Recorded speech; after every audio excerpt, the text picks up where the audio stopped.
Valley forecast, an events and entertainment calendar, music milestones and memories, lively co-hosts and timely guests, and the First Shift staff meeting featuring listener and viewer comments in the YouTube chat room via text and by phone at 847-931-1410. Wow. I know, it's awesome. Whatever. And now, from Studio 14 in downtown Elgin, it's the First Shift on the Talk of the Town, WRMN.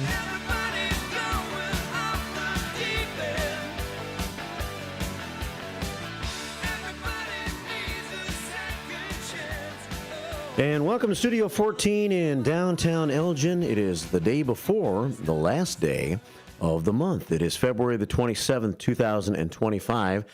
And this is the First Shift live from downtown Elgin in the heart of the Fox River Valley. I'm Marky B reporting. And every day the First Shift starts with our Pledge of Allegiance and with our national anthem. I pledge allegiance to the flag of the United States of America and to the republic for which it stands, one nation, under God, indivisible, with liberty and justice for all.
And welcome to a Thursday morning from WRMN and from the Fox River Valley Media Network.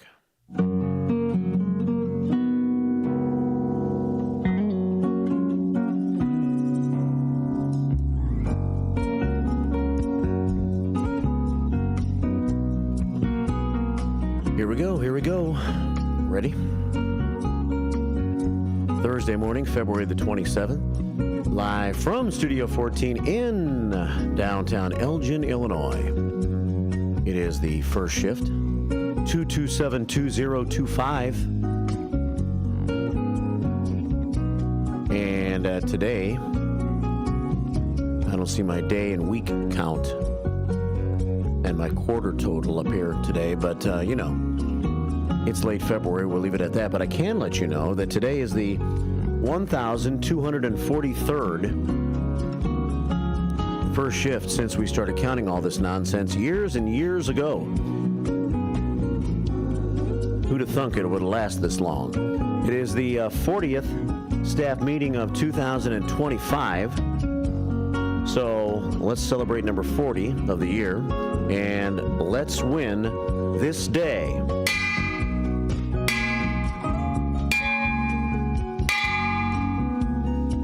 By banging the bell 4 times, let's win this day. And we start the day today with 4,149 prayers on the prayer scoreboard. There's my totals. It's day number 58. I think I looked right past it.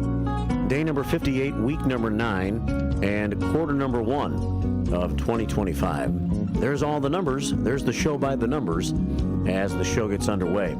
Let's check some of the weather numbers.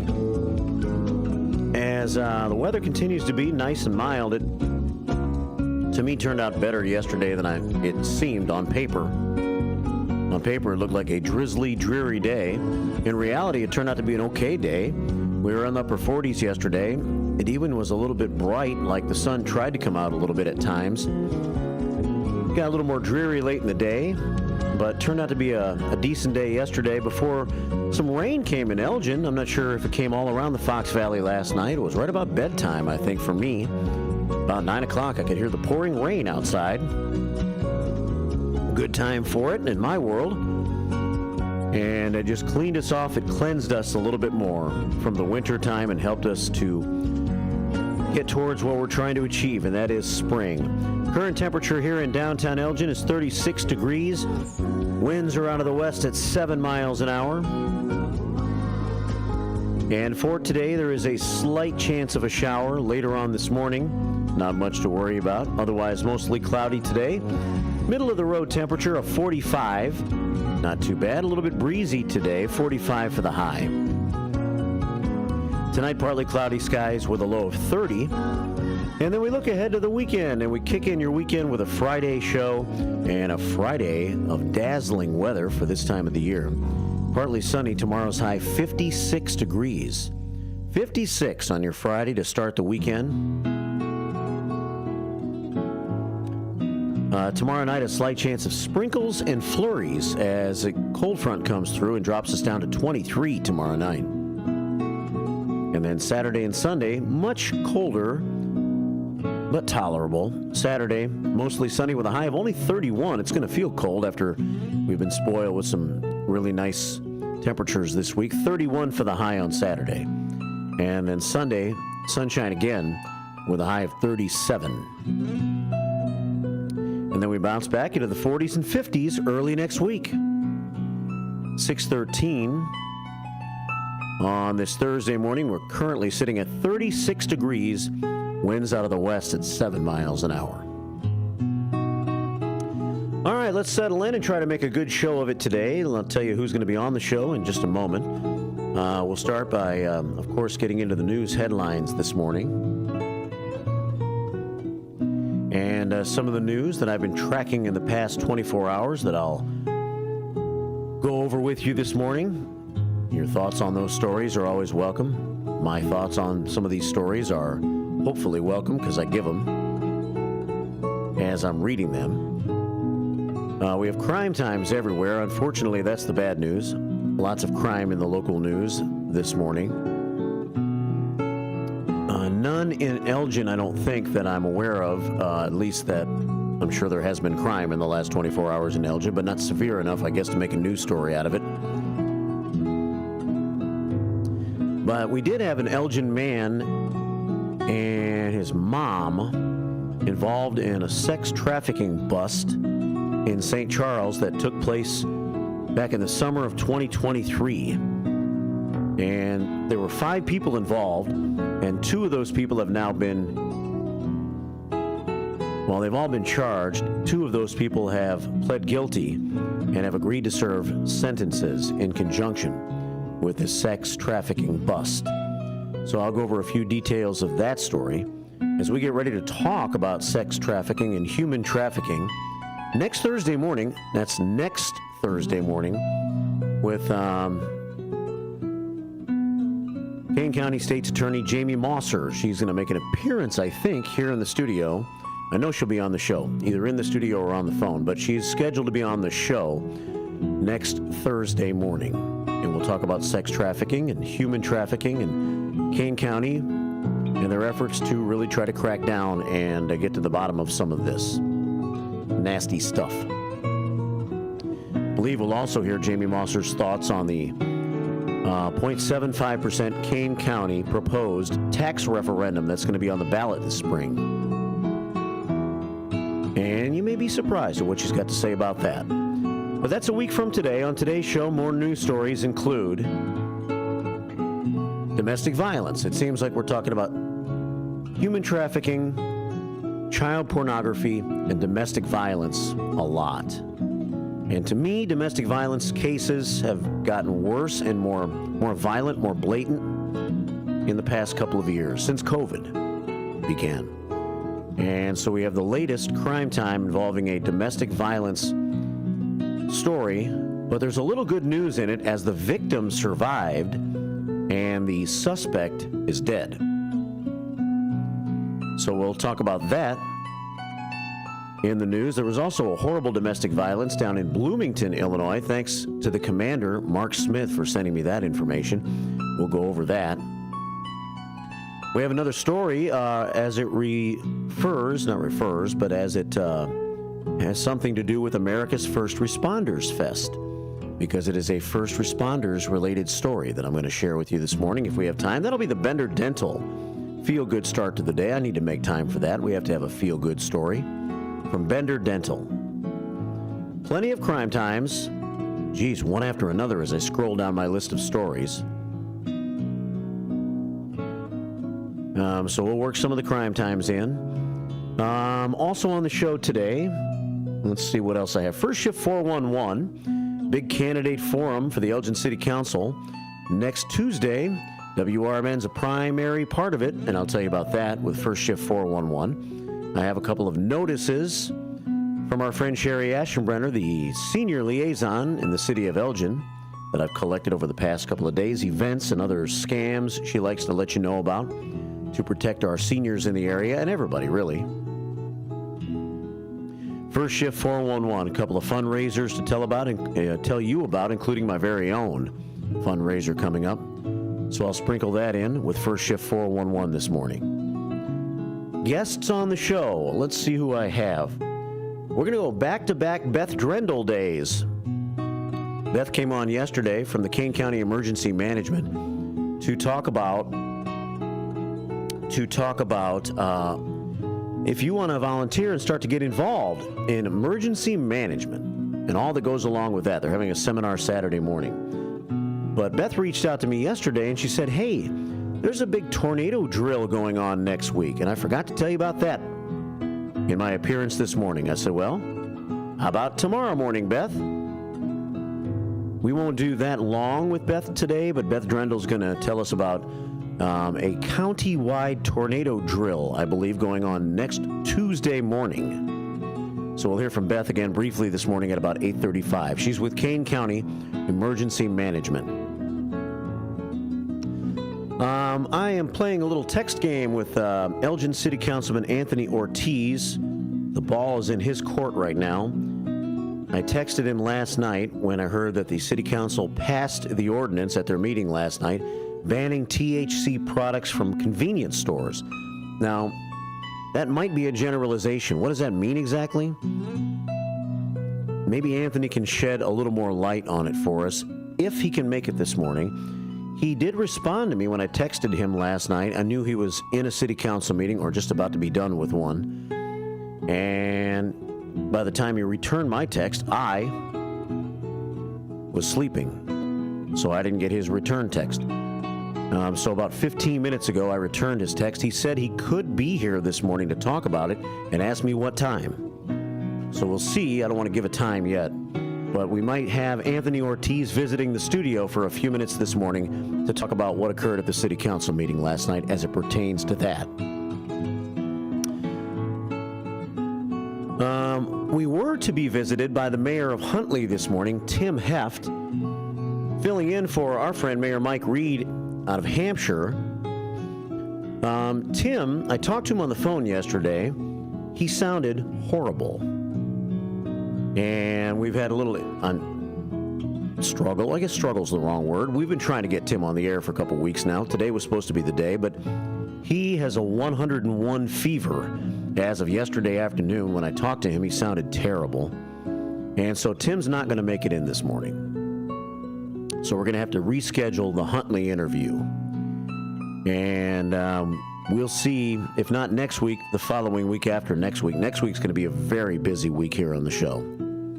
I'm not sure how we could squeeze another interview in next week, but we'll work it out with Tim Heft, and we'll cover all things Huntley very soon on the program.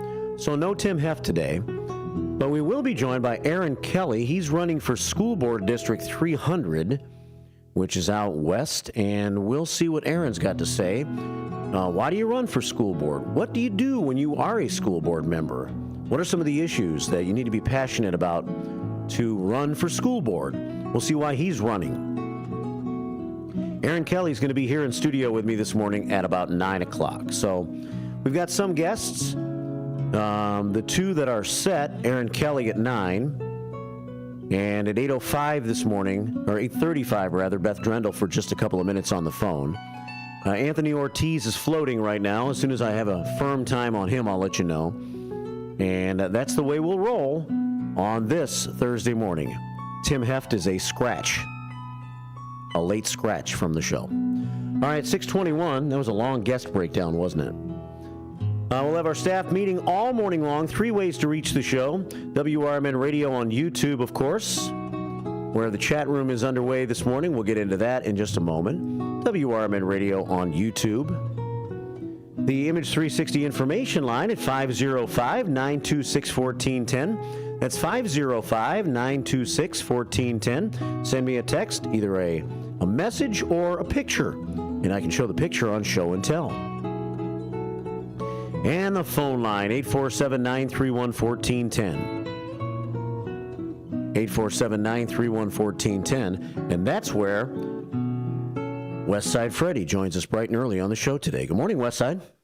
Hey, good morning, Mark the Foot and all the shifters. I'm just over here kicking it, man. What you doing? Yeah, you are kicking it right between the poles, man. Yes, sir. Hey, this is your fill-in for your fill-in. Okay.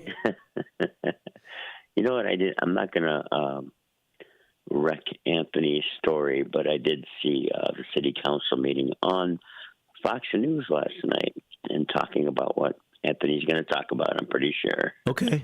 Well, yeah. I mean, I wasn't able to watch the city council meeting last night, so I didn't see it. I heard some about it. So I may play a little bit of it on the show here today if necessary. But, well, you can talk about what you heard if you want to. Yeah, for sure. So it's about the edibles that are being sold in the hemp shops, as we'll call it. So they voted against some of those edibles, which was really good. And they did say that many cities around the country were making the same, conclusions. So that's really good. And some good statistics on how many kids in Elgin, suffered from poisoning from that. So. Yeah. Really good moves, man. Yeah, I think so, too. Last night. I hear you. Well, yeah, we'll find out more about it this morning. And, I'm glad Anthony passed that through. There's a lot of those kind of products that are in stores that you really don't know what it is. Like Anthony said at the city council meeting, it looks like candy to a kid. Right, exactly. It surely does, man. So, not that I personally know, but... Yeah. But, I think my knee could probably use one of them, blow pops, man. Who? My knee. Oh. I hear you, brother. Just kidding. But, yeah, dude. Hey, so did you watch any of the Combine stuff or follow any of it? NFL Combine? Yeah. No. I mean, I know what's going on, but I don't. Yeah. What are the Bears looking at? They have to be looking at offensive lineman, defensive lineman, and maybe another running back to go with DeAndre Swift, and maybe right. That's the main need, right? Yeah, exactly. They're looking at one right side wide receiver or something. But yeah, you know what? I mean, I've been saying it for years. You gotta build your scheme and then look to fill the parts, not just get some flashy name in the pan. Which. The Bears often they've never been good scouters, so it sounds like they're going to get a good system. Yeah. Well, I've always been impressed with Green Bay's, scout system and all that. All through the season last year, especially once Matt Eberflus was let go, and we were talking and speculating about who the new head coach should be or would be. The hottest name was always, I thought, Ben Johnson. So we got our man there. If that's for sure. If that's the guy, we'll find out in time. But at least nobody can complain right now about the Bears going out and getting the coach that everybody thought was going to be the next great coach in the NFL.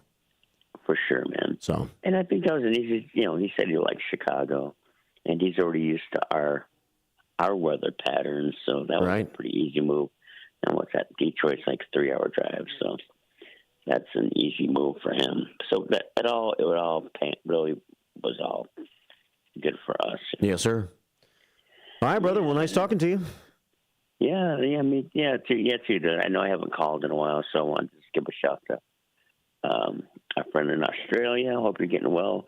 that dialysis takes a lot out of people. So yeah, stay on your meds, stay on your vitamin supplements, and you'll survive, my friend. So right on, brother. I know you have.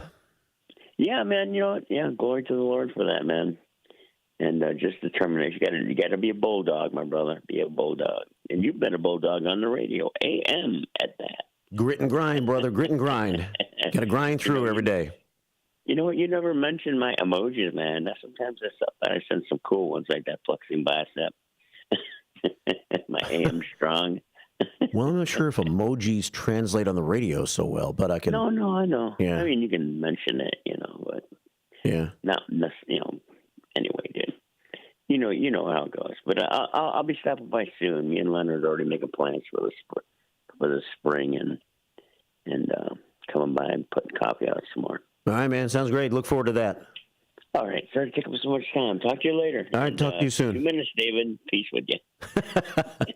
All right, Westside. See you. All right. Be blessed. Be blessed. That's Westside Freddy checking in. And he says, 2 minutes, David. That would be the 2-minute theory. Westside Freddy says David's effective in 2-minute periods when he calls the show. Anything after that, he's stretching it and trying to make up more to say, right? 627 here at WRMN. We'll get into our staff meeting a little bit. A lot of chats coming in already on YouTube this morning, so we'll go over some of that. And Northwest West has sent a little information, maybe commentary on our Image 360 information line, so we'll get into that.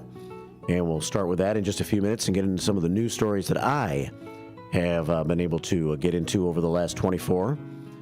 On this day in music history, as we always check music milestones, memories, and madness, Robert Balderrama was born. Yeah. Wow. Who is Robert Balderrama? He was in Question Mark in the Mysterians. He was born in 1950.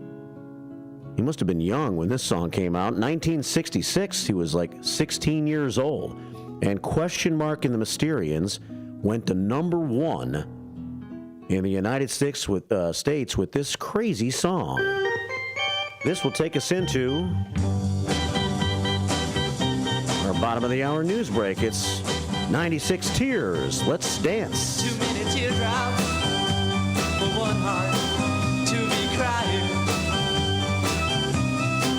Too many teardrops for one heart to carry on. You're way on top now since you left me. You're always laughing way down at me. But watch out now, I'm gonna get there. We'll be together for just a little while, and then I'm gonna put you way down here, and you'll start crying. 96 tears. Cry. Cry. And when the sun comes up, I'll be on top. With your 1410 WRMN News Flash, I'm Sean Credan. Brought to you by Sky Rizzy. A tragic accident early Monday morning. A 69-year-old pedestrian struck and killed by multiple vehicles on Route 31 at Miller Road in Dundee Township. The man wearing dark clothing was hit by a Chevrolet Cruze, an Acura, and a Cadillac, all driven by local residents. While the driver stopped to assist, emergency services responded quickly. The man was pronounced dead at the scene. College of DuPage inviting the community to explore careers in health sciences March 13th from 4 to 5:30 p.m. Attendees can engage with faculty, tour the state-of-the-art labs, and participate in hands-on demonstrations at the Health and Science Center in Glen Ellen. The Kane County Coroner's Office releasing significant data on veteran suicides. Between 2020 and 2024, suicides in Kane County totaled 224, with 13 veterans among them. The peak year 2021 seeing 5 veteran suicides that year. With your 1410 WRMN News Flash, I'm Sean Credan. Workday Workdays can be unpredictable, but your workwear shouldn't be. With the Cintas Apparel Plus program, you'll have freshly laundered garments for everyone on your team delivered every week. Cintas has workwear for just about any job imaginable, with high-performance fabrics and an uncompromising fit that stretches and moves with you. Don't leave looking and feeling good to chance. Visit Cintas.com. Oh, I'm ready! And get ready for the workday. Dell Technologies is celebrating with anniversary savings on their most popular tech. For a limited time only, save on select next-gen PCs like the XPS 16, powered by Intel Core Ultra processors and more. Plus, curate your dream setup with great deals on select monitors, mice, and more must-have electronics and accessories. When you shop online at Dell.com/deals, you'll have access to leading-edge technology to match your forward-thinking spirit and free shipping on everything. Again, that's Dell.com/deals. This is Larry Jones, and I'd like to talk to you about my bank, American Eagle Bank in South Elgin. Has your bank changed names in the last 10 years? Is your bank another faceless branch with headquarters in another city? Are you tired of earning next to nothing on your savings account or certificates of deposit, or does your personal banker treat you like a stranger? If you answered yes to any of those questions, then you're ready for a new banking experience, and American Eagle is the place for you. American Eagle is a locally owned independent bank that's rooted in the community, and American Eagle customers are greeted by name and treated with the respect that they deserve. American Eagle has an innovative program, Eagle Savings, that teaches your children to save while earning prizes and rewards. American Eagle offers great rates on certificates of deposit. My bank is located in South Elgin on Randall Road between the Target and Caputo's and is open Monday through Saturday.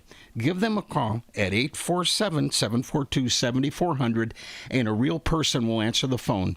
American Eagle Bank, a place where you matter. This is Sarah Silver with your Fox Valley forecast. Today, mostly cloudy with a slight chance of rain showers after 9 a.m. High near 45, with temperatures falling to around 43 in the afternoon. Windy conditions with gusts up to 35 miles per hour. Tonight, partly cloudy with a low around 30. Currently, it is 36 and partly cloudy. I'm Sarah Silver on the Talk of the Town, WRMN.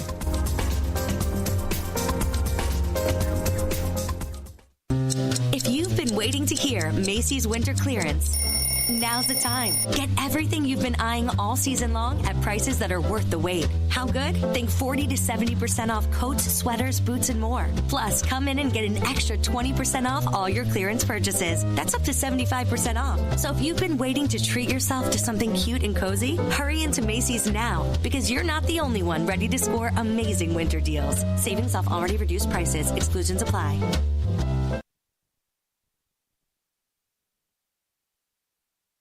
From the pages of the Elgin newspapers of 100 years ago today, these are the headlines brought to you by the Elgin History Museum.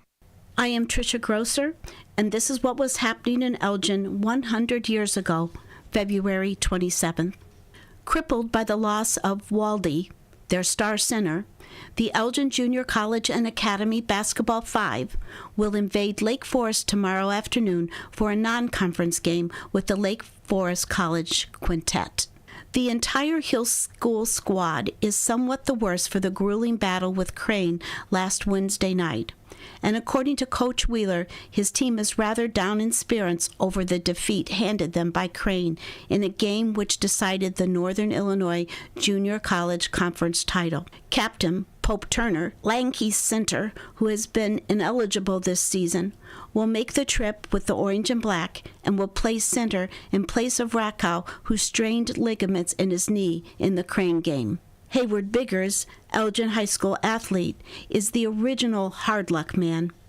The Maroons sub forward who broke his collarbone in football practice after earning a place on the first team last fall, then fractured his shoulder again in basketball practice, and has now sprained his ankle in last evening's drill. The seriousness of the sprain is hard to determine, judging from the size of Bigger's ankle today and the intense pain. Coach Cliff Adams' Maroon squad is further crippled by the loss of Gaga Mills, who is confined to his home with tonsillitis. Elgin 100 Years Ago is a presentation of the Elgin History Museum. Be sure to visit the museum located at 360 Park Street in Elgin, open Wednesday through Saturdays, 11 to 4. You can also listen to Elgin 100 Years Ago at www.elginhistory.org.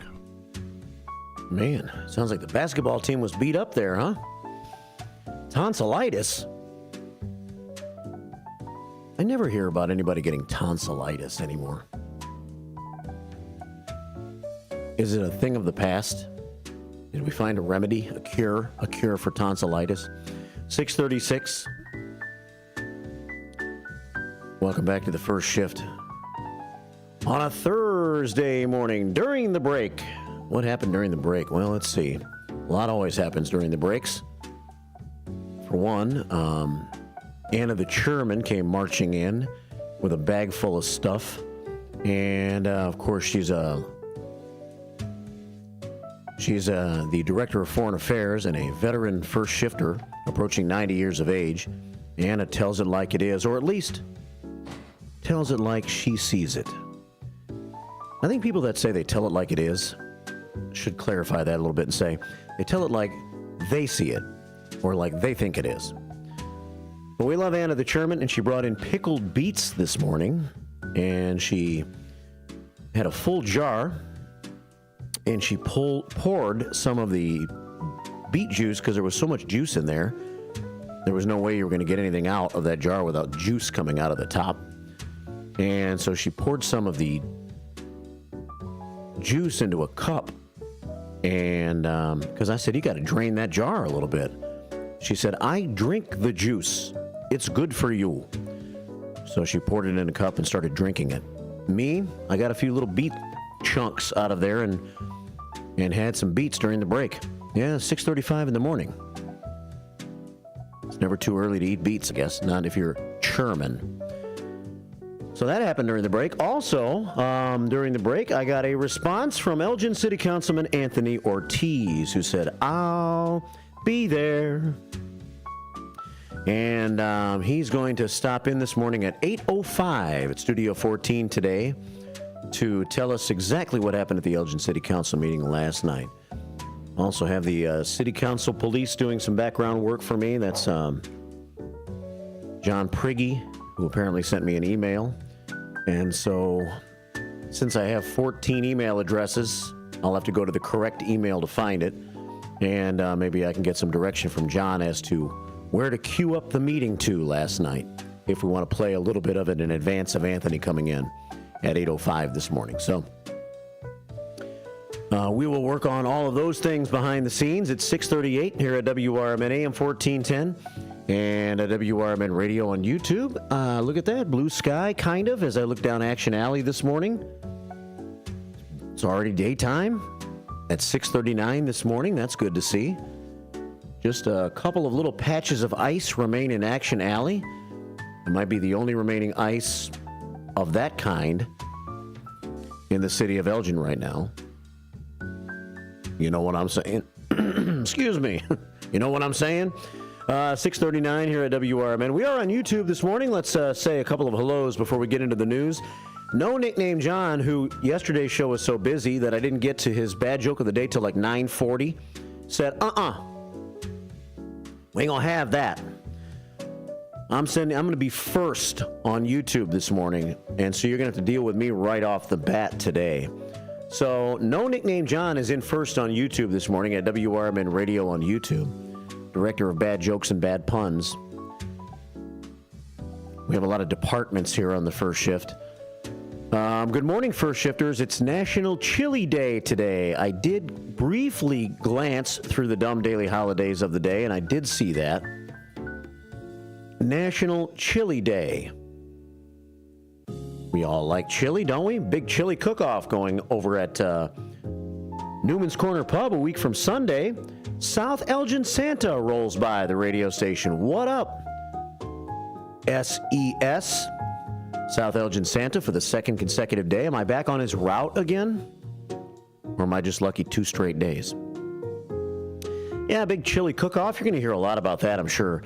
Next week, when Sue Castle becomes a part of the show, Susie C. joins me, Marky B, for the Wild and Wacky Morning Zoo, starting next week at 6 a.m. here at WRMN, and we'll be talking about what's happening over at Newman's when things are happening, which things are always happening, right, Sue? Including a chili cook-off a week from Sunday. Today is National Chili Day, and let's see what No Nickname John's got to say about that. Yes, about chili. Let's see. Tonight, I eat. Tomorrow, I declare a national emergency at my southern border, says No Nickname John. On National Chili Day, tonight, I eat. Tomorrow, I declare a national emergency at my southern border. Please be quiet. This needs to stop now. Shut up! All right, then. So I'll get you some chili today if you want to. And we had a lot of chili last Saturday over at Thomas More Church. Sidekick Susan tried all 43 samples. Me, I think I had between 11 and 14. I think 11. But I might have got a couple of extra cups at the end. Chili cook-offs are fun. Chili is good. So National Chili Day is a good day. 6:42 here at WRMN. How do we rate that joke? Let's see. Not bad, not bad. We'll give it an 8. I'm not feeling too critical this morning. I'm not feeling too judgmental either for or against. So I'm just going to give you a solid 8 this morning, No Nickname John, for that 1 to 10 bad joke rating. And you get to send me 9 prayers for our prayer scoreboard. Our first 9 prayers. We start the day at 4,149 prayers here in 2025. Captain Keith checks in, senior engineer, Elgin High, class of 1978. Back when life was great and I was 8. Captain Keith in the house says, have a great day, great Thursday, shifters. All shifters matter in the eyes of the captain. Captain Keith checking in. Good to have you, brother. Thanks for being loyal all these years. And the commander checks in. He checks in. He goes both ways. He checks in on YouTube, and he checks in on the Image 360 information line, and he calls in every once in a while. He utilizes all of our sources of communication here on the morning show. So he checks in on YouTube to say, Burgers and Lightning tonight at American Legion Post 57, Elgin, Illinois, 820 North Liberty Street, East Side, West Side, Freddy. And the commander sends us 10 prayers for our prayer scoreboard. And he also sends us this picture to show you. You must be reminded that if you want a good burger, there are many places to go. I ain't gonna lie to you and tell you American Legion's got the only good burger. That would be a lie. I hope if you have a burger at a restaurant, you put some effort into it. American Legion says they were the platinum winner in the Community Votes of Elgin in 2024. Burgers, voted best in burgers, platinum winner, Elgin American Legion. So get a platinum burger tonight at the Legion and stay and play some lightning with Gordy and Jerry. 6:44 here at WRMN on the first shift. Text pictures like that, flyers, pictures you take, pictures of your food. We had a little steak and salad last night. I almost took a food pic last night, but I passed. It was tasty, but it wasn't like so picturesque that it needed a picture. Sometimes when I fix a plate, I'm like, you know what? I make a pretty good presenter when I fix my plate at night. But, you know what steak and salad looks like. 6:45 here at WRMN. But send in whatever you think you want to show me on the Image 360 information line at 505-926-1410.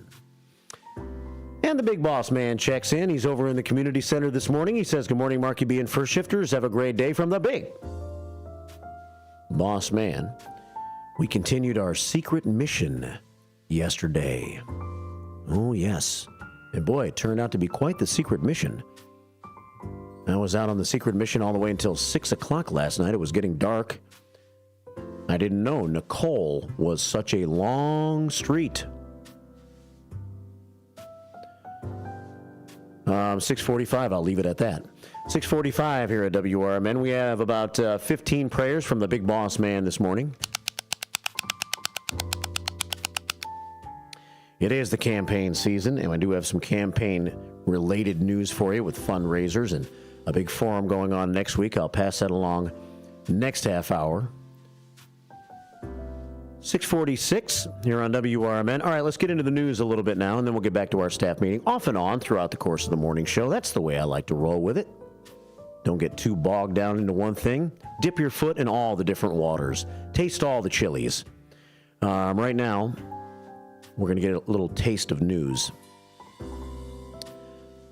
So, crime time starts us off this morning, and man, I got no shortage of that. No shortage of crime time. What time is it? It's crime time.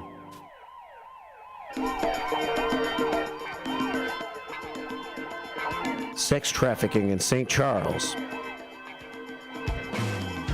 2 of 5 people charged with sex trafficking in St. Charles have both pled guilty and agreed to serve 5 years in prison in deals negotiated with prosecutors. Rigoberto Pera, 47 years old. How about that for a first name? It's got a ring to it, I'll say that. Rigoberto Pera, 47, of Aurora. And Christian Hurtado, 29 years old, of Elgin, charged in a law enforcement sweep back on July 20th of 2023 in St. Charles. Both pled guilty to one count of trafficking in persons, a Class 1 felony. Accepted 5 years in prison, 12 months of mandatory supervised release following their release. The other charges would not be prosecuted as per the agreement. Kane County Circuit Judge David Clement accepted their plea agreements last Friday, February the 21st. Both will get credit for 584 days already served in the Kane County Clink, receiving a day off for every day served. And their sentences will be served concurrently with similar charges filed in Cook County. Both agreed to pay fines of $5,114. Wow. Which includes $1,785 each in restitution. Wow. Back in July of 2023, St. Charles police led the probe into breaking up a human trafficking syndicate, which included the rescue of 7 women who were being sex trafficked in brothels. One brothel was in an apartment on the west side of St. Charles. The others were in South Elgin, Hanover Park, Palatine, and Chicago. There were brothels everywhere. In the process of the arrest, police rescued 7 women, all from South America, ranging in age from their early 20s to early 30s. The criminal cases against the 3 others, Hector Brusino, who's 55 years old, Martha Hurtado Hernandez, the mother of, what's his name? Christian Hurtado. She's involved in this, 58 years old. And Daniel Hurtado of Elgin, 27 years old. Those cases of those 3 are still pending, so this is not over with yet. But 2 have pled guilty and have faced their penalties. Crime time. 6:49 here at WRMN AM 1410 and WRMN Radio on YouTube. So we go from sex trafficking to domestic violence. Lots of that going on. I had read the first part of this incident night before last when I was doing my research for the show, but I read the second part last night, and quite the story. Mount Prospect had a terrible domestic violence incident, but the good news is it looks like the victim's going to survive this horrible attack, and the suspect is dead. There's never really much good news out of domestic violence, but I guess the fact that she survived is a plus, obviously. A Mount Prospect woman shot multiple times on Monday afternoon has moved from intensive care to standard recovery. at Advocate Lutheran General Hospital in Park Ridge. That's according to Mount Prospect Mayor Paul Hofert, whose son is married to the victim's daughter. Surely you can't be serious. I am serious. And don't call me Shirley. Let's sort that one out for a second here. So this woman who was shot is recovering, and that's good news. The mayor knows this firsthand, the mayor of Mount Prospect, because his son is married to the victim's daughter. Holford said the 63-year-old woman was shot 8 or 9 times, but the bullets never struck her head or vital organs. She had surgery yesterday to remove 2 bullets. The shooting happened about 4:45 in the afternoon, Monday, in the secured garage of a condominium building on the 1200 block of West Northwest Highway. Police said that the victim was followed into the garage by her former boyfriend, Michael Work, who's 53 years old, or was, of Shorewood, Wisconsin. So she opened the garage, I guess, to pull her car in. It didn't close fast enough, and he was around right there and pulled in right there with her in the garage. And I guess it was a big enough garage. They both got in there, and Work drove his car into the woman's vehicle in the garage, I guess pinning her in the car so she couldn't get out. And he opened fire on her. How horrifying would that be? You're kind of stuck in your car, and you can't get out. All you can really do is duck, right? Maybe try to get out the other side somehow. But you're being shot at, so you're not going to move too fast. You're going to try to duck and stay out of the way of bullets being fired at you. So he opened fire, and then he turned the gun on himself and killed himself. Hofert, the mayor, said the woman was returning from her job at FedEx and on the phone with her daughter at the time.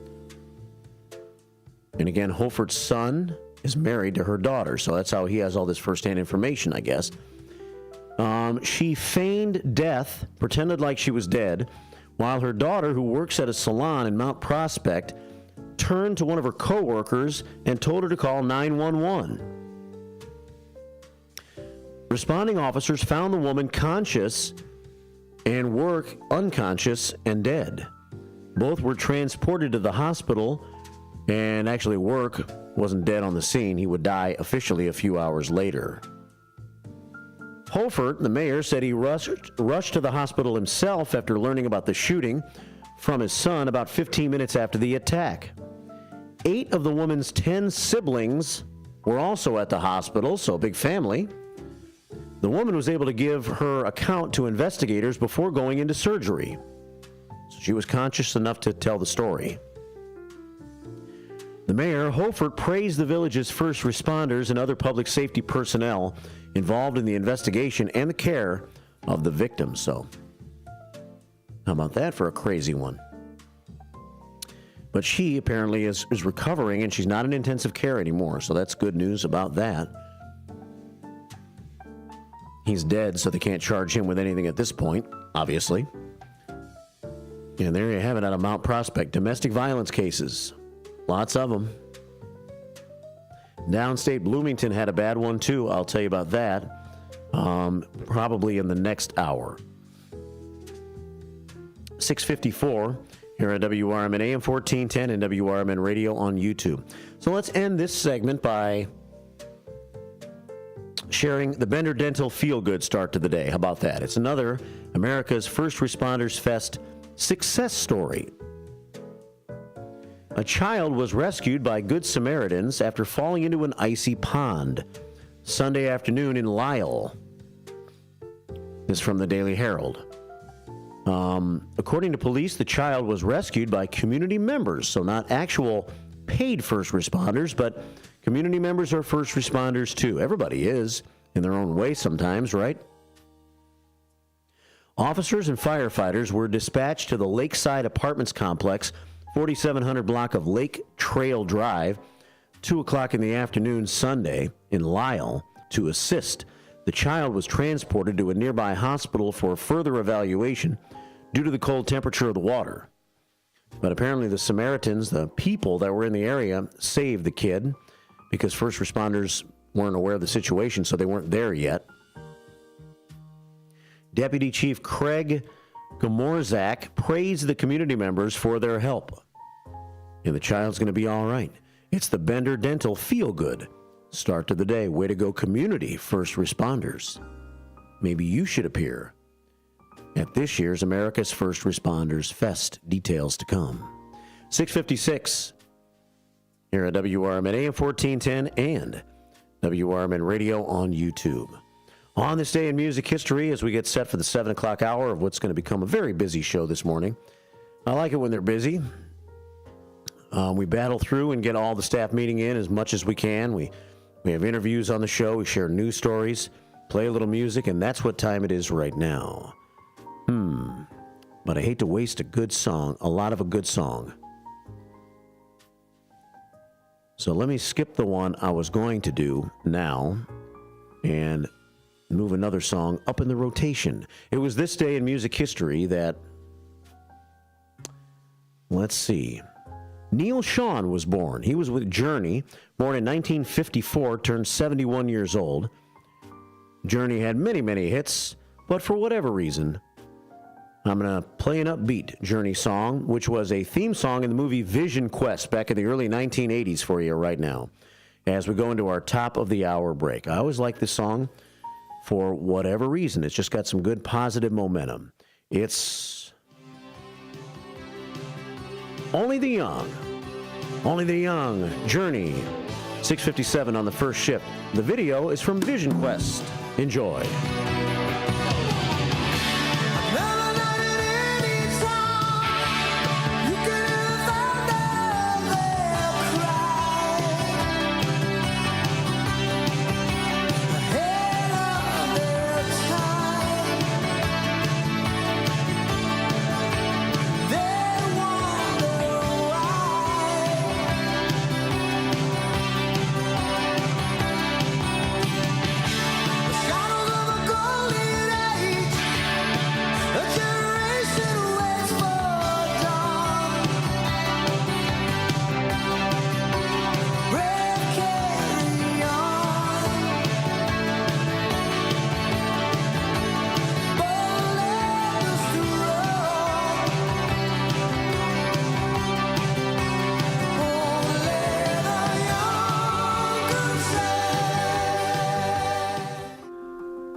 Are you 18 to 24 looking for a hands-on job leading to a career? Have you considered manufacturing? BCS, Business and Career Services, can help. The Manufacturing Careers Internship Program helps you gain work experience while earning money. You will obtain OSHA safety and forklift certifications. At BCS, there's also job placement and retention support. All services are free. BCS has locations in Cook and Kane County. Find out more today at bcsillinois.org or call 224-545-0765. BCS, strengthening communities, building careers. Accepting applications now. 224-545-0765.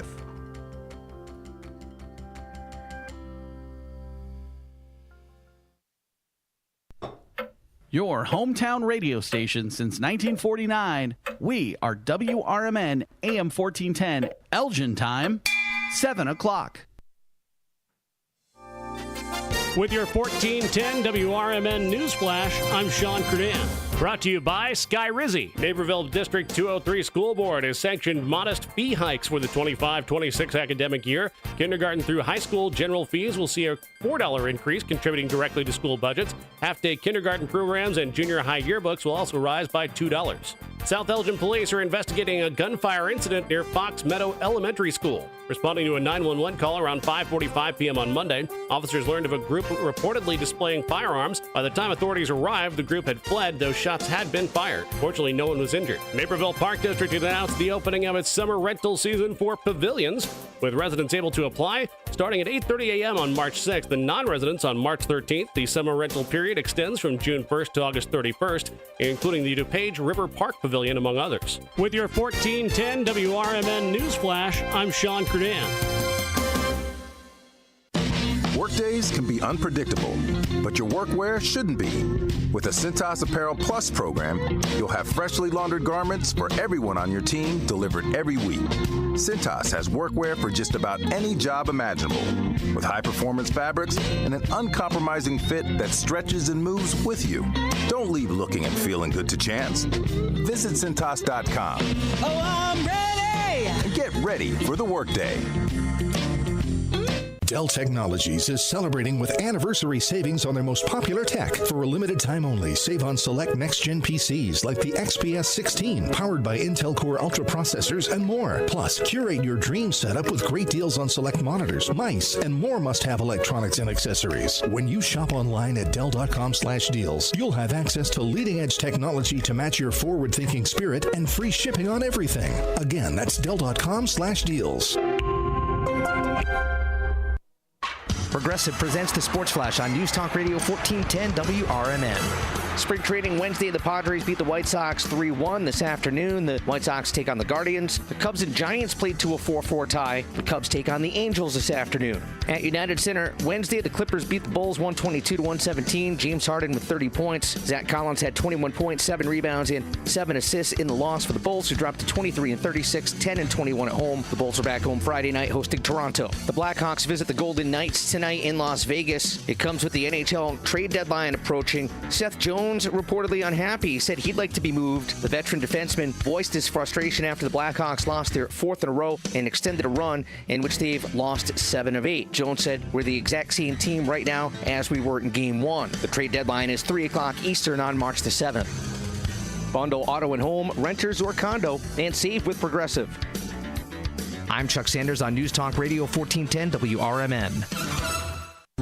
If you've been waiting to hear Macy's winter clearance, now's the time. Get everything you've been eyeing all season long at prices that are worth the wait. How good? Think 40 to 70% off coats, sweaters, boots, and more. Plus, come in and get an extra 20% off all your clearance purchases. That's up to 75% off. So if you've been waiting to treat yourself to something cute and cozy, hurry into Macy's now, because you're not the only one ready to score amazing winter deals. Savings off already reduced prices. Exclusions apply.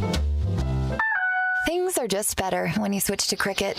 The sun shines a little brighter. Happy music starts randomly playing. Best of all, you can get iPhone 13 for just $29.99 with the ultra bright Super Retina display and up to 19 hours of video playback, all on Cricket's super fast 5G network. See, isn't that better? Smile, you're on Cricket. Requires new account and port in on $60 plan. First service charge taxed to its sale. $25 activation fee. Terms and restrictions apply. Cricket 5G is not available everywhere. See store for details. This is Sarah Silver with your Fox Valley forecast. Today, mostly cloudy with a slight chance of rain showers after 9 a.m. High near 45, with temperatures falling to around 43 in the afternoon. Windy conditions with gusts up to 35 miles per hour. Tonight, partly cloudy with a low around 30. Currently, it is 36 and partly cloudy. I'm Sarah Silver on the Talk of the Town, WRMN.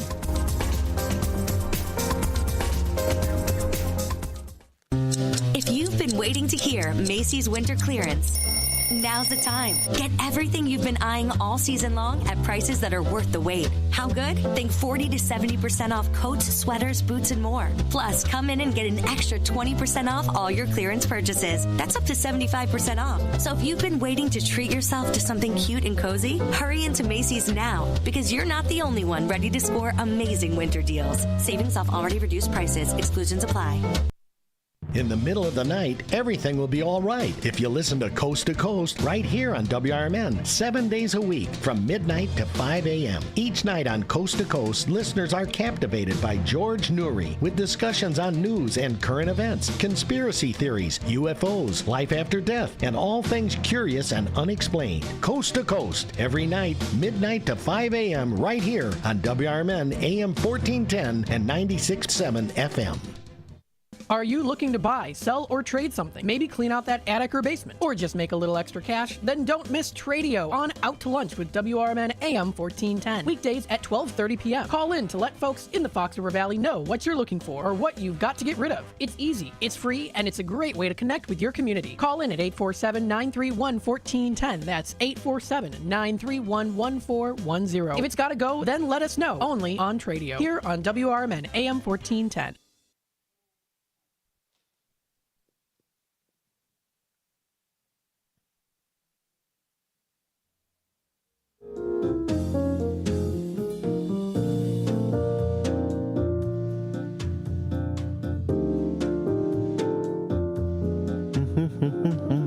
Busy morning up in here.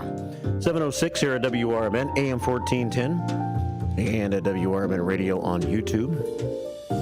Trying to find a good point in the Elgin City Council meeting from last night to start at. I think I might play a little segment of it here shortly for you.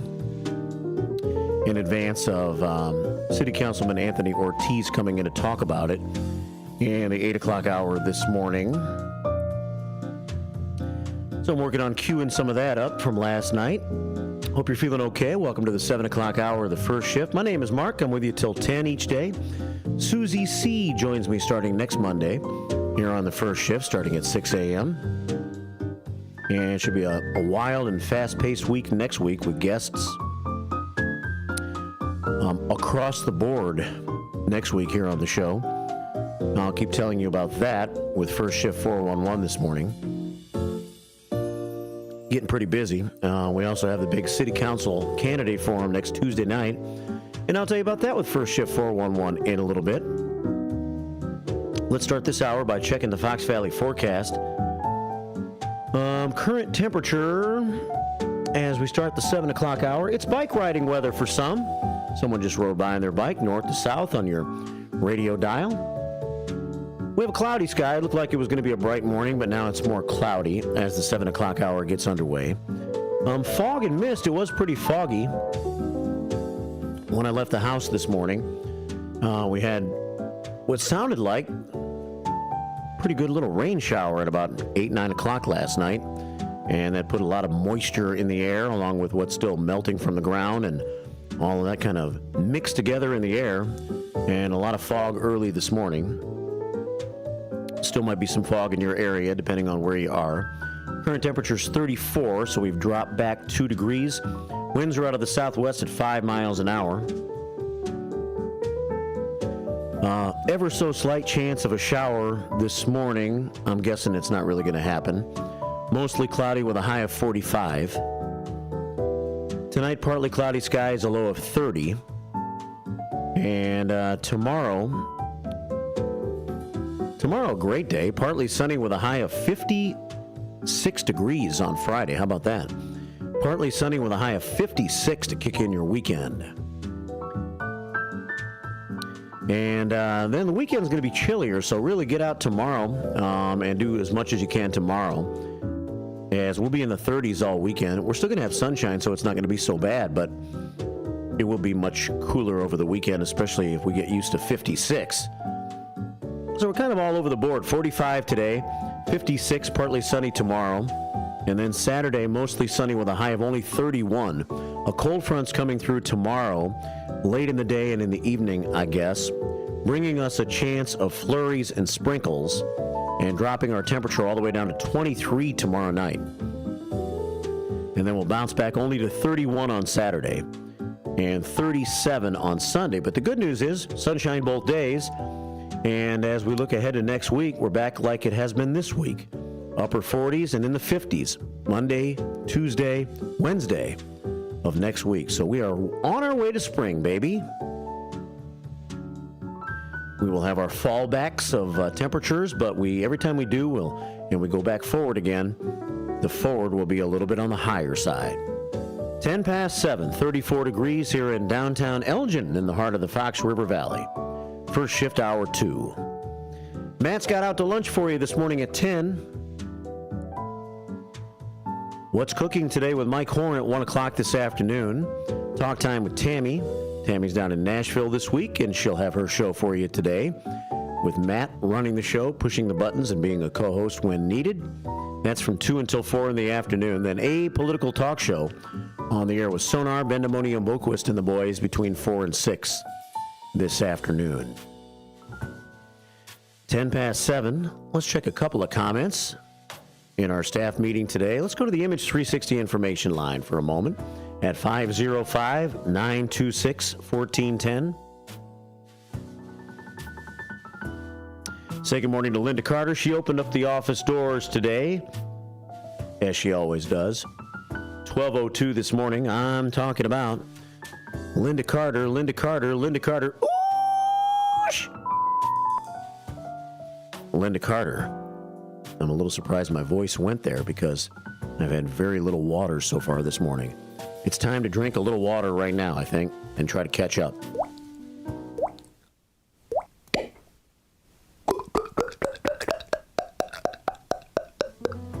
There we go. Linda Carter, Linda Carter, Linda Carter. Whoosh! Yeah, Linda Carter. 25 prayers for our prayer scoreboard this morning. She says, welcome back to Thursday morning. Have a blessed day. Keep the faith.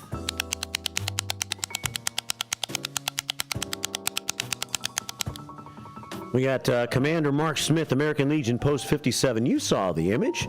Tonight is burger night at the American Legion, but I'll show you one more time. A quick reminder. Burger night starts. What time? What time? Let me see. Burger night begins 4 o'clock, 4 until 7:30. Then stay for your chance at a $3,500 jackpot playing Lightning from 6:30 until 8:30. And they have slots, and they have pull tabs, and they have jar games, and they have darts. Plenty of cold beverages at the bar. Yep.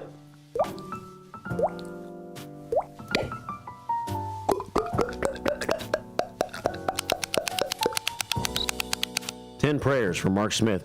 Elgin, American Legion, Post 57. Blackhawks Brad checks in. Word of the day. I have not made any haiku out of this, and the way this show is going to speed by today, we'll see if time allows. It might be a very late haiku this morning, if we have one at all. But the word of the day is ignoramus. If I do have a haiku this morning, for whatever reason, I decided to finally take the harmonica out of the wrapping this morning, so I do have it available for haiku.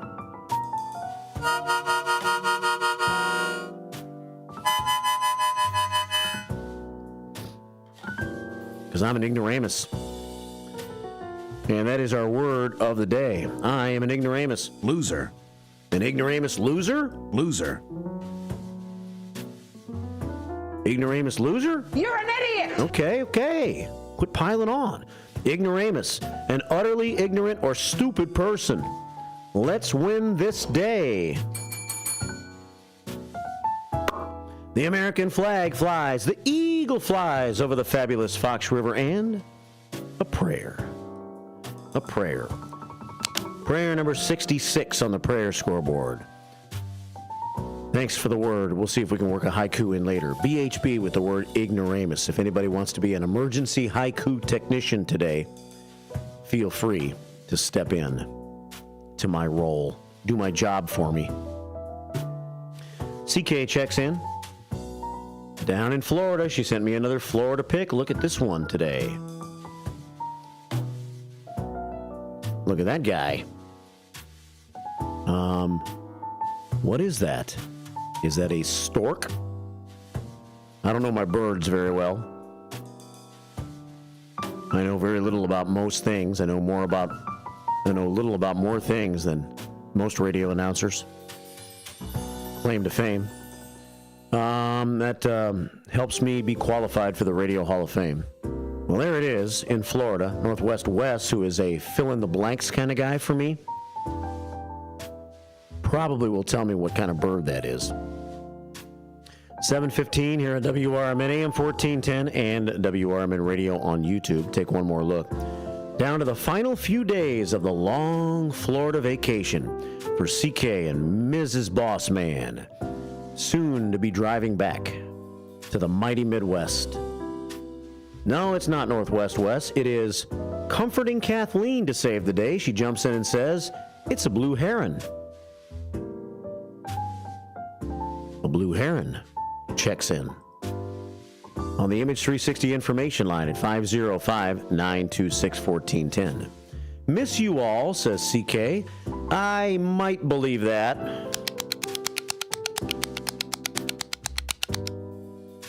She's trying to sound nice and, of course, make it seem like she's really dying to get back. No, she didn't say that. She just said she missed us.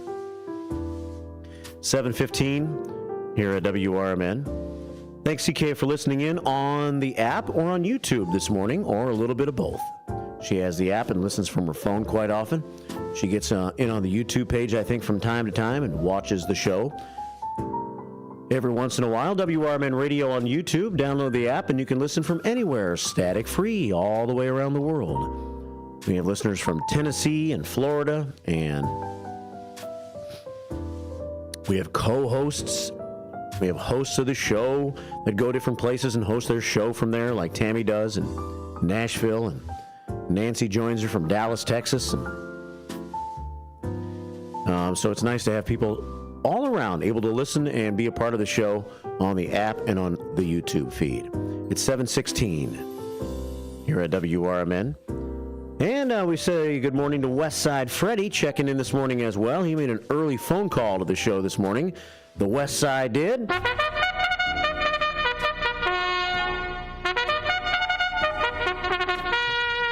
Westside Freddie says, Toots, good morning, Marky B, and all the first shift listeners in E-Town, Illinois. It's going to be a lovely Thursday. Y'all be blessed.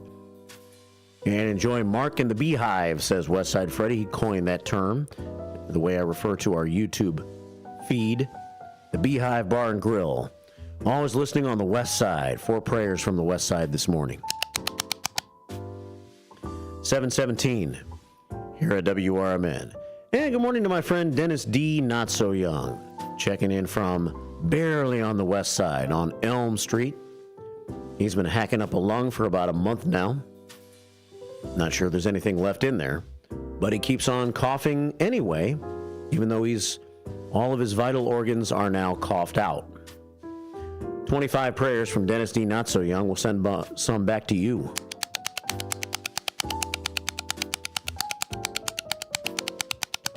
The Nightmare on Elm Street, updating me on the daily Cubs score. He said the Cubs tied yesterday. Yes, there are ties in baseball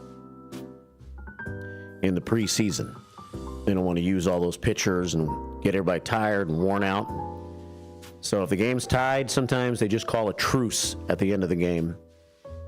And the Cubs, I still think, have not lost a preseason game, but now they have one tie to go with about 6 wins, right? Something like that? All right. Thanks, Dennis D. Not So Young, for checking in. And Hector, the first family of listeners, says, good morning, Mark, and the first shifters. Hector, Ninny Rose, Jeremiah, member of the youth club, and Uncle Boom Boom in the house, raising the roof. 7:19 here on the first shift. We'll continue with YouTube and the Image 360 information line as the show goes on. We have a little first shift 411 to share with you, and I shall do that in just a couple of moments here. Lots of news stories still to share with you this hour, too. Going to have a visit from City Councilman Anthony Ortiz about 8:05 this morning. He's going to pop into the studio, talk about last night's apparently at times heated discussion about it. I'm going to try to find a good place to start playing the City Council meeting. Thanks for your help, City Council cops, City Council cop John Priggy, for kind of guiding me to the area of the meeting to start from.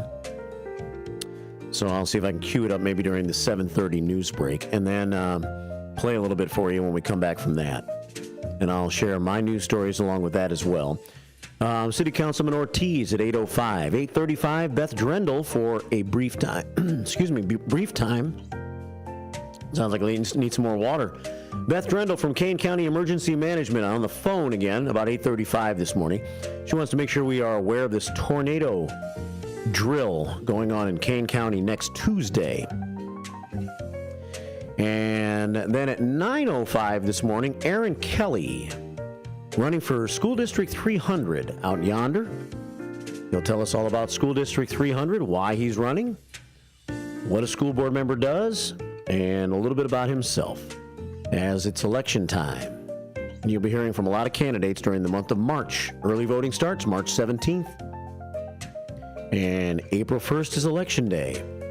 Whichever way you want to vote, please vote. That's the most important thing. And that's why I keep telling people as I make my way around my secret mission every day, with the big boss man serving as my driver. 7:21. On the first shift, it is 34 degrees this hour. And let's call it mostly cloudy skies.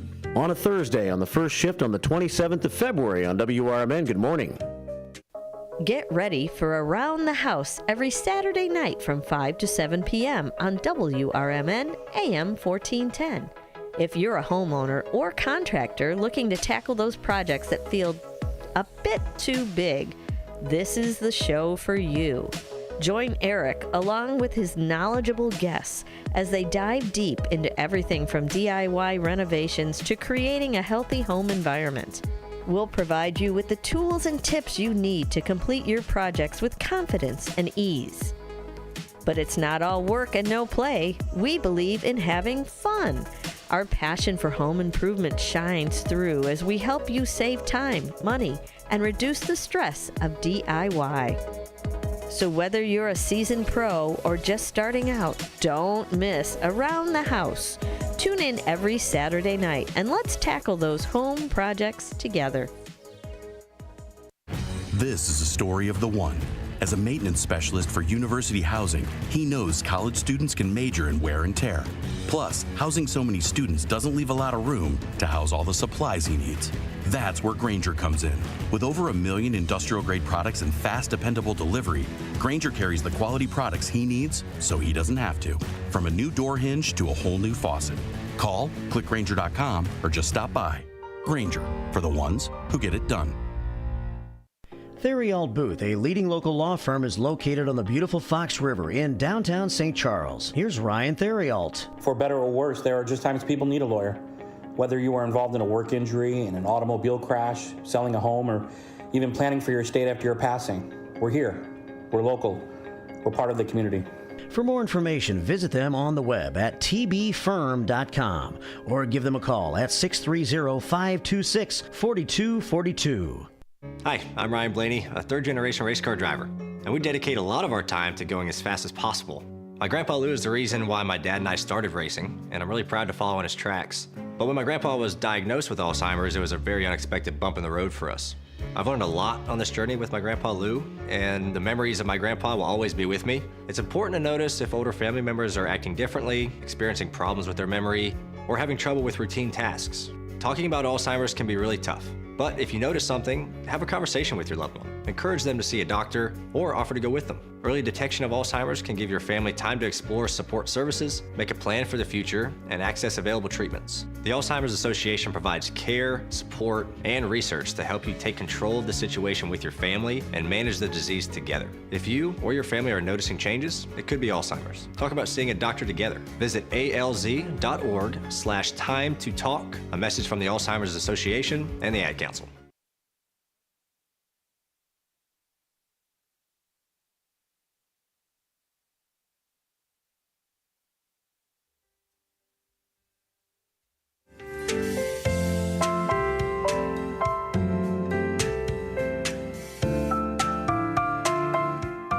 .24, welcome back to the first shift on a busy Thursday morning. Don't forget, tomorrow morning, it's our Friday show. Jake's in with me, and Jake's is going to plan on still coming in on Fridays, even though Susie C. is my new co-host starting on Monday morning at 6 a.m. Sue Castle will join me here in studio as we add another element to the program every day. And we start to do some different things here on the show. And I will try to keep the same, mission, purpose of the program here at WRMN.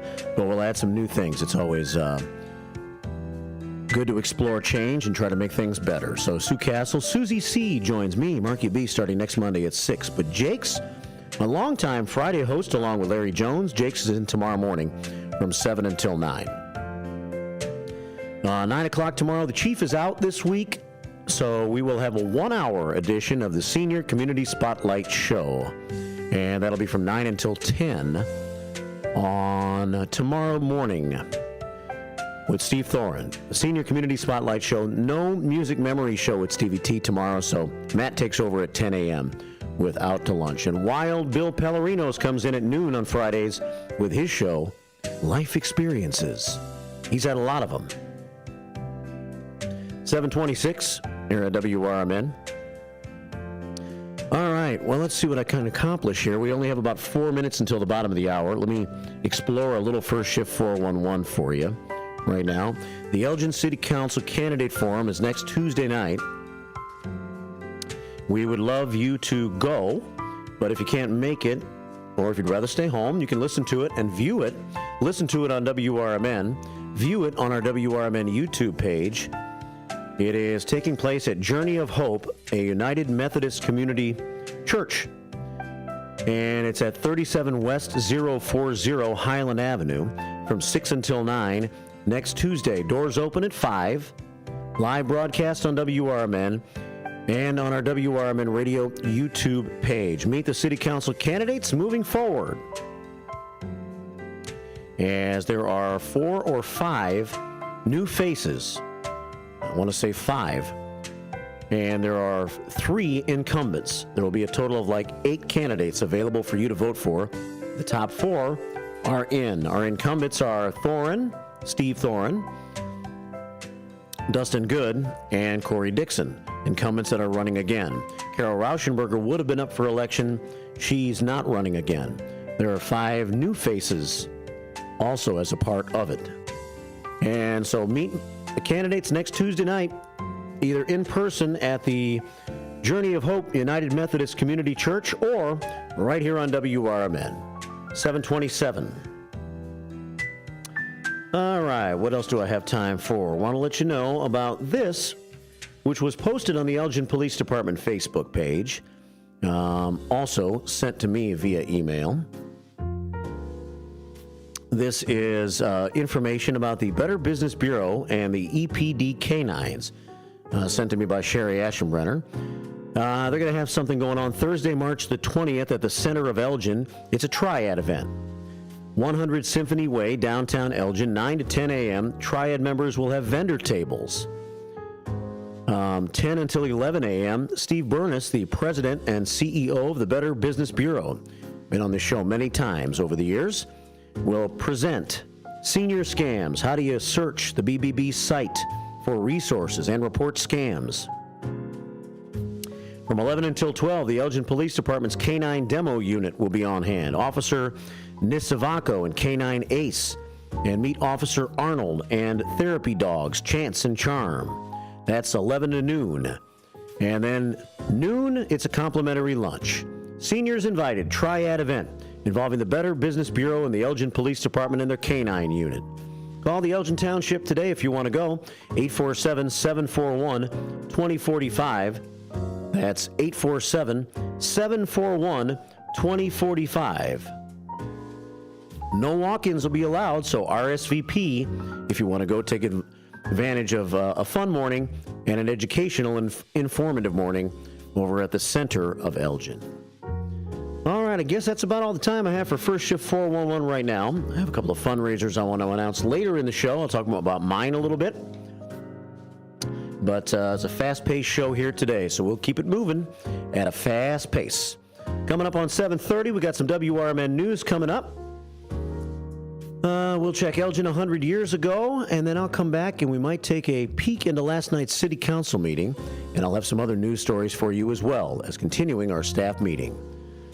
sun and clouds on a Thursday. With your 1410 WRMN News Flash, I'm Sean Credan. Brought to you by Sky Rizzi. The Kane County Coroner's Office releasing significant data on veteran suicides. Between 2020 and 2024, suicides in Kane County totaled 224, with 13 veterans among them. The peak year 2021 seeing 5 veteran suicides that year. A tragic accident early Monday morning. A 69-year-old pedestrian struck and killed by multiple vehicles on Route 31 at Miller Road in Dundee Township. The man wearing dark clothing was hit by a Chevrolet Cruze, an Acura, and a Cadillac, all driven by local residents. While the driver stopped to assist, emergency services responded quickly. The man was pronounced dead at the scene. College of DuPage inviting the community to explore careers in health sciences March 13th from 4 to 5:30 p.m. Attendees can engage with faculty, tour the state-of-the-art labs, and participate in hands-on demonstrations at the Health and Science Center in Glen Ellen. With your 1410 WRMN News Flash, I'm Sean Credan. Workdays can be unpredictable, but your workwear shouldn't be. With the Cintas Apparel Plus program, you'll have freshly laundered garments for everyone on your team delivered every week. Cintas has workwear for just about any job imaginable, with high-performance fabrics and an uncompromising fit that stretches and moves with you. Don't leave looking and feeling good to chance. Visit Cintas.com. Oh, I'm ready! And get ready for the workday. Dell Technologies is celebrating with anniversary savings on their most popular tech. For a limited time only, save on select next-gen PCs like the XPS 16, powered by Intel Core Ultra processors and more. Plus, curate your dream setup with great deals on select monitors, mice, and more must-have electronics and accessories. When you shop online at Dell.com/deals, you'll have access to leading-edge technology to match your forward-thinking spirit and free shipping on everything. Again, that's Dell.com/deals.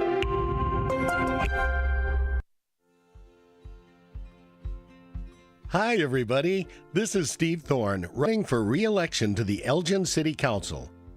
So many of you already know me, and you know that my many years of volunteer work and ongoing service are all about helping the residents of our great city, especially our seniors and military veterans. We certainly have had our challenges, past and present, but Elgin owns my heart, and it always has. We are a strong city, a safe city, a city of neighborhoods, a city where people feel the touch of community connection. And that's part of our greatest strength. We look out for one another here in Elgin. And as your city councilman, I pledge to look out for you. I've been endorsed by both the Elgin Police and Firefighters Unions. I'm respectfully asking for your vote to continue serving you on the Elgin City Council. Paid for by Friends of Steve Thorne. This is Sarah Silver with your Fox Valley forecast. Today, mostly cloudy with a slight chance of rain showers after 9 a.m.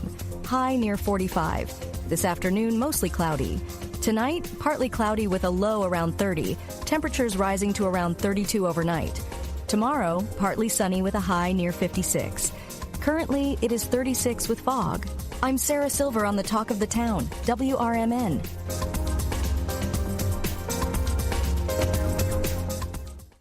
Is that a new Samsung Galaxy A15 5G? Yeah, I got it for free when I joined Cricket Nation. Sounds pretty great. At Cricket, anyone can get a new phone when they switch. Whoa. With a high-quality camera, meaning more flattering selfies for all. And super fast 5G, so you can post them for all to see. Your friends, your family, your ex. Free phone! Free phone! Okay, I'll switch. Welcome to Cricket Nation. Cricket 5G is not available everywhere. Must bring your number to Cricket on a $60 a month voice plan. First month service charge and tax to its sale. These terms and other restrictions apply. See cricketwireless.com for details. From the pages of the Elgin newspapers of 100 years ago today, these are the headlines brought to you by the Elgin History Museum. I am Tricia Grosser, and this is what was happening in Elgin 100 years ago, February 27th. Crippled by the loss of Waldy, their star center, the Elgin Junior College and Academy Basketball 5 will invade Lake Forest tomorrow afternoon for a non-conference game with the Lake Forest College Quintet.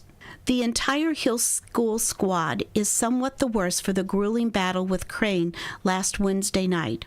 And according to Coach Wheeler, his team is rather down in spirits over the defeat handed them by Crane in a game which decided the Northern Illinois Junior College Conference title. Captain Pope Turner, Lanke's center, who has been ineligible this season, will make the trip with the orange and black and will play center in place of Rakow, who strained ligaments in his knee in the Crane game. Hayward Biggers, Elgin High School athlete, is the original hard luck man. The Maroons sub forward who broke his collarbone in football practice after earning a place on the first team last fall, then fractured his shoulder again in basketball practice, and has now sprained his ankle in last evening's drill. The seriousness of the sprain is hard to determine, judging from the size of Bigger's ankle today and the intense pain. Coach Cliff Adams' Maroon squad is further crippled by the loss of Gaga Mills, who is confined to his home with tonsillitis. Elgin 100 Years Ago is a presentation of the Elgin History Museum. Be sure to visit the museum located at 360 Park Street in Elgin, open Wednesday through Saturdays 11 to 4. You can also listen to Elgin 100 Years Ago at www.elginhistory.org.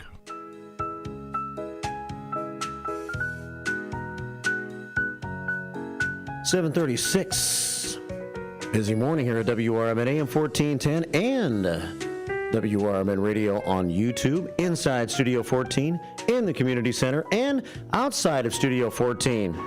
Shut your mouth, you thong-wearing fatty! Where Northwest Wes and Northwest Wesley Jr. are hanging out. Shut your mouth, you thong-wearing fatty! You guys have a great day. Thanks for dropping by. Northwest Wes also dropped by this morning and had a couple of comments earlier about this whole THC, types of THC, products that are in convenience stores and other places that are purchasable by people in the city of Elgin and all around the area. And that's what we're going to discuss with Anthony Ortiz last night. There was quite a long discussion last night.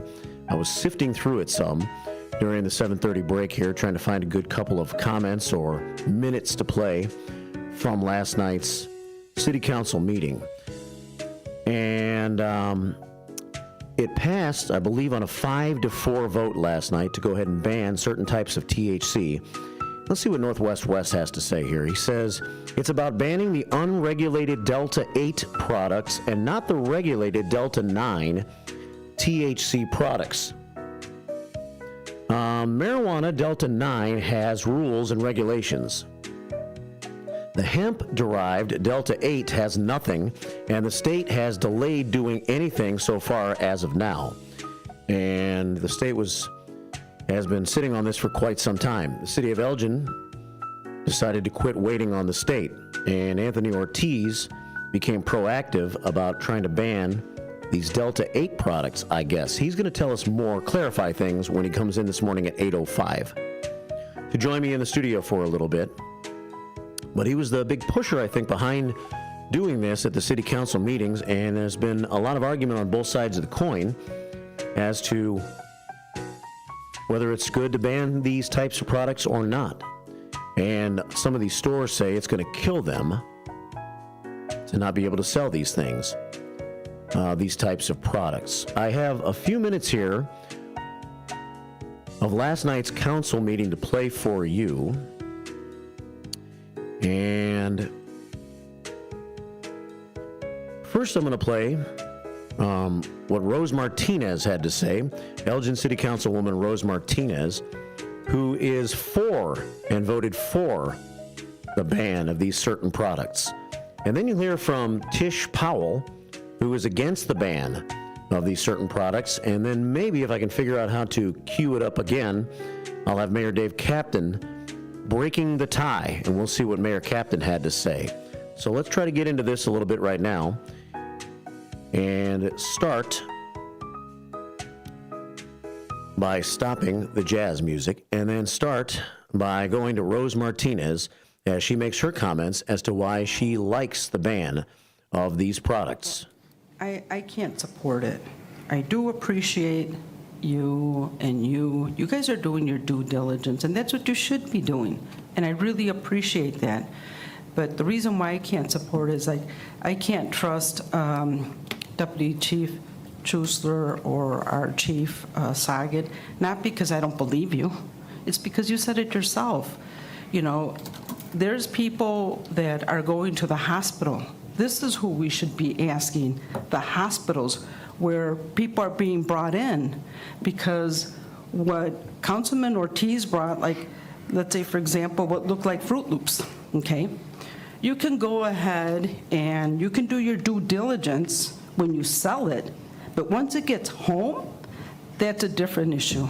And just being at the hospital for other reasons, I've heard in the ER room where accidentally it's gotten to the wrong hands, you know? And it happens. It happens with guns.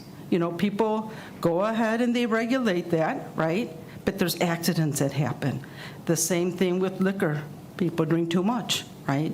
And all I'm saying is that here, you know, we're going because one or two incidents that the deputy chief said, no, it's a real problem, and it's in the hospitals. And so when you talk about, well, people are going to go outside, we're very fortunate in this community to have 2 hospitals, right? And what happens? Other communities come to our hospitals. So it's not just a problem in Elgin, it's a problem in other communities that come here because there's a problem with this. That's why I can't support it. Thank you. Okay. A lot of hands up. Ms. Powell, real quick, this is your second time. Thank you. I just want to circle back on some of the comments I've heard, which are really interesting. Brought up, I think it was Councilman Good, brought up that he scanned the QR code, saw the test results. It didn't say, you know, how many heavy metals are in it or pesticides or different things like that. Do you know how many heavy metals and pesticides are in the tomatoes and the strawberries and milk that you buy at the store? We don't regulate those. Again, that's a different level of government that regulates those, and I'm not trying. But I mean, it's the point I'm trying to make. You know, we can't sit here and pretend like everything that we buy at the store right now is safe for us. I mean, how many of y'all are washing your produce off with baking soda and stuff like that because you heard it removes pesticides and everything? I mean, I don't know if it does or maybe it doesn't, but people are trying all kinds of stuff. But, I mean, we don't know what level of pesticides and heavy metals are in the stuff that we're buying right now, but we make that choice. Or we buy or we grow our own products, or we choose to buy organic. But to sit here and say, well, I don't know how many heavy metals are in this stuff right now. The point was the self-regulation. But there's different standards between officially regulated and what was just proposed as self. That was the point I was trying to make. I hear your point, though. I understand. But if we were specifically talking about the THC levels, and the THC levels, the Delta 9 levels, and the Delta 8 levels were indicated on that report that I saw, like when I was scanning those QR codes. That's what we were originally talking about. We weren't now, okay, well, now we see the THC levels, but now we're worried about heavy metals and pesticides. I mean, when does it stop? And then you've got Councilwoman Martinez talking about, oh, it's a problem in the hospitals. If it was a problem in the hospitals, we probably would have heard from the hospitals. We ain't heard from the hospitals. The 911 calls, Deputy Chief Schuessler, does our 911 system, it takes 911 calls for the police and the fire department, correct? And the fire department, just to make sure everyone's clear, is also our paramedic service. Those calls all come into one 911 center. They do. Okay, thank you. All right. But not when you're being taken by somebody else. Those don't come in. Okay, but again, and interesting how all these people get to interrupt me, but when I interrupt people, I get chastised. But anyway, but I'll let you speak because I'm interested in what you have to say. I'm letting you speak, but understand that again, when there are major health issues and concerns in our community that our hospitals are seeing, we would have heard this from them. They're not just sitting back saying, oh my goodness, we're seeing all this stuff and we're not saying anything. We haven't heard that from them. And let's be honest, and I brought this up last time we talked about this. When we look at all of these states that have banned THC and hemp, these are states that have been very heavily lobbied and controlled by the cannabis industry. That is where you are seeing this coming from. This has nothing to do with, ooh, we're so concerned about the safety of folks. No, that might be part of it. I'm not going to say that they're not concerned about safety at all. Colorado was a leader in the cannabis industry, but conveniently, they've banned THC and hemp.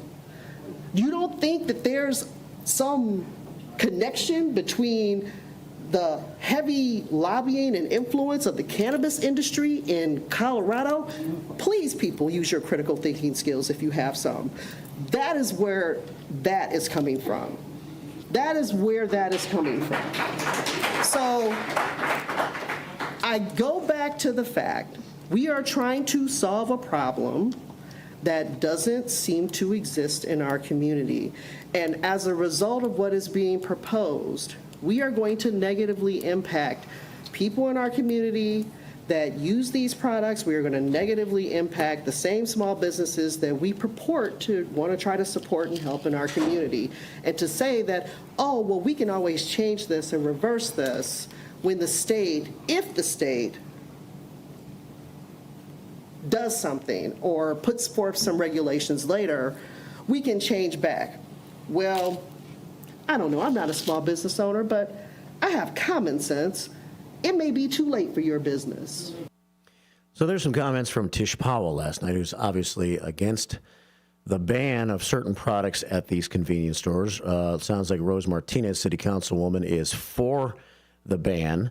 And I believe it was passed 5-4 to take some of these products out of stores. And we're going to hear from Mayor Dave Captain, who broke the tie, apparently, in the vote, coming up in just a few moments. It's 7:47 here at WRMN, AM 1410, and at WRMN Radio on YouTube. So let me see if I can now cue it forward to the final decision. And then Mayor Anthony Ortiz, not the mayor, but City Councilman Anthony Ortiz, who was behind this from the start, is going to join us at about 8:05 this morning, and we'll talk about all of what's been talked about for just a few minutes with Anthony this morning. Coming up at 8:35, Beth Drendel talks about a tornado drill going on in Kane County next week. And then at 9 o'clock this morning, we're going to switch gears and talk about school a little bit with a school board candidate member from District 300. You're going to meet Aaron Kelly in studio this morning on a busy show. All right, well, let's go to Mayor Dave Captain now and see how this all turned out after this long discussion last night. Then we'll get clarification at 8:05 from Anthony Ortiz. Interesting city council topics being discussed at recent meetings and decisions being made. So here's Mayor Dave Captain in the middle of saying something and resolving this issue. Becomes monumental, and it's problematic in itself. And I always look at what's best for the community. And I'll sit down and distill all these things, and I could sit here for about 20 minutes and talk to you. But in my opinion, the best thing that we can do for this community right now is to provide a ban on this material.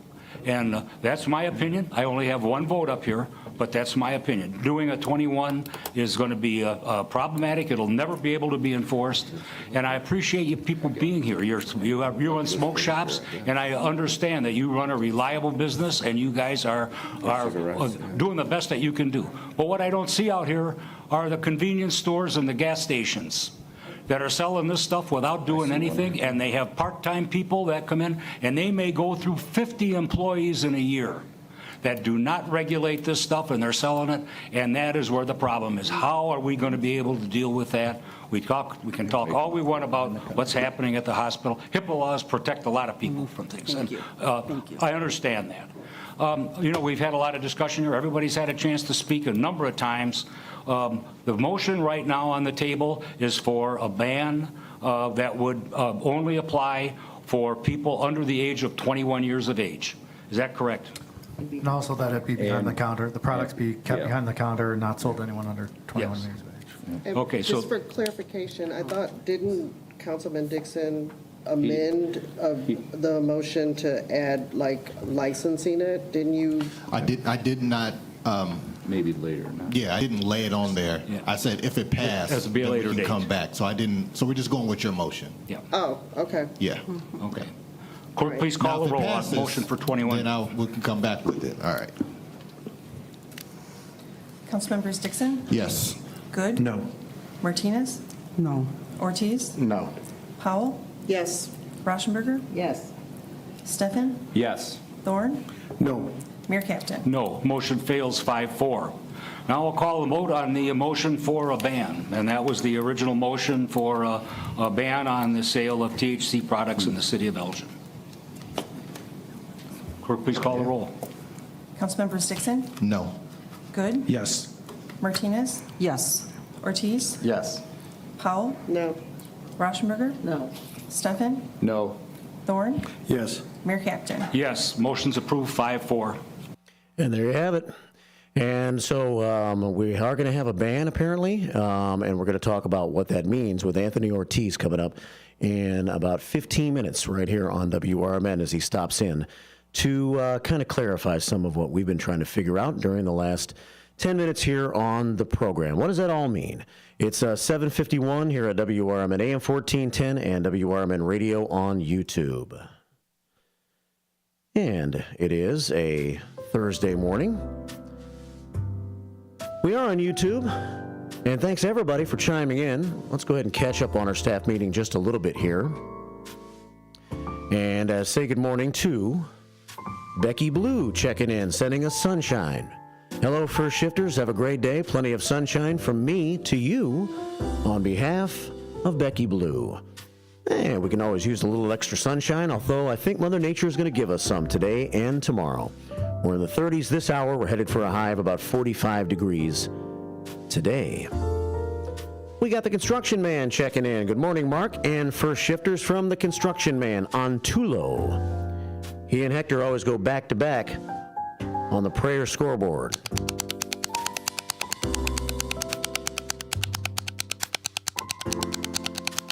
Wow. 143 prayers already on the prayer scoreboard this morning? Can it be true? Fast Eddie checks in. Fast Eddie checking in with the First Shifters this morning. What's happening, Fast Eddie? Thank you for listening and joining us every day. DTJ downtown Jose in the house says, good morning, First Shifters from DTJ, sidekick Susan. And he says, go Bears. Well, it's going to be a while. Don't get too excited. Calm yourself. Calm yourself, downtown Jose. Remember, every year we get too excited and we get let down. Maybe we should just let the wins take care of themselves if they do start to win games this year, which we hope they will. And it's a long ways away. We got baseball season first. You can talk all sports every Saturday morning from 8 until noon with the Sports Guys. Here at WRMN AM 1410, Derek was in on Matt's show yesterday. Marcus Mack joins this show from time to time. Marcus has his show 10 o'clock on Saturday mornings, The Truth About Chicago Sports. Derek's on with Mike at 8 o'clock on Saturday mornings with On the Rise. 4 hours of sports talk Saturday mornings here on WRMN. 7:53.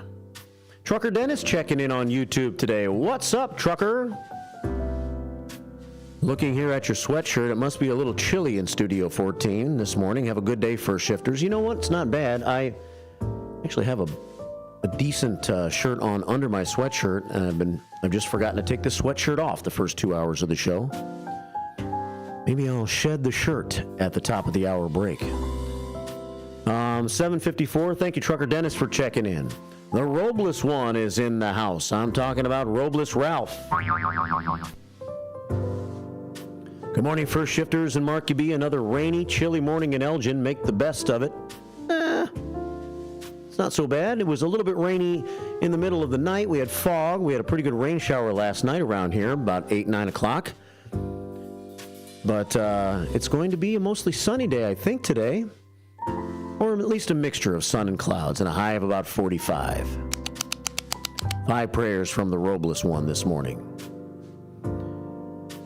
We have Susie C. checking in. She checked in last hour, once again proving she is getting up and ready for this show, as she will join it beginning at 6 a.m. next Monday morning to add a little female touch to the first shift and some new features to look forward to. We'll sort it all out, take it as it comes, and try to develop this morning show more and more. And Dynamite Denise checks in and says, happy Thursday, first shifters, and Marky B, enjoy the day. The Dynamite one sending us, well, let's see, at least 25 prayers to our prayer scoreboard.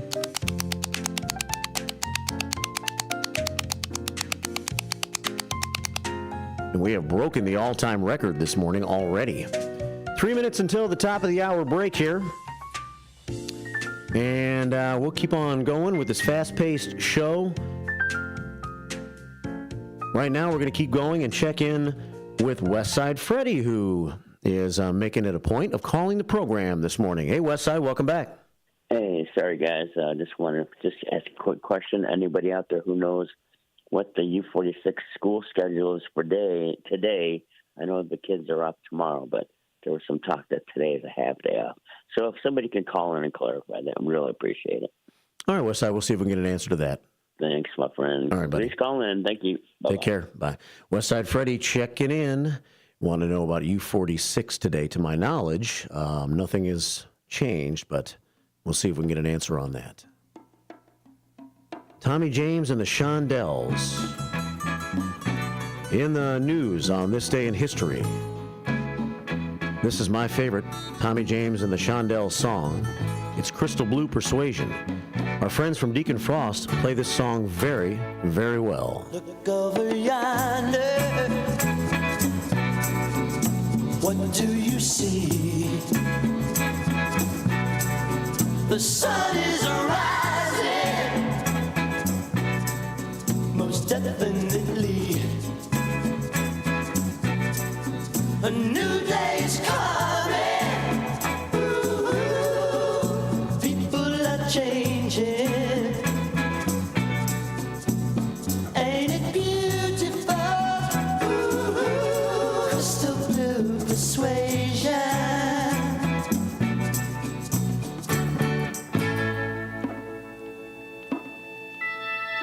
Better get ready. Gonna see the light. Love is the answer. And that's alright. So don't you give up now. So easy to find. Just look to your soul. Look to your soul. And open your mind.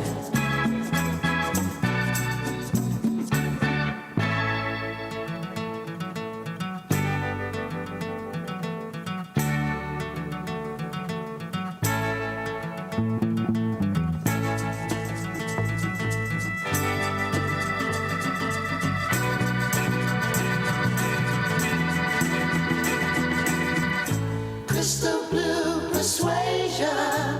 Eddie Gray from Tommy James and the Shondells, born today in 1948, turned 77. 7:59. I am a non-attorney spokesperson representing a team of lawyers who help people that have been injured or wronged. If you've been involved in a serious car, truck, or motorcycle accident or injured at work, you have rights, and you may be entitled to money for your suffering. Don't accept an offer you get from an insurance company until you talk to a lawyer. And we represent some of the best personal injury lawyers you can find. Tough lawyers that will fight to win your case. And they're so good they stake their reputation on it by only getting paid if you win. So if you've been in a serious car, truck, or motorcycle accident or hurt on the job, find out today for free what kind of compensation you may be entitled to. Call the legal helpline right now. 800-257-3148. 800-257-3148. 800-257-3148. That's 800-257-3148. Your hometown radio station since 1949. We are WRMN AM 1410, Elgin time, 8 o'clock. With your 1410 WRMN Newsflash, I'm Sean Curdan. Brought to you by Sky Rizzi. Naperville District 203 School Board has sanctioned modest fee hikes for the 25-26 academic year. Kindergarten through high school general fees will see a $4 increase, contributing directly to school budgets. Half-day kindergarten programs and junior high yearbooks will also rise by $2. South Elgin police are investigating a gunfire incident near Fox Meadow Elementary School. Responding to a 911 call around 5:45 p.m. on Monday, officers learned of a group reportedly displaying firearms. By the time authorities arrived, the group had fled, though shots had been fired. Fortunately, no one was injured. Naperville Park District announced the opening of its summer rental season for pavilions, with residents able to apply starting at 8:30 a.m. on March 6th and non-residents on March 13th. The summer rental period extends from June 1st to August 31st, including the DuPage River Park Pavilion, among others. With your 1410 WRMN Newsflash, I'm Sean Curdan. Workdays can be unpredictable, but your workwear shouldn't be. With the Cintas Apparel Plus program, you'll have freshly laundered garments for everyone on your team delivered every week. Cintas has workwear for just about any job imaginable, with high-performance fabrics and an uncompromising fit that stretches and moves with you. Don't leave looking and feeling good to chance. Visit Cintas.com. Oh, I'm ready! And get ready for the workday. Dell Technologies is celebrating with anniversary savings on their most popular tech. For a limited time only, save on select next-gen PCs like the XPS 16, powered by Intel Core Ultra processors and more. Plus, curate your dream setup with great deals on select monitors, mice, and more must-have electronics and accessories. When you shop online at Dell.com/deals, you'll have access to leading-edge technology to match your forward-thinking spirit and free shipping on everything. Again, that's Dell.com/deals. From the pages of the Elgin newspapers of 100 years ago today, these are the headlines brought to you by the Elgin History Museum. I am Tricia Grosser, and this is what was happening in Elgin 100 years ago, February 27th. Crippled by the loss of Waldy, their star center, the Elgin Junior College and Academy Basketball 5 will invade Lake Forest tomorrow afternoon for a non-conference game with the Lake Forest College Quintet. The entire Hill School squad is somewhat the worse for the grueling battle with Crane last Wednesday night.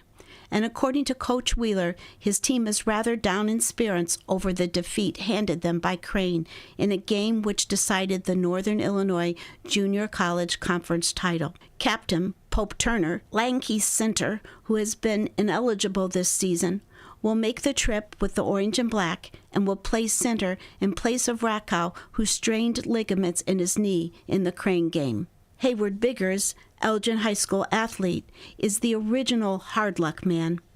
The Maroons sub forward who broke his collarbone in football practice after earning a place on the first team last fall, then fractured his shoulder again in basketball practice, and has now sprained his ankle in last evening's drill. The seriousness of the sprain is hard to determine, judging from the size of Bigger's ankle today and the intense pain. Coach Cliff Adams' Maroon squad is further crippled by the loss of Gaga Mills, who is confined to his home with tonsillitis. Elgin 100 years ago is a presentation of the Elgin History Museum. Be sure to visit the museum located at 360 Park Street in Elgin, open Wednesday through Saturdays 11 to 4. You can also listen to Elgin 100 years ago at www.elginhistory.org. This is Sarah Silver with your Fox Valley forecast. Today, mostly cloudy with a slight chance of rain showers after 9 a.m. High near 45. This afternoon, mostly cloudy. Tonight, partly cloudy with a low around 30. Temperatures rising to around 32 overnight. Tomorrow, partly sunny with a high near 56. Currently, it is 36 with fog. I'm Sarah Silver on the Talk of the Town, WRMN.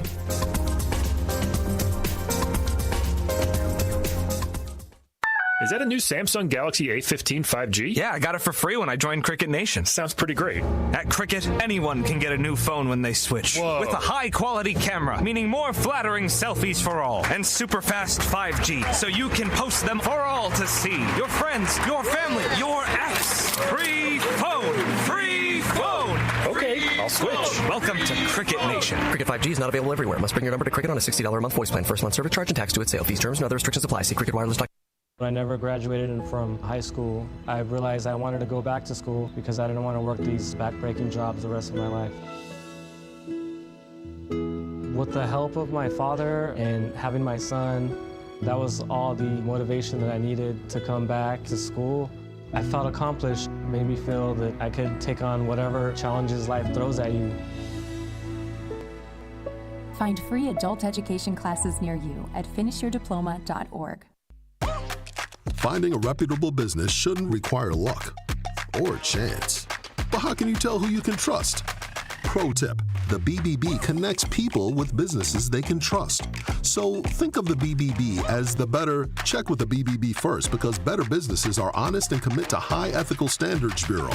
That's why they're better. Always look for the sign of a better business and find a better business anytime at bbb.org.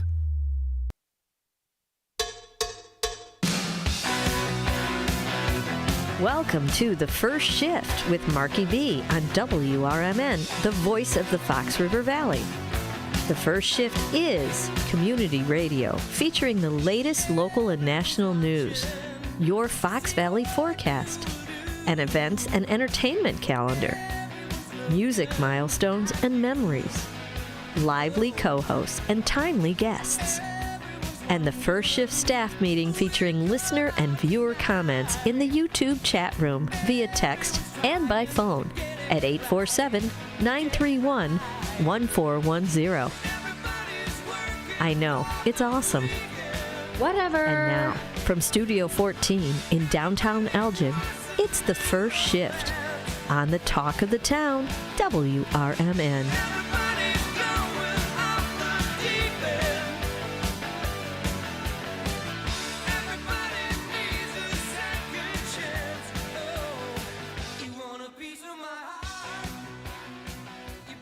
And welcome to more of the First Shift here at WRMN AM 1410 and WRMN Radio on YouTube. It is a pleasant day outside here in Elgin. We're going to have a temperature in the mid-40s. We'll be upper 50s by tomorrow, and then a chillier weekend. Tell you about that a little bit later. It's been a busy show so far, and we're welcoming in Elgin City Councilman Anthony Ortiz on this Thursday morning to the program. Thanks for coming in on pretty short notice, Anthony. Oh, thanks for the invite, and good morning to everybody listening. I know we talked about it recently, having you in, but I didn't want to wait too long until after the final vote. I guess this is not too long after the final vote. It took place last night. Yep, almost at the 12-hour mark. Yeah. So I texted you again last night, and so thanks for getting back to me quickly and then bouncing back and being here first thing in the morning, because you were at the meeting till like 11:30 last night, right? Yeah, we got out pretty late because we had executive after the city council meeting, so that went a little bit longer. So around 11:30 we got out of City Hall last night. Yeah. Well, so there have been some interesting ordinances and things that have been discussed at recent city council meetings. We had the whole tent city situation with the residents there. Eventually now moving over to the Lexington, and that's been something you guys have been involved heavily with. Then more recently, the panhandling ordinance, which just went into effect on February the 23rd, which we'll see how that all gets sorted out. But I guess the main reason to have you in today was to talk about something that you brought to the table, I guess along with City Councilman Dustin Good, not too long ago. Do you want to just give us a little background on that? Yeah, so when I first got on the dais in 23, after winning that election, Mayor Captain brought it up first. So I think it was July of 2023. And at that time, I didn't really know too much about it. And after learning what it was, it reminded me of spice. So back in like the early 2010s, spice was a thing. It was like a synthetic drug. Well, I don't even want to call it a drug, but a synthetic product that gas stations were selling. And it gave you the same high that marijuana was. And then that was a huge thing because I was in the Marines at that time. And it was going wild in California. So when I educated myself and I learned what it was, it's almost the same product as that. It's a different version. And this one actually comes from a hemp plant. So it might be a little bit safer than what spice was because nobody ever knew what was in that. And then it passed the first round of votes, and then it got tabled, I think, during the city council meeting in 2023. And the reason it got tabled, at that time, I voted against the tabling, is there was a bill going through the state to regulate it and try to make it safer for consumers. and then that bill never went anywhere. It came out of the Senate, the Illinois Senate for regulation, but never passed the Illinois House. I don't know why. I don't work down there, so I don't know why I never got called or passed. Yeah. And then they started a new legislative session, so anything that didn't get passed for the last session has to start all over through the process again. So hopefully they do something quick, so then we can remove our ban and just adopt whatever regulation that the state says that's safe for people. And then in 23, once that did, in 23, I talked to last month I talked to Councilman Good. Hey, how you doing? Talked to Councilman Good and asked him what his thoughts were, any ideas that he thinks that if we should ban it, regulate it. And then we started working on it, and then we just took Mayor Captain's version of it, looked at it, and then it looked good how we liked it, and then we put it on the agenda, and then I started talking to council members about it and see what their thoughts were. And there have been, it's like half and half divide. 5-4 was the final vote last night to ban it. What exactly is being banned? It's anything that's consumable, anything you put in your mouth and eat. So it's not banning like lotions or creams or oils or hair products. So anything you like put on your skin, it's not getting banned. Stuff that you eat that is getting banned. So like gummies or chips or drinks, anything that you can consume. I don't know if some of your listeners watched the last meeting, when I brought some of the products up. Yeah, I saw that, the Fruit Loop looking things. That's the one that when I went to the store and bought it, I had asked like how much like THC concentrates in it, and like will it get me high? And any of the products would get somebody high because it does have THC in it. But they couldn't really give me a breakdown of the ingredients within the product besides looking at it, knowing that it's cereal with marshmallows that sticks it all together to make it a Rice Krispie treat. But the concentrate of THC couldn't really say how much was in it. And then the packaging, like there was a lot of discussion about the packaging and the labeling. And it says, some of them say should not be consumed by under 21, should not be sold to people under 21, but it doesn't say do not sell to people under 21. It just said should on the package? Yeah, some of them said should.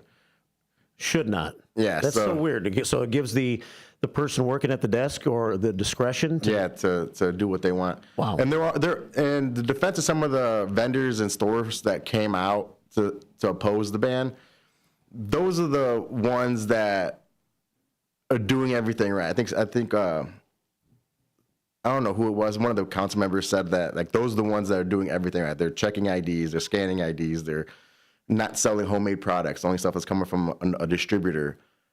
But then we also have all the convenience stores and gas stations that could be selling it that don't do all those regulations that are easier for kids to get a hold of. So we did have vendors and stores that were responsible in selling the product, but then who knows how many we have that aren't. And those are the ones that kind of give the good guys a bad name.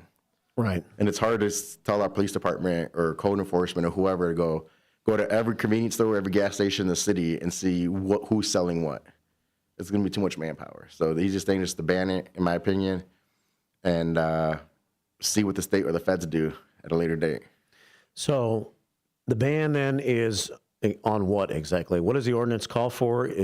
First of all, it's selling something to anybody that's under 21 or permanently banning this product no matter what age you are. Yep, it's permanently banning it in the city of Elgin within no matter what age you are. So no convenience stores can sell it, display the product, display an advertisement for it. Here, I'll read it for you. Yeah, please, thanks.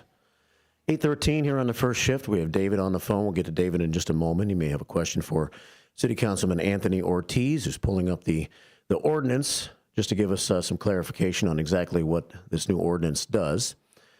8:14, about 20 minutes away from Beth Drendel being on the show from Kane County Emergency Management. She's going to talk about a tornado drill in Kane County coming up next week.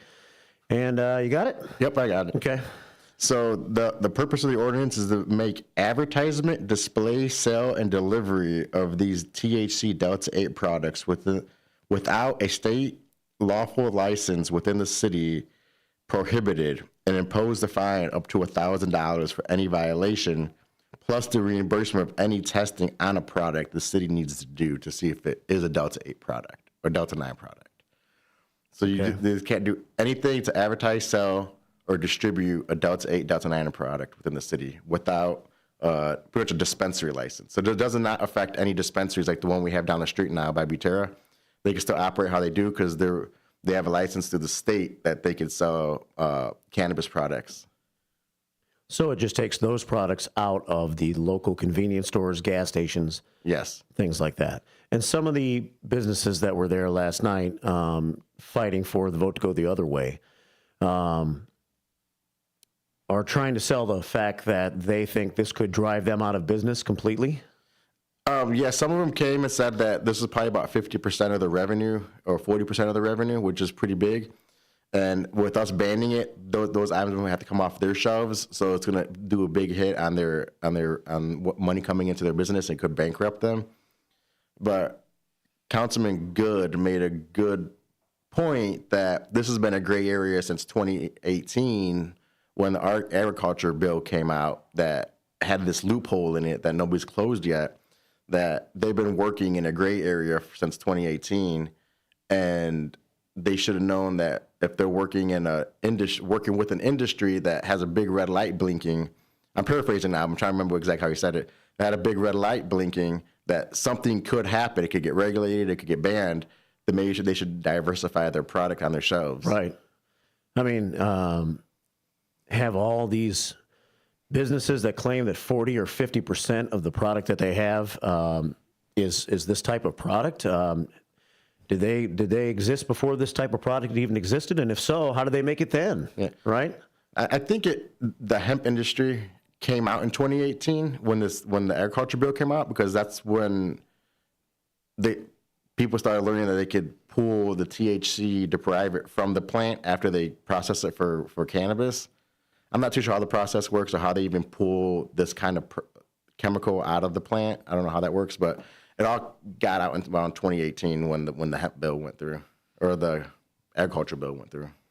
817 here on WRMN. We're talking to City Councilman Anthony Ortiz behind this ban of certain THC products. So the products are Delta 8 or Delta 9. I don't even know what that means. So Delta 8 is a lower THC level within the product, and Delta 9 has a higher one. And there's also a Delta 10 that has even more THC in it. So pretty sure that the higher the number, the more THC concentrate has within the product, the way I understand it. And then the legal amount that you can have without having a dispensary license is 0.3. So if it has 0.3 or less, you could sell it in a convenience store. You can sell it wherever you want. And if it has more than that, then it has to go through a licensed dispensary to sell it. Because at that time, whoever, just federal government, local government, whoever made the rule that once it goes over 0.3, then it's got to be sold within a licensed dispensary. Let's talk to David. You may have to put your headset on for a second to hear what he's got to say. 847-931-1410, regular listener who chimes in on conversations that we have. Hey, David, good morning. Hi. Hey. So, hello, Mr. Ortiz, also, and to the listeners. And so, is there a did the Fed allow this spice product to be sold, and you want to pass a Elgin ban on it? I'm trying to understand it a little bit better. Yeah, so the Elgin, it did pass last night, so there will be a ban on this product.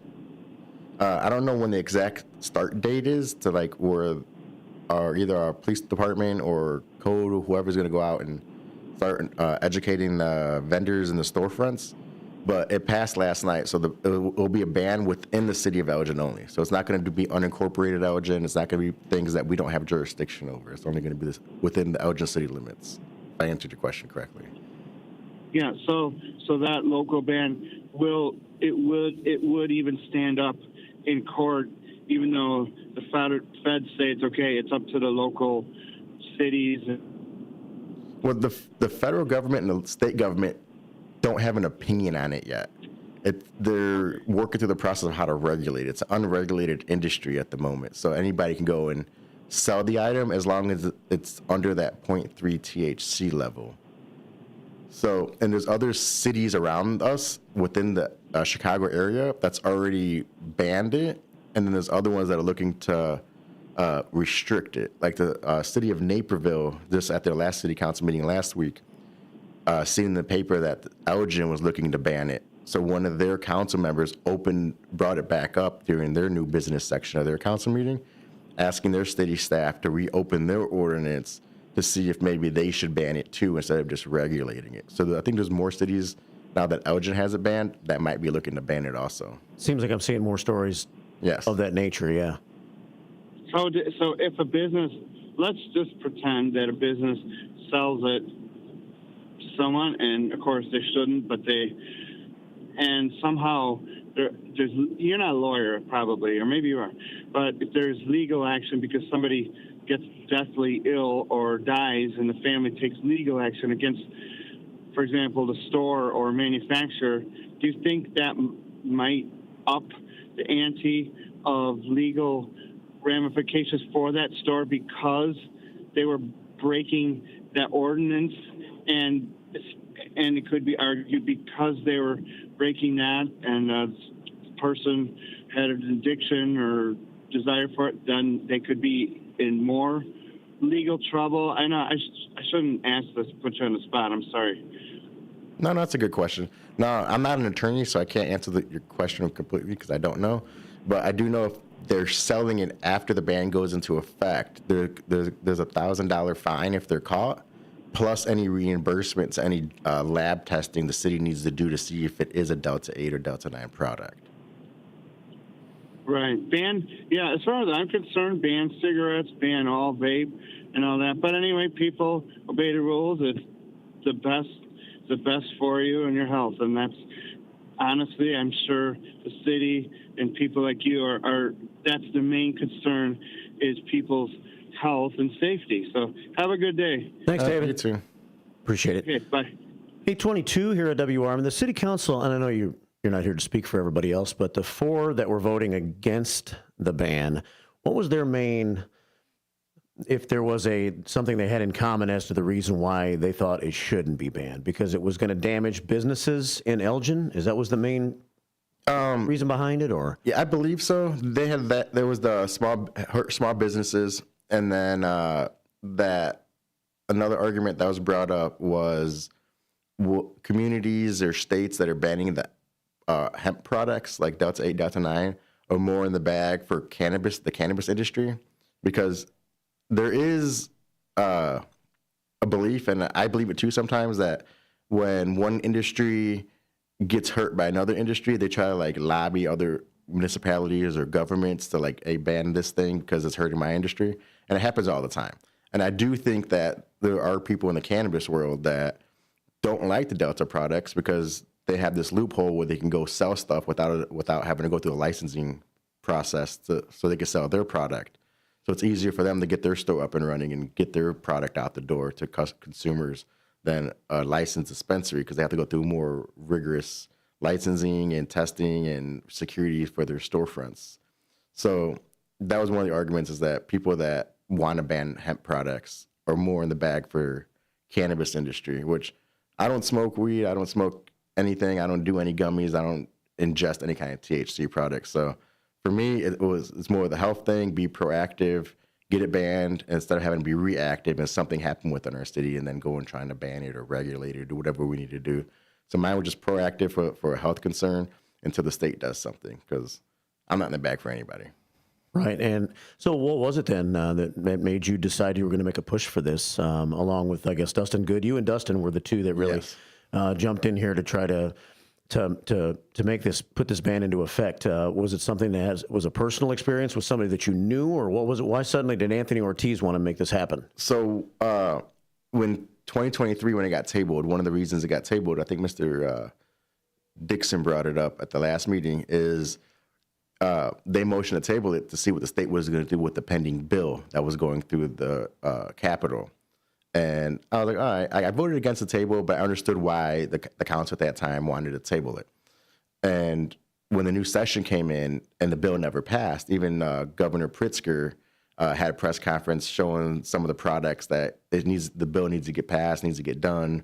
And he had some representatives and senators with him during that press conference. And then he made his last push effort to get the bill passed, and then never passed. And as soon as the new General Assembly came in January is when I started talking to some council members and talked to Dustin Good.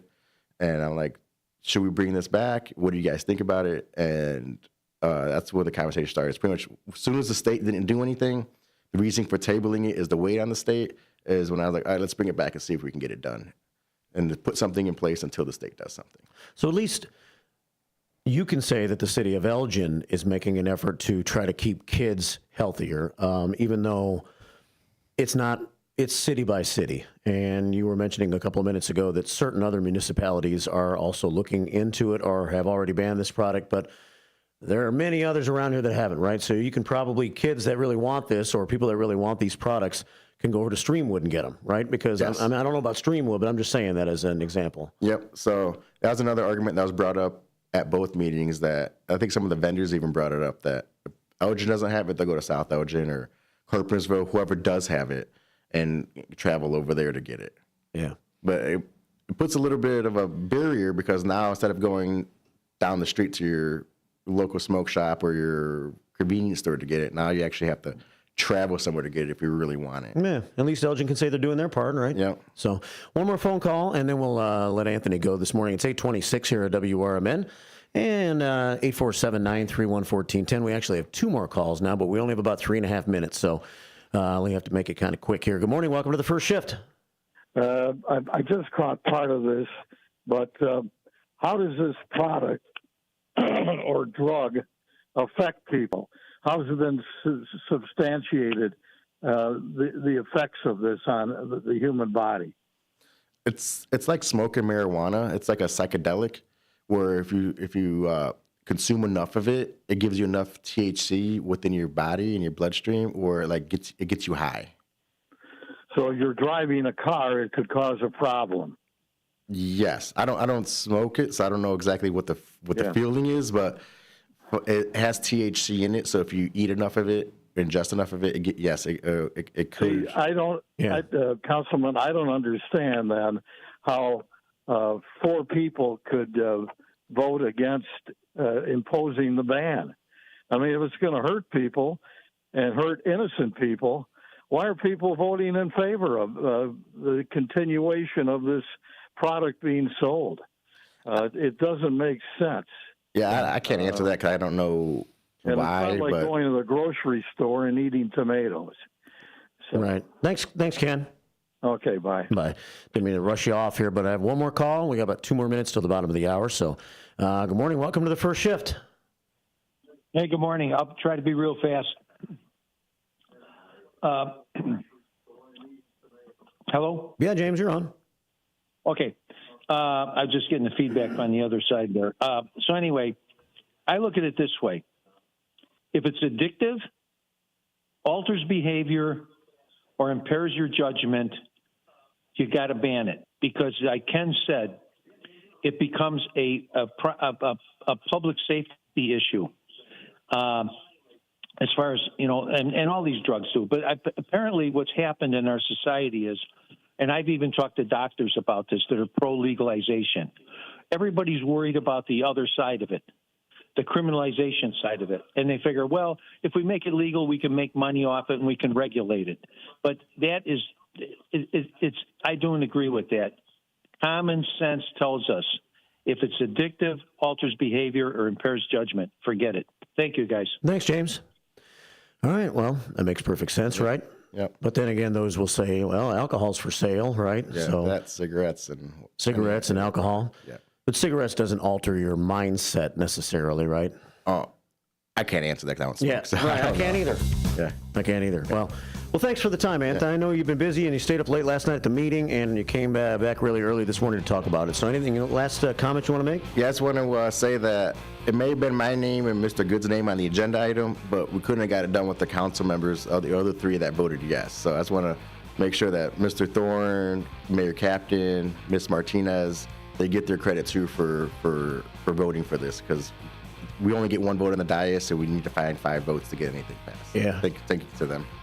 Well, thanks for working on making something good happen, man, and appreciate you coming in. You should come back more often. All right. Well, hopefully I have no more controversy on the dais with big items. So we'll see. Yeah, well, if it's good, it's worth it, though. So thanks. Anthony Ortiz, Elgin City Council person. We'll go over the ordinance a little bit more in the coming days and when it goes into effect and all of that. It is 8:30 here on the first shift, and we're going to talk to Beth Drendel with Kane County Emergency Management in just a couple of moments. With your 1410 WRMN News Flash, I'm Sean Kernan. Brought to you by Sky Rizzy. Naperville Park District has announced the opening of its summer rental season for pavilions, with residents able to apply starting at 8:30 a.m. on March 6th and non-residents on March 13th. The summer rental period extends from June 1st to August 31st, including the DuPage River Park Pavilion, among others. Naperville District 203 School Board has sanctioned modest fee hikes for the 25-26 academic year. Kindergarten through high school general fees will see a $4 increase, contributing directly to school budgets. Half-day kindergarten programs and junior high yearbooks will also rise by $2. South Elgin police are investigating a gunfire incident near Fox Meadow Elementary School. Responding to a 911 call around 5:45 p.m. on Monday, officers learned of a group reportedly displaying firearms. By the time authorities arrived, the group had fled, though shots had been fired. Fortunately, no one was injured. With your 1410 WRMN News Flash, I'm Sean Kernan. Workdays can be unpredictable, but your workwear shouldn't be. With the Cintas Apparel Plus program, you'll have freshly laundered garments for everyone on your team delivered every week. Cintas has workwear for just about any job imaginable, with high-performance fabrics and an uncompromising fit that stretches and moves with you. Don't leave looking and feeling good to chance. Visit Cintas.com. Oh, I'm ready! And get ready for the workday. Dell Technologies is celebrating with anniversary savings on their most popular tech. For a limited time only, save on select next-gen PCs like the XPS 16, powered by Intel Core Ultra processors and more. Plus, curate your dream setup with great deals on select monitors, mice, and more must-have electronics and accessories. When you shop online at Dell.com/deals, you'll have access to leading-edge technology to match your forward-thinking spirit and free shipping on everything. Again, that's Dell.com/deals.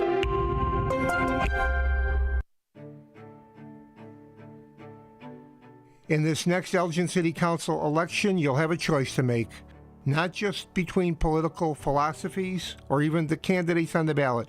Your choice involves supporting someone who has always been there for Elgin, who has always been there for you as a longtime community volunteer and a lifelong resident. Elgin City Councilman Steve Thorne, running for re-election, is a name you know and a leader you can trust. His pledge is to maintain secure neighborhoods by continuing to support Elgin's police officers and firefighters. And Steve will work, like always, to protect your tax dollar. He's accessible and accountable. He's a friend, my friend, and your friend on the Elgin City Council. He's one of us for all of us. I'm asking that you vote to re-elect Steve Thorne to the Elgin City Council. Paid for by Friends of Steve Thorne. This is Sarah Silver with your Fox Valley forecast. Today, mostly cloudy with a slight chance of rain showers after 9 a.m., high near 45. This afternoon, mostly cloudy. Tonight, partly cloudy with a low around 30, temperatures rising to around 32 overnight. Tomorrow, partly sunny with a high near 56.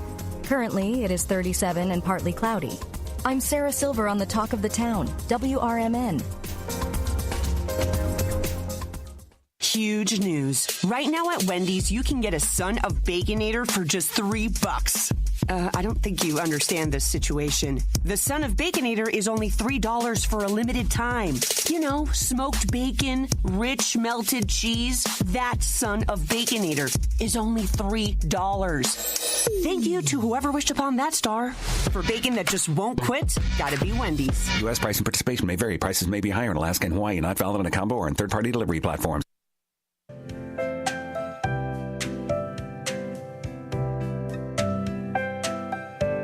8:34 here on the first shift.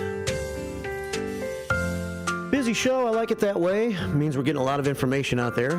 It means I'm having to push a lot of buttons and shift a lot of different directions in a hurry, but that's okay. We talked to Anthony Ortiz, Elgin City Councilman, and good calls by Radio's Ken Husky and James in the last segment. Certainly in favor of the vote that Ortiz helped pass last night to ban certain THC products in convenience stores, gas stations, smoke shops, things of that nature in Elgin. Doesn't mean they'll be banned everywhere, but at least Elgin City Council is doing their part. So 5-4, the final vote last night. Mayor Captain always makes the ninth and final vote, and he voted to pass this ban. So Anthony and his father, both here this morning. His father hangs out with him. It's good to see family involved. And they were in here in the last half hour. It's 8:35, but now we're going to shift gears, and we're going to talk to Beth Drendel for the second straight day, and that's okay, with Kane County Emergency Management.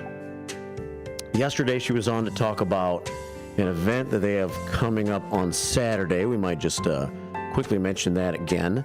But today, we also want to talk about a drill that you need to know about, because it's getting to be possibly a severe weather season again, I guess, although it's always severe weather season. Beth Drendel with Kane County Emergency Management joins us now. Welcome back, Beth. Good morning. How are you? I'm good. How are you? How's life been since yesterday morning? It's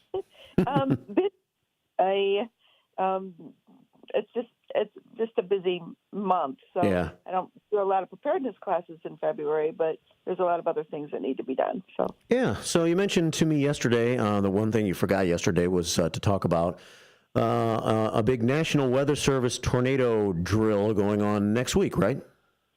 Correct. You want to give us just some details about that? Okay. So March 4th, Tuesday, March 4th, which is the first Tuesday of the month. We do tornado drills, testing our sirens the first Tuesday of the month. But March 4th, they're going to be doing their annual tornado drill. And it's a drill to have help people. The purpose of the drill is to test everyone's preparedness for severe weather. So they're going to be setting off their tornado alarms as usual, outside tornado alarms, but they're also going to be doing a drill over your TV, radio, and if you have a weather radio, the drill will come over that. So it's a really good time to test your preparedness for severe weather, and if that was an actual tornado. I mean, I think it's a good time especially if you have little kids. Use this drill as a time to test them and take them to the basement or to wherever your safe area is, because there's not really going to be a threat. But so to be a time to test them on that, take them down there, and talk to them about if this was a real, what would happen. And I think doing that's going to lessen the fear if there was actually an event. And it's also a good time for schools and businesses to test what their plan is for their employees if this was an actual event. So what time is it going to take place again? At 10 o'clock 10 a.m. 10 next Tuesday morning. So what exactly is going to take place? Will the sirens then go off as well? The outdoor sirens are going to go off because it's the first Tuesday of the month. Okay. Going to go off. And just a reminder about those sirens outside, they're only meant to be heard outside. They are not meant to be heard in your home, which is why they're going to be using your radio. If you have a radio in your house, your television, the alarm is going to go off on your television. And if you have a NOAA weather radio, it's going to go off on your NOAA weather radio. I'm going to pitch the NOAA weather radio again, too, because if this was a real event and your electricity went out, you're not going to get that information over your television or your radio. So a NOAA weather radio is operated on batteries. Yeah. And your would go through that weather radio. Keep some extra batteries, because it seems like I've had for about the last year a NOAA weather radio myself. Batteries keep dying all the time. I don't know. I wonder why that is. But you're keeping it on. I guess so, yeah. Maybe if I put it in a bag, the button to turn it on accidentally gets pressed by my bag or something. I don't know. But so it's going to be as if there was an actual tornado warning. The same types of things would happen then. The sirens are going off. The radio, television, NOAA weather radios will all announce that warning. And I guess in a way, I've always thought of it as far as like it being a test to prove that the National Weather Service had its act together and all these things were working properly in case they needed to use them in the event of an actual tornado. But in reality, you're saying it should be the other side of the coin, too, people taking it seriously and going through the drill themselves. Right. And if we could get people to actually do that, and again, I'm going to go back to kids, because when there is something scary happening, they have a heightened level of fear. But if we practice with them and we teach them about them and we use these times as drills, then when the actual event happens, they're not as afraid of that, because they know you have a plan. And, they know where they need to go. They know what they need to take with them when they go to their safe spot, whether it's a basement or a room in the middle of your house. They'll become less afraid. For sure, practice makes perfect, right? And if you're playing a sport, you practice so that when the game comes around and a situation happens, you know what to do in that situation. I just think that over time, maybe I'm wrong, but over time, just by human nature, a tornado drill is not something that we would necessarily practice unless you're made to practice it in school. Right. So, but schools have to make their own decision on this, right? Do you know if schools, they're not mandated to practice this when it actually happens? I don't know. I was going to take some time to look that up yesterday, and I got busy with something else, and I didn't. So I can't answer that question as to what they're going to do. I mean, if I had kids in school, I would be hoping that they're practicing it. I know they do fire drills and things like that, so I don't have kids in school anymore, so I'm not sure exactly what they do on the state. So, but like I said, I would not just encourage our people at home or people at schools, but also businesses to be better prepared for these kind of events and practice, preparedness and making sure that their employees are safe in these weather events too. Sure. Well, thanks for the information. You want to plug one more time what you have going on Saturday morning? Yes. Okay. So we have an open house on Saturday morning at it's at our training center, and where our emergency vehicles are being stored. So it's actually at the Judicial Center, which is I always get it wrong. 37. It's where the sheriff's office is also. Yeah. Okay. I can find that for you. Yeah. So get that. It's 37W699. Route 38 in St. Charles. So we're out there. We're going to be there from 11 to 1. There'll be a little presentation to begin with about what we do and how you could become a volunteer. And then you'll meet the staff. Most of our staff will be there on Saturday, and some of the volunteers from our training team will also be there. And then you'll get a little tour of the building and see the emergency vehicles. 11 to 1 this Saturday morning. So, and just show up. You don't have to make a pre-registration for this. You can just show up on Saturday morning. Nope, you can go ahead and show up. But if you want to respond on our Facebook page, there is a place there that you can say, I'm going to attend. But it's not necessary for you to do that. Sounds great. Well, thanks again for the time, Beth. And anytime you want to announce anything, just feel free to let me know, okay? Okay, thanks again. All right, take care. Beth Drendel, Kane County Emergency Management, here at WRMN AM 1410 and WRMN Radio on YouTube. Good information to let you know about. All right. We're going to pause from guests for just a few minutes, and then Aaron Kelly's going to be here from District 300. We'll talk to him, or he's hoping to be, the school board member from District 300, and we'll see about why he's running. Learn a little bit about Aaron, talk about school boards in general, their functions, things of that nature, and see what Aaron's got to say. Mike Reed, the mayor of Hampshire, helped to schedule that interview, so Mike's helping me out with a lot of interview ideas and hooking the radio station up with people that he knows. Mike's usually our Thursday morning 8 o'clock host, and he'll be back from time to time, but he has a lot of conflicts and times when he can't make the Thursday show. By the way, we were supposed to have Tim Heft on this morning, the mayor of Huntley, but Tim, I talked to him yesterday morning, and he sounded horrible. And he said, well, let me give it a few hours and see if I feel any better this afternoon. We talked yesterday afternoon. He sounded maybe more horrible. And he said he was running a 101 fever. So we better reschedule. So the mayor of Huntley will soon make an appearance here on the first shift. We just can't do it today because he is very much under the weather with a fever of 101 as of yesterday afternoon. So sorry about that. But Mayor Mike Reed will be back here soon. Hampshire is going to have a big day today on WGN Radio. WGN Radio is featuring the village of Hampshire, so Mike's involved with all of that today. So he's trying to promote his village, as he should. 8:45 here at WRMN AM 1410 and WRMN Radio on YouTube. Coming back, I'll check some more news stories. We'll have more of our staff meeting before we get to Aaron Kelly, who comes your way with me at 9 o'clock this morning. Stay tuned.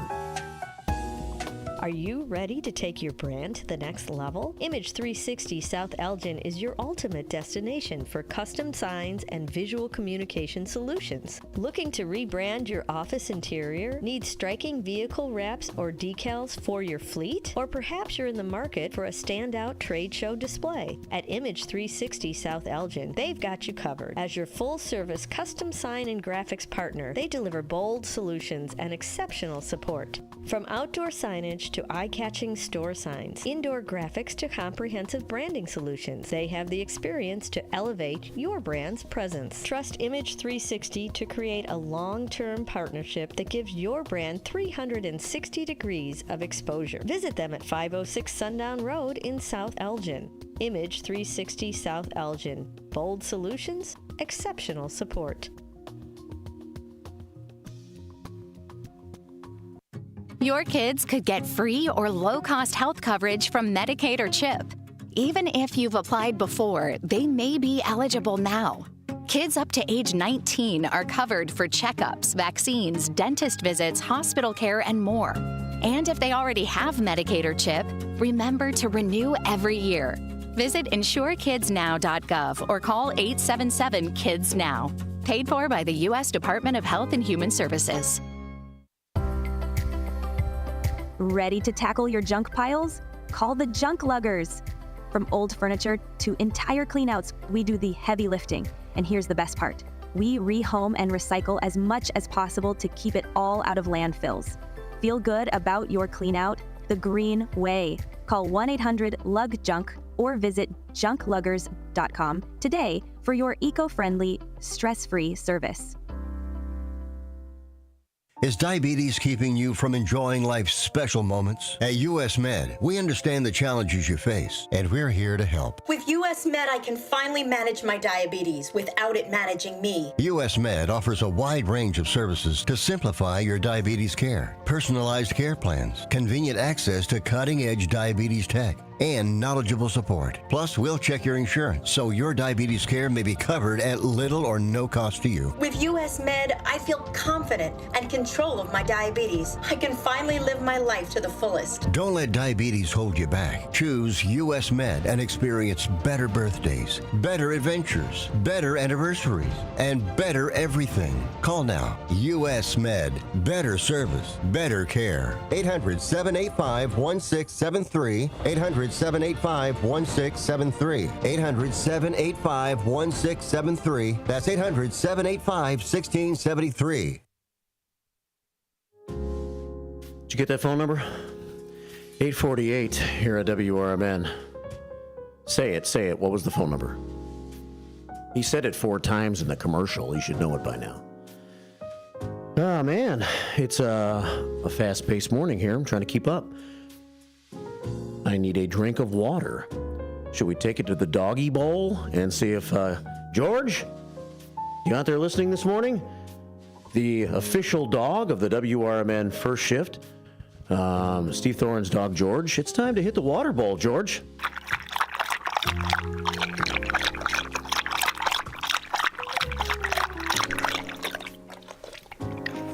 Get it all, George, get it all. 8:49 here at WRMN. He was at the bottom of the bowl, wasn't he?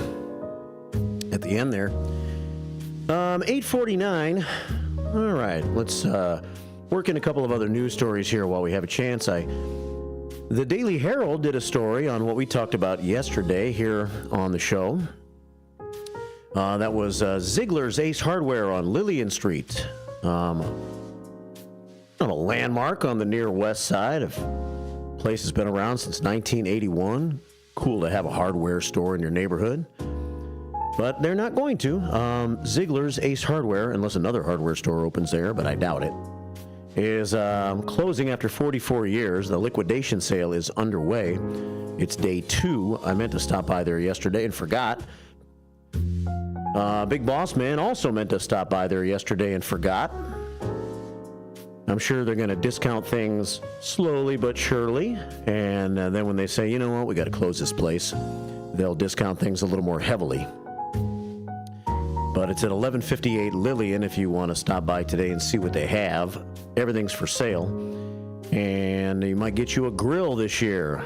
That grill prices, it's the first thing that came to mind when Adam Ziegler was here yesterday and talked about what you have at hardware stores that people might want. And prices have gone up. It seems like so much on grills because of all the fancy kind of grills you can get now with pellets and propane and everything else.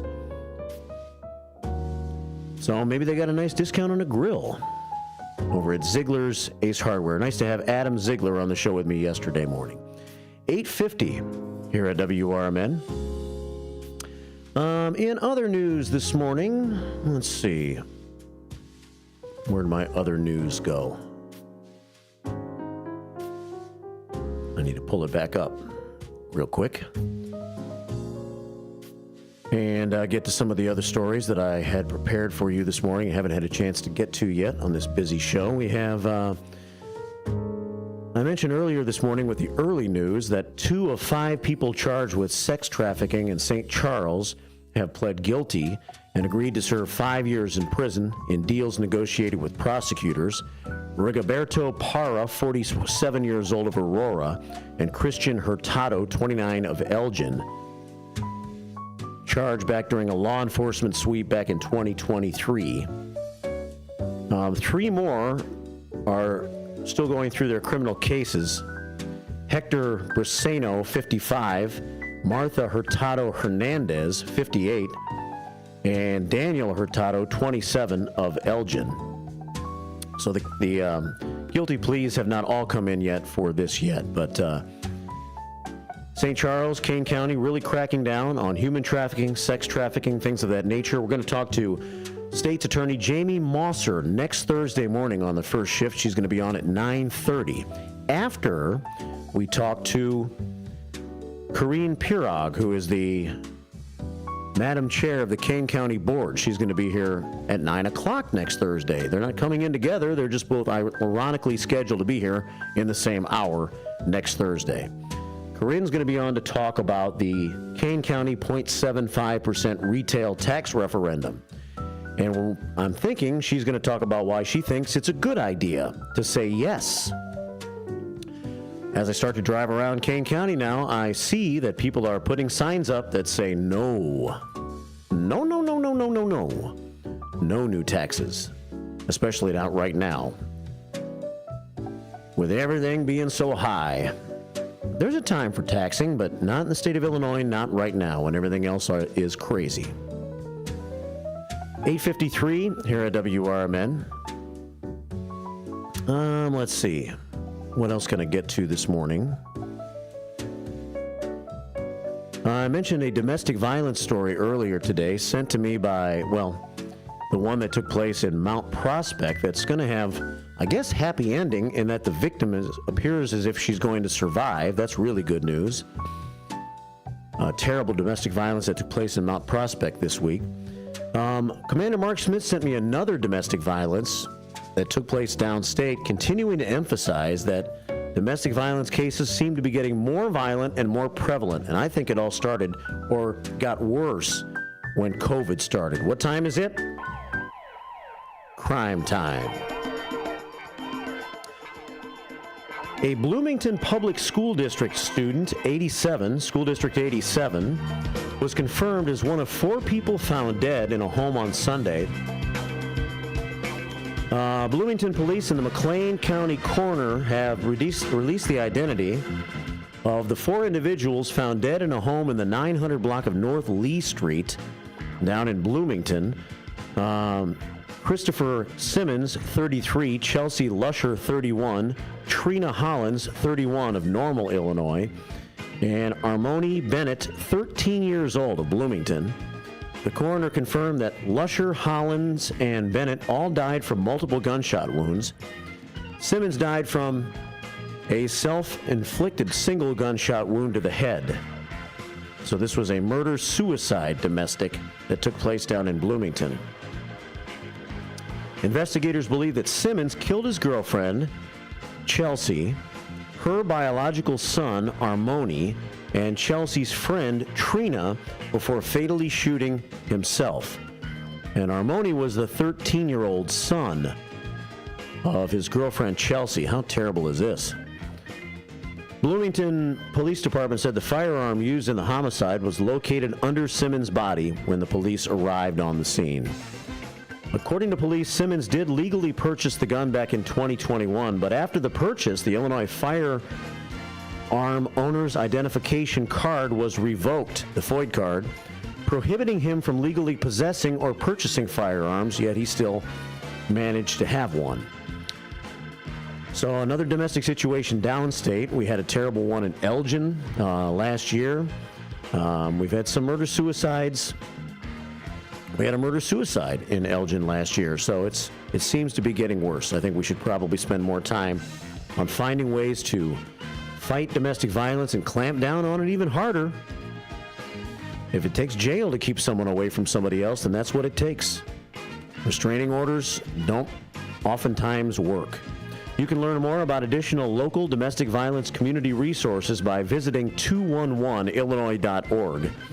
If you have any violence issues in your life, domestic violence issues, go to 211illinois.org and find out more about that. And here in Elgin, you can always contact the Elgin Police Department at 847-289-2600, and they have a crisis unit you can speak to, the domestic violence unit that they have here at the city's police department.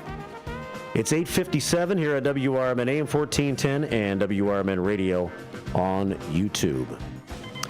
All right, how should we finish? Just a couple of hellos, I think, from our staff meeting, and I'll finish the story with the show today after Aaron Kelly's appearance with a little more talk about news and more of our staff meeting and maybe even a little more music before it's all said and done.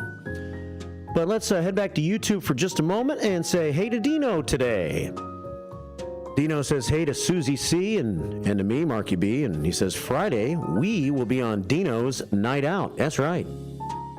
Dino's Night Out on WRMN. He's got the cool theme. Dino's Night Out, Friday afternoon from 2 until 4 here at WRMN.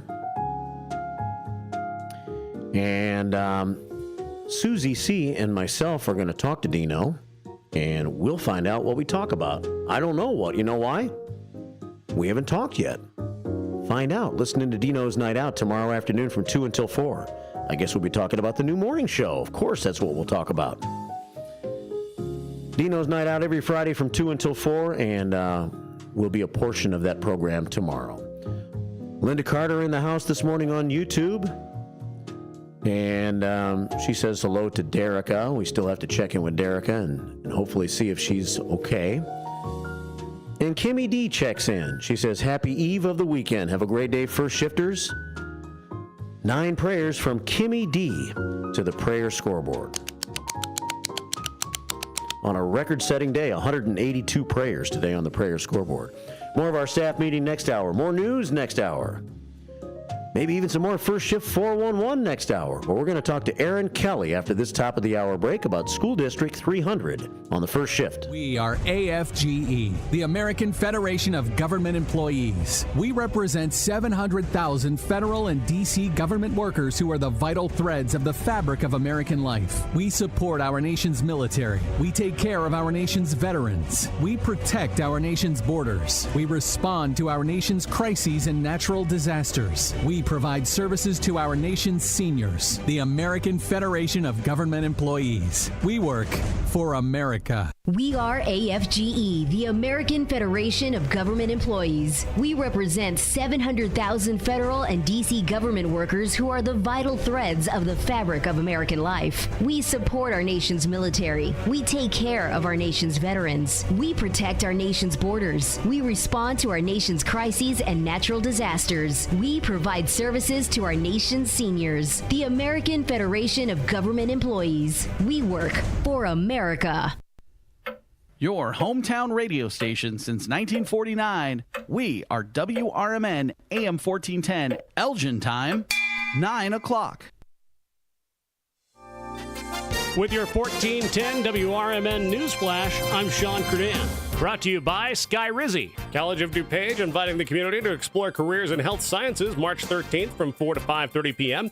Attendees can engage with faculty, tour the state-of-the-art labs, and participate in hands-on demonstrations at the Health and Science Center in Glen Ellen. The Kane County Coroner's Office releasing significant data on veteran suicides. Between 2020 and 2024, suicides in Kane County totaled 224, with 13 veterans among them. The peak year 2021 seeing 5 veteran suicides that year. A tragic accident early Monday morning. A 69-year-old pedestrian struck and killed by multiple vehicles on Route 31 at Miller Road in Dundee Township. The man wearing dark clothing was hit by a Chevrolet Cruze, an Acura, and a Cadillac, all driven by local residents. While the drivers stopped to assist, emergency services responded quickly. The man was pronounced dead at the scene. With your 1410 WRMN Newsflash, I'm Sean Curdan.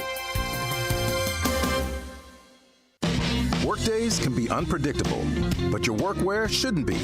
With a Cintas Apparel Plus program, you'll have freshly laundered garments for everyone on your team delivered every week. Cintas has workwear for just about any job imaginable, with high-performance fabrics and an uncompromising fit that stretches and moves with you. Don't leave looking and feeling good to chance. Visit Cintas.com. Oh, I'm ready! And get ready for the workday.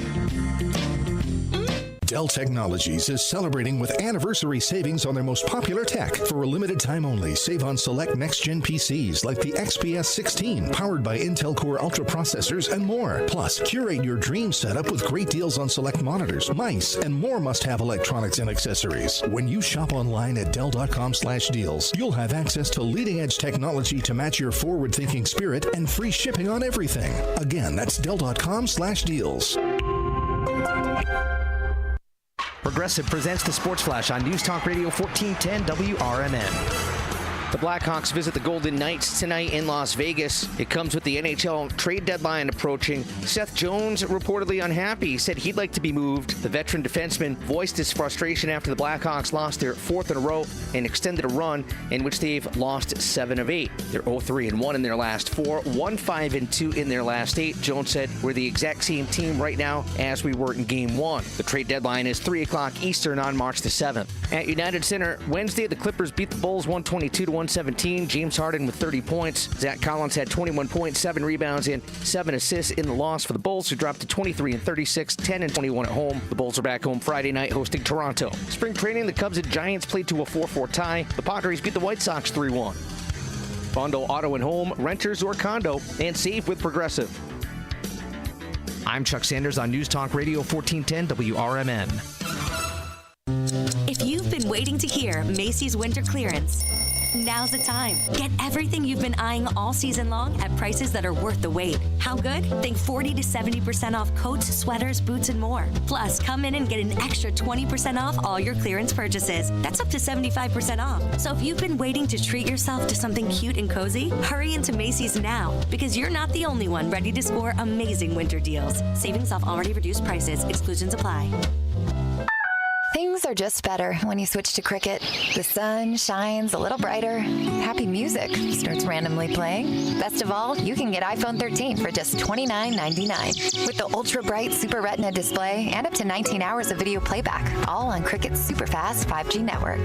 See? Isn't that better? Smile, you're on Cricket. Requires new account and port in on $60 plan. For service charge, tax to with sale. $25 activation fee. Terms and restrictions apply. Cricket 5G is not available everywhere. See store for details. This is Sarah Silver with your Fox Valley forecast. Today, mostly cloudy with a slight chance of rain showers after 9 a.m. High near 45. This afternoon, mostly cloudy. Tonight, partly cloudy with a low around 30. Temperatures rising to around 32 overnight. Tomorrow, partly sunny with a high near 56. Currently, it is 37 and partly cloudy. I'm Sarah Silver on the Talk of the Town, WRMN. Huge news. Right now at Wendy's, you can get a Son of Baconator for just $3. I don't think you understand this situation. The Son of Baconator is only $3 for a limited time. You know, smoked bacon, rich melted cheese. That Son of Baconator is only $3. Thank you to whoever wished upon that star. For bacon that just won't quit, gotta be Wendy's. U.S. price and participation may vary. Prices may be higher in Alaska and Hawaii, not valid on a combo or in third-party delivery. My name is Maggie Beyer, and I'm running for Elgin City Council. I am someone who spent a career in healthcare, helping patients find solutions to their problems. And now I want to help Elgin find common sense solutions to the issues facing our city. I'm an active volunteer and a concerned resident for over 30 years. I love Elgin, and that's why I'm running for office. I'm respectfully asking for your vote, and I promise to serve you and be your voice for the community on the Elgin City Council. Paid for by Citizens for Maggie. Do you owe the IRS $10,000 or more in back taxes? Are you being audited or investigated? Has the IRS sent you a letter demanding payment? You may not owe what they claim. Make this free call to the tax doctor now. Let them negotiate with the IRS on your behalf. 800-234-0316. 800-234-0316. That's 800-234-0316.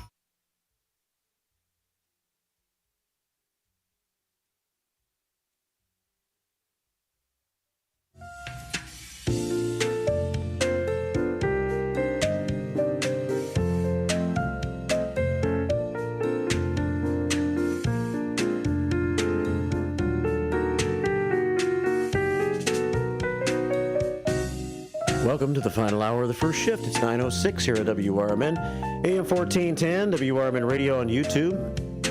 Busy show here today. My name is Mark. I'm here with you till 10. And as I've been talking about all morning long, I have another guest on right now. On WRMN Radio for the first time, we welcome Aaron Kelly. Thanks for having me. How are you? Pleasure to be here. Good. Doing well. Thank you. Yeah, thanks for coming in all the way from Hampshire this morning, right? Yeah, absolutely. And the reason you're here, well, is to introduce yourself to everybody, but also you are running for school board, right? I am. I'm running for the District 300 Board of Education in the coming consolidated election. Yeah. And so why don't you start us off, I guess, just by giving us a little information. You're currently on the board, I know, as a trustee for the Village of Hampshire, but you are a Hampshire resident, and give us some of your background a little bit. Sure. So I've lived in Hampshire now a little over 21 years. Moved there with my wife, who grew up in the town. Her family has been there for a long time. In fact, they moved there in the 50s. And so we've got some deep roots to the community there.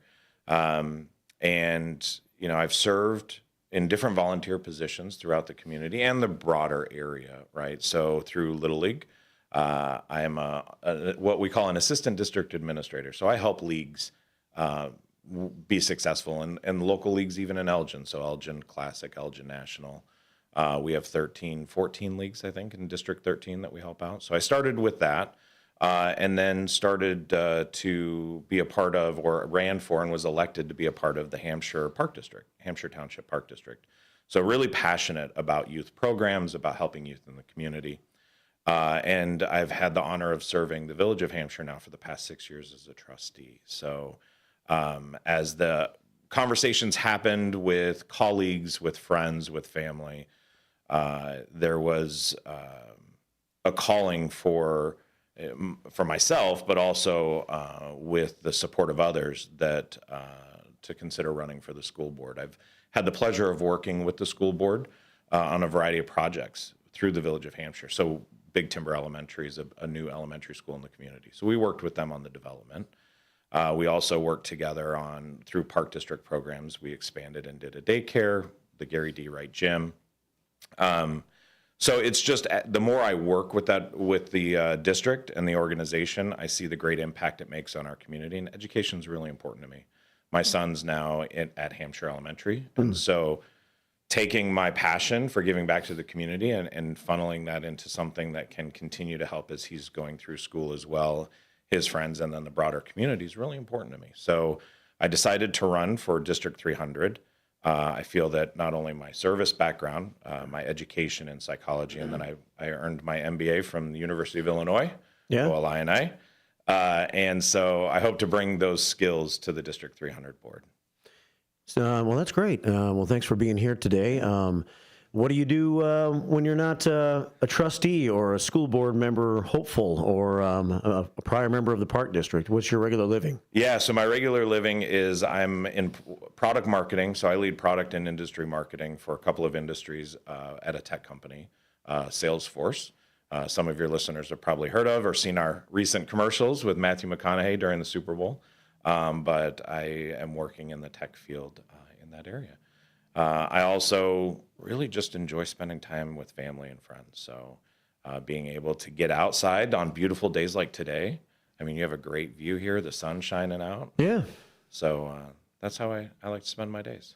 You know, just there are so many different public offices and different things you can do. And I think a lot of them kind of fly under the radar. There's library trustees. There's all kinds of positions that someone feels passionate to run for. And a lot of people that are not involved in that area really have no idea what that person does in that role. As a school board member, what's a regular list of things that a school board member does on a regular basis to contribute and make schools better? Yeah, that's a great question. And I would say there's actually more similarities across different type of organizational boards than there are differences. So a school board, like the village board or like a park district board, is really tasked with setting the long-term strategic vision of the organization, so of the school district. Where's their growth, and how do we need to be able to manage that growth? What is the curriculum, approving the curriculum, working with the administration as they work to negotiate as well as come to an agreement with the various unions that are serving the community, making sure that staff and educators feel supported. But as a school board member, your duty is to ensure that the school district is working towards that strategic plan, towards the strategic goals that you and your in District 300 7-member board have set. You're one of 7. And so continuing to make the decisions, whether fiscal with budgets or curriculum approvals, contract negotiations, or long-term facility plans, you are to set that long-term vision. I think what's also important is to talk about what a board isn't. They shouldn't be in the day-to-day operations, right? Across that. That's why you hire great staff and great administrators. And your job is to ensure that they are managing the day-to-day in alignment with your vision. So I think when you look at a school board, those are if you're doing those things in that alignment, then you're doing a great job as a board. And while you have some experience being on boards, obviously being a trustee right now for the Village of Hampshire. So there's 7 school board members on the District 300 school board. Yes. Is that right? Yeah. And you're trying to become a school board member right now. How many positions are open right now? So right now there's 3 positions that are open that are being elected for a full term. So for the full 4-year term, and there's 1 position being elected for a 2-year term. So there was a person appointed into a role this past year, and she is running to fulfill the rest of that 2-year term. And then that will be a part of the next consolidated election, at which point I believe 4 of the board positions will be up for election. So in this one, there's 3 full term board positions available and 1 2-year term. And do you know, so how many people are actually trying to become new school board members, do you know? Yeah, so for the 2-year term, there's 1 person on the ballot. I'm sure there may be write-ins as well, but there's 1 person running. For the 3 full-year terms, there are 6 individuals that will be on the ballot this year. And we actually all got to meet each other earlier this week. We did a Zoom call for a local media organization where we answered some questions. And it was the first time I think we were all in a virtual room together. But there are 6 of us running for those 3 positions. So you're right in the middle of your term as a trustee for the Village of Hampshire. So why, at this moment, did you decide to try to make this transition? Because you do have to resign as a trustee from the Village of Hampshire if you are elected into the school board. So why wouldn't you wait until your term is over with and then do it? Yeah, that's a great question. So going into the decision-making of doing this, I think that the village board, through the leadership of village president Mike Reed, as well as the other trustees on the board, we have a really good core group of trustees, and we've got some great candidates running for the trustee position coming up in the same election that I'm running for the school board. We have achieved a lot in this time, and we're in the process of seeing some of these projects through to the end. And I know that or at least I should say, I have full faith and confidence that the trustees and the village president that are there are going to, should I be elected, are going to have phenomenal outcomes from the projects that are there. It just felt like the right time to run for the school board. It was something I was very passionate about. And it was something I had to think a lot about because, as you stated, in the state of Illinois, there are certain roles that you can't be in both positions. And school board and village board or city council are two of those positions that are conflicting. So I will have to officially resign should I be elected on April 1st. But I think after really thinking through the opportunity and also the great work that the current village board is doing and the people that are on that board, it felt like the right time. Aaron Kelly's with us. He's a candidate for District 300 School Board during the upcoming election. And so tell us about District 300 a little bit. It's west of here, obviously. It's out by the Hampshire area. What schools make up District 300? Size, student population, things like that. Yeah, so District 300 actually encompasses a very large area. It's, I believe, the 6th largest school district in the state of Illinois. Pretty big. There's over 25 schools in Hampshire alone. You know, to your question before, too, of why am I running? In Hampshire, there's 5 schools of District 300. So about 20% of District 300 schools are within Hampshire Township, right? We've got 3 elementary, a middle school, and a high school. When you look at the board makeup, there's currently, you're aligned to your township. And so you have schools like Jacobs and Dundee Crown and Hampshire High School that are in various townships, right? Algonquin Township, Dundee Township, Hampshire Township. You have elementary schools and middle schools throughout. And you have representation throughout. Now, the board has a rule. They have their policies where no more than 3 can be from any one township, right? So you don't end up with a majority of the board from any one geographic area. But there is no rule on the minimum representation. And currently, even though we have 5 schools within our township, there's nobody representing Hampshire Township on the school board. You have Algonquin, Dundee Township, and Rutland Township well represented. And so as we look at the size, right, we've got over 25,000 students. We have, I think it's 25 to 26 schools in the district. It's a large district that really is continuing to grow. Hampshire alone is going to have over 2,000 new homes over the next 10 years. So as that continues to grow, if you think about the average of, even if that's just 1 student per home, which is a low estimate, you have another 2,000 students in one township. Pingree having massive growth. The area is having a ton of growth. So I think this is where District 300 is today, but tomorrow and beyond, it's going to continue to even get bigger. A very high growth area. Absolutely. So is part of the decision making of the school board at times then to consider the building of new schools to match the number of the growing population? It is, and in fact, you know, recently they're going through a master facility plan, and they did some feedback sessions with parents throughout the community. And one of the things that came up across the different focus groups was a need for a new middle school. The middle schools are at or over capacity. So to your point, as we continue to grow, they're already seeing schools at capacity. So what the school board does is say, okay, where do we need that growth? Is it a middle school? Is it elementary or high schools? What is the projection of that as provided by staff? They've got great staff to put those numbers together. What's the cost of that growth going to be? And how do we ensure that we're putting money away to fund that growth? And then also the districting, meaning where does your child go to the school today? Is it the same school they go to tomorrow? When Big Timber Elementary opened, a lot of the students that went to Gary D. Wright potentially were moving over to Big Timber Elementary. And schools do that all the time as population shift, because it's not just growth of new houses, but you have demographic shifts that happen within a community. A community may get older or may get a younger demographic that starts to come in. And so the school district has to evaluate that. And as a board, you have to make those decisions based on the recommendations of staff. 919 with Aaron Kelly here at WRMN. According to the Illinois Constitution, the state of Illinois shall be the largest funder of public education. But in this area, I guess it seems that most of the education is funded primarily from property tax dollars. Do you have some thoughts on this? Yeah, so I'll speak for my own property taxes in Hampshire. It's something that we talk about as a village board as well every time we go to a levy conversation, because levies can be confusing.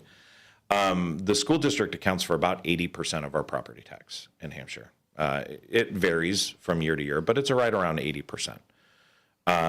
But that 80% of local property taxes is one of the larger funding mechanisms within the school district. So is the state funding. So there is also state funding that comes into the budget. What is probably one of the smaller funding brackets is the federal funding that also comes in for federal programs like Title I schools and other programs. But all three of those mechanisms are very important to run the school. And so as things shift, as the governor starts to propose a new budget and starts to look at where's the spending in public education, what are the programs that are happening, the school board really has to be on top of that, to look at it and say, okay, how does that shift our prioritization? Where do we put money? Where do we need to make sure we have a plan B? Is there going to be the funding next year that there is this year? We do the same thing in the village, right? There's municipal funds that come from the state that sometimes the percentage is not where we were hoping it would be, and so then you have to figure out, okay, what are we funding and what are we not funding this year? But yeah, I mean, property taxes across District 300 and throughout the state of Illinois actually are really high, and the school district does account for a lot of it, but it's educating our students as well. So District 300 is also one of the school districts that spends more money per student than many of the others within the state. There's an Illinois State Report Card where your listeners and anybody watching on YouTube can go and see by school district and even by school how much of your money is being spent per student towards education, what's the teacher ratios, all the information you'd like to have. So as you look at District 300 right now, where it stands right now, is one of the reasons that you decided to run right now because that you see some things that you're not happy with, that you feel like District 300 needs to do differently to better serve the community as far as students, staff members, residents, things of that nature, is something that you can jump in and try to make a difference with? Yeah, so I wouldn't say that there are things I'm unhappy with. I think there are definitely some opportunities. There's one area that is going to be an opportunity, as we've discussed today, which is managing to the growth of the area and managing to the needs. I feel that my background, so on the village board right now, I'm the budget committee chair. I have been for a couple of years. I've been involved in municipal budgets and taking a look at how do we provide the best services or the growth that we need without going to a referendum or levying more property taxes, right? And so I think that is one of the reasons why I'm running. I believe that you need somebody that is going to look at that fiscal budget and say, there's a need for a new middle school, there's a need for growth. How do we plan for that now so that we don't go to the residents and say we need more taxes, right?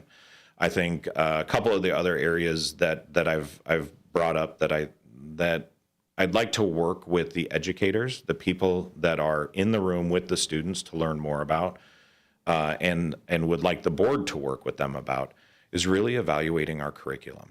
You know, the District 300 right now, the last that I looked was right around 30 to 36%, what the state considers proficient or at grade level in reading, in mathematics, and in English language arts. Really? Yeah, and it's actually still below 2019 levels pre-pandemic. And there were a lot of effects that happened through the pandemic. A lot of the students different students were affected in different ways by what had happened throughout the pandemic. Some learned really well remotely, some didn't learn. And so there's still some catch up that's happening. And the school district is making progress. And it's not just a D300 issue. The state of Illinois isn't much higher than that either. But the district is still lower than the state average. So I'd love to work with the educators, with the staff that are that know their students the best to say, what's not working? What do we need to do differently? How do we start to improve that? And it's not just about the test score. It's about educating the whole child. And so but we still have to show some type of measurement that shows progress towards an acceptable number. And I think as a board, you have to define what is acceptable. I would say personally, 36 to 38% proficiency at grade level is not acceptable. And so what can we do to provide the resources and the environment to help improve that? There are some other smaller areas as well, but those are two that I think we can talk about. I shared on a call earlier this week. Not only should we address the current situation, but part of our role, and part of the role of what I believe every school district is to prepare the students for the world they're going to go into. And that's being proactive and looking at things like, how's technology shifting? How's the work shifting? There's conversations of like, should you let students use AI? The conversation should be, how do you educate students about AI and prepare them for a world where it will be there? It'll be a part of their work. It'll be a part of their day job. Do we bring in things like data analytics and data science into the high schools? Do we look at prompt building and AI? Do we look at increasing classes on advanced manufacturing techniques and 3D printing and things like that? The thing I will say that District 300 is phenomenal at is their Pathways program. They've got this program where whether it's radio or it's nursing and medical, whether it's the trades, welding, or even advanced manufacturing, students can find their interest of where they want to lead their life to and take classes in those areas and get trained in it. And I'd love to see that expanded as well. Aaron Kelly with us for a few more minutes, 9:26 here at WRMN.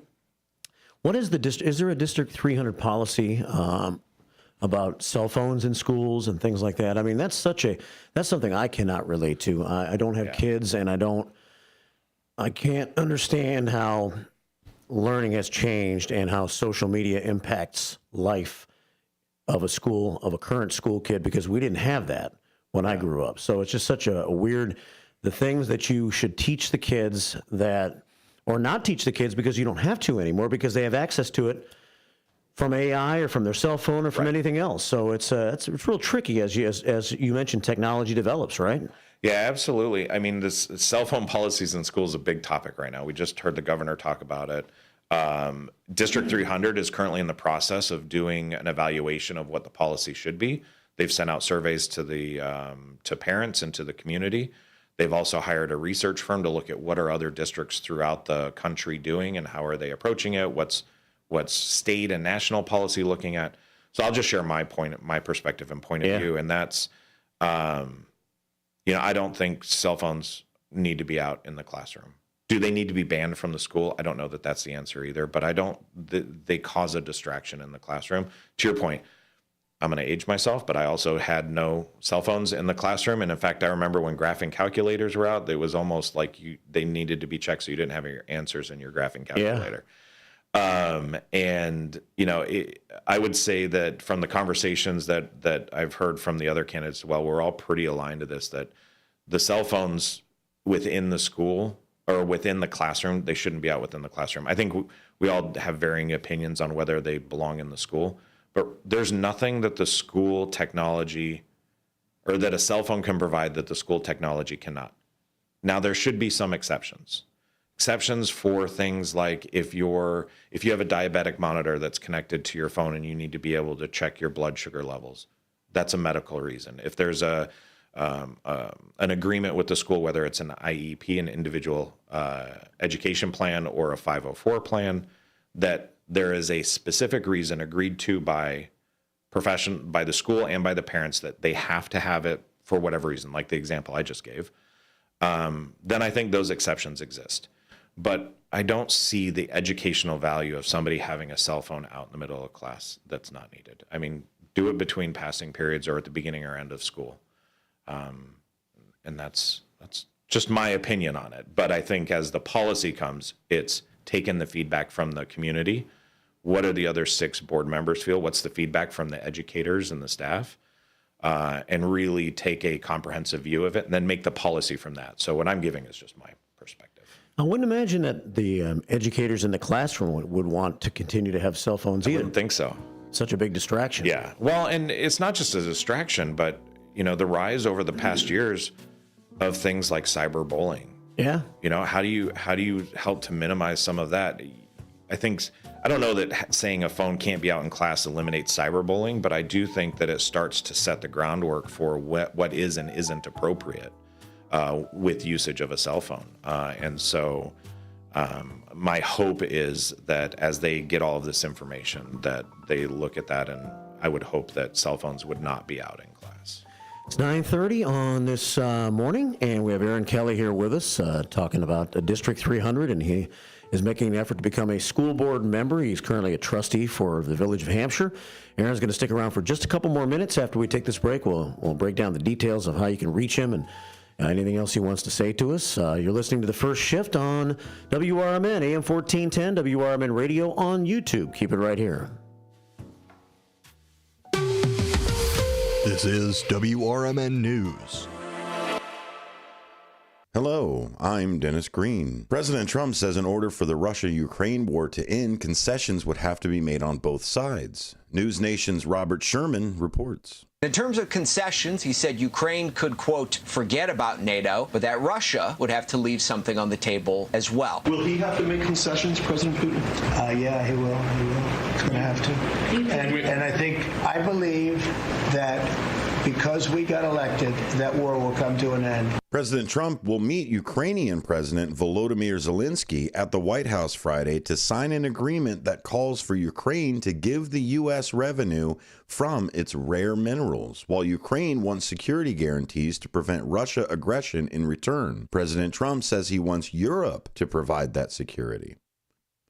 There's been a shakeup at the Washington Post. News Nation's Laura Engel reports. The opinion editor David Shipley resigned after the Post's owner Jeff Bezos said the opinion page will embrace, quote, personal liberties and free markets and will not publish opposing viewpoints. Bezos said after careful consideration, David decided to step away. This is a significant shift. It won't be easy. That's just the latest change for the media in Trump's Washington after the White House announced it will pick its own press pool for the first time in a century. President Trump's press secretary says her staff will now choose who has access to the president, which is being criticized as an attack on the free press. For WRMN News, I'm Dennis Green. Listen Monday morning, where the new host Sue Castle joins Marky B for the morning show starting at 6. WRMN News, produced in Studio 14 by the River Media Network. At Britain's Touchless Car Wash, they know life gets busy. That's why they're here 24/7 to keep your car looking spotless, fast, and easy. Their advanced brush-free wash technology delivers a sparkling clean without a single scratch, because they treat your car like it's their own. Here's the best part. Right now, you can get a free car wash just for joining their text club. It's simple. Just text BRITT to 30400, and your first wash is on them. Britain's Touchless Car Wash has 2 convenient locations, 1923 Larkin Avenue in Elgin and 555 Willow in West Dundee. They're proud to keep your car clean while giving back to our community. Text BRITT to 30400. That's BRITT to 30400. Now for your free car wash, and see why Britain's Touchless Car Wash is the fast, gentle, and reliable choice. This is Sarah Silver with your Fox Valley forecast. Today, partly sunny with a slight chance of rain showers and a high near 45. Gusty winds up to 35 miles per hour. Tonight, partly cloudy with a low around 30. Tomorrow, partly sunny with a high near 56. Currently, it is 41 degrees with clear skies. I'm Sarah Silver on the Talk of the Town, WRMN.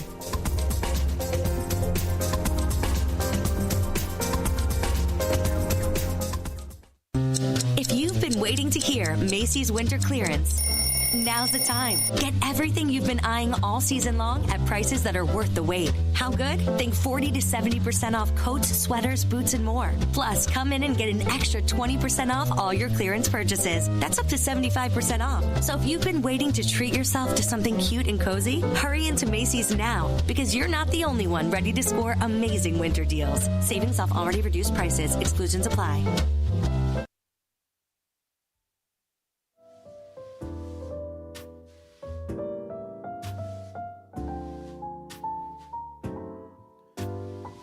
First Shift continues here at WRMN on this beautiful sunny morning here in downtown Elgin, but we're not talking about Elgin too much right now. We're talking about District 300, which is out west of Elgin, and we're talking to Aaron Kelly, who's here to talk about why he's running for school board right in the middle of his term as a Hampshire trustee. How long have you been a trustee in the village of Hampshire? So I've been a trustee now, finishing up my 6th year. Yeah. So I have 2 more left of the term that I'm in. Yeah, and so you've enjoyed serving in public office so far? I have. I really have enjoyed the work that we've done. We've really focused on the village board revitalization of the downtown area of Hampshire. What used to be pretty barren, no cars there, now we've got a thriving community down there. We've done a lot of great things to do sustainable growth throughout the community. But yeah, the board that I have the pleasure of serving with, phenomenal members, and then the village president with the vision of where he's going with the village is great too. Interesting. The reason that you said you considered leaving halfway through your term is because you've kind of looked at some of the other candidates that are running right now and you feel good about them. So you're like, you know what? Village is in good hands, and it looks like it will stay in good hands based on who I know is running, so it allows me the freedom to go and help somewhere else. Absolutely. Yeah, there's great candidates running. There's incumbents, there's new people that have signed up, but the candidates running for village are really good people that are running for the right reasons. And those that are staying have been such a pleasure to serve with. And should I be elected, I know that the village is in good hands, and I wish them all the best. One thing that when it comes to running for school board that I know you feel is important is the fact that you run as a nonpartisan applicant, for lack of a better term. Yeah. You're nonpartisan, and so you present yourself as a person, and that's important when it comes to parents and how they see. Maybe look at the way their children should be raised differently based on the party that they feel like they represent, right? Yeah, I think that's something that we, as a society and as a community, sometimes lose focus of. That our villages, for the most part, and I'll speak for Hampshire because I know it, Hampshire, District 300 as a school district, the candidates are nonpartisan, meaning we don't have an independent, a Republican, a Democrat, a Libertarian. We don't have a letter next to our name. We are to run as a nonpartisan to represent our entire community. And to me, the boards that truly embrace that are the ones that can get some really phenomenal things done. And so, that's what I've been working really hard to ensure that people understand is that, I am really running as a nonpartisan candidate. I'm running for what I have heard is important for the community, but what I personally feel are the opportunities in District 300. And, I look forward to meeting everybody and all the different points of view. When we talk about the conversation, how do you move the district forward? It really does take that diverse conversation and diverse points of view to come together to say, okay, how do we do the best thing for as many people in the district as possible? You're never going to make everybody happy in any role that you have. But how do we do the best that we can for the most people within the area? And the only way you can do that is if you represent everyone. And so that's important to me. And I appreciate you bringing that up. Yeah. Well, just a couple minutes left. So you want to just, say maybe 2 or 3 of the top reasons you want to be a school board member again and things you'd like to try to accomplish?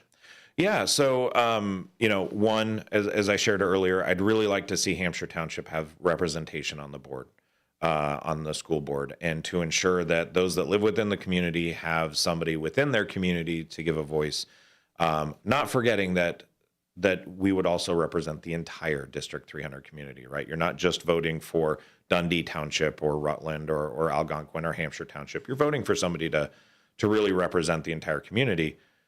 It does, I believe that there should be representation from the major townships, though. So I'm running so that Hampshire has a voice on the board.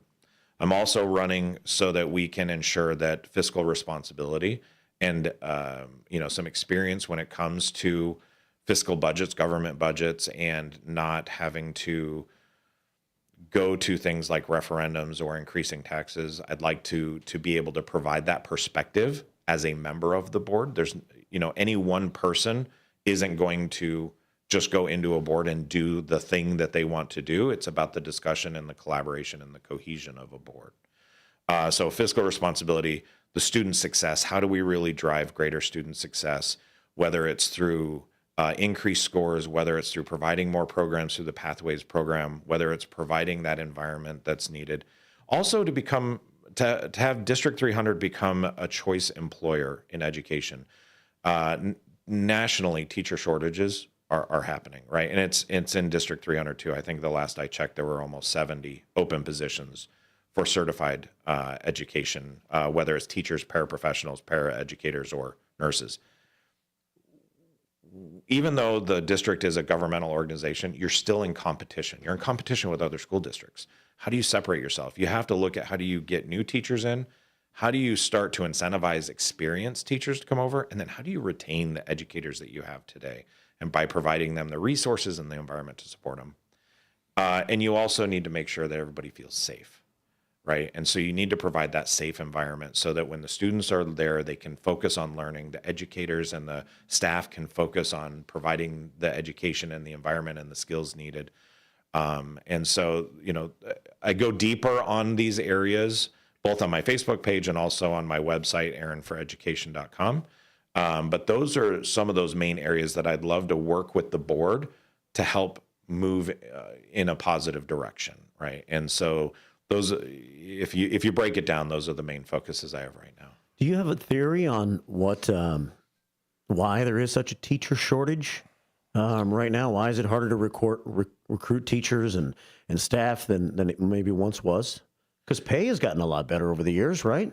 Yeah, I would say pay has increased as the contracts have allowed them to. I think that I'll just give I'm not an educator, so I'm not going to speak from somebody who's experienced it, but from conversations I've had from people I know in the field, it's shifted a lot, right? A lot of times, parents, families, communities can be dissatisfied with the educator, and they start to take on some of that frustration from the community if it's focused at the educator. And I don't know that that's a warranted approach, and that can make your job very difficult, right? Is if rather than whatever the problem is being addressed, now it's sent to the educator. You also, in the United States, we've got a demographic shift. I'm also, I have the pleasure of serving on the Rockford University Alumni Board.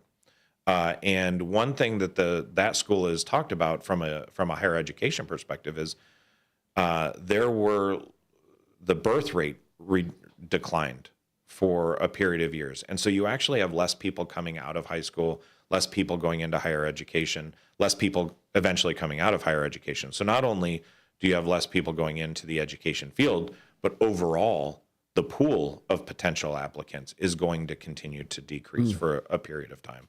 So, I think that there has been some struggles on teachers being the focal point for a lot of frustration.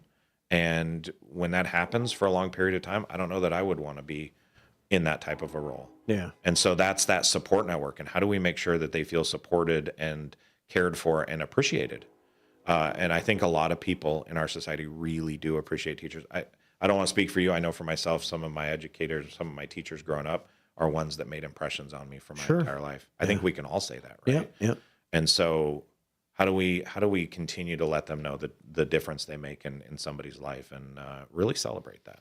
We have one phone call, and so you may have to throw your headset on to hear the caller at 847-931-1410. And he's our friend John, who listens and calls and listens closely. And good morning, John. Good morning, gentlemen. I have just a quick question about teachers getting hired in School District 300. I've noticed many schools and school districts in the country are now requiring master's degrees before they get hired. What's the status with 300 as far as education requirements before you can even have a interview with a principal? Yeah, great question, John, and thanks for calling in. So I haven't seen anything stating that a master's degree is required for an educator.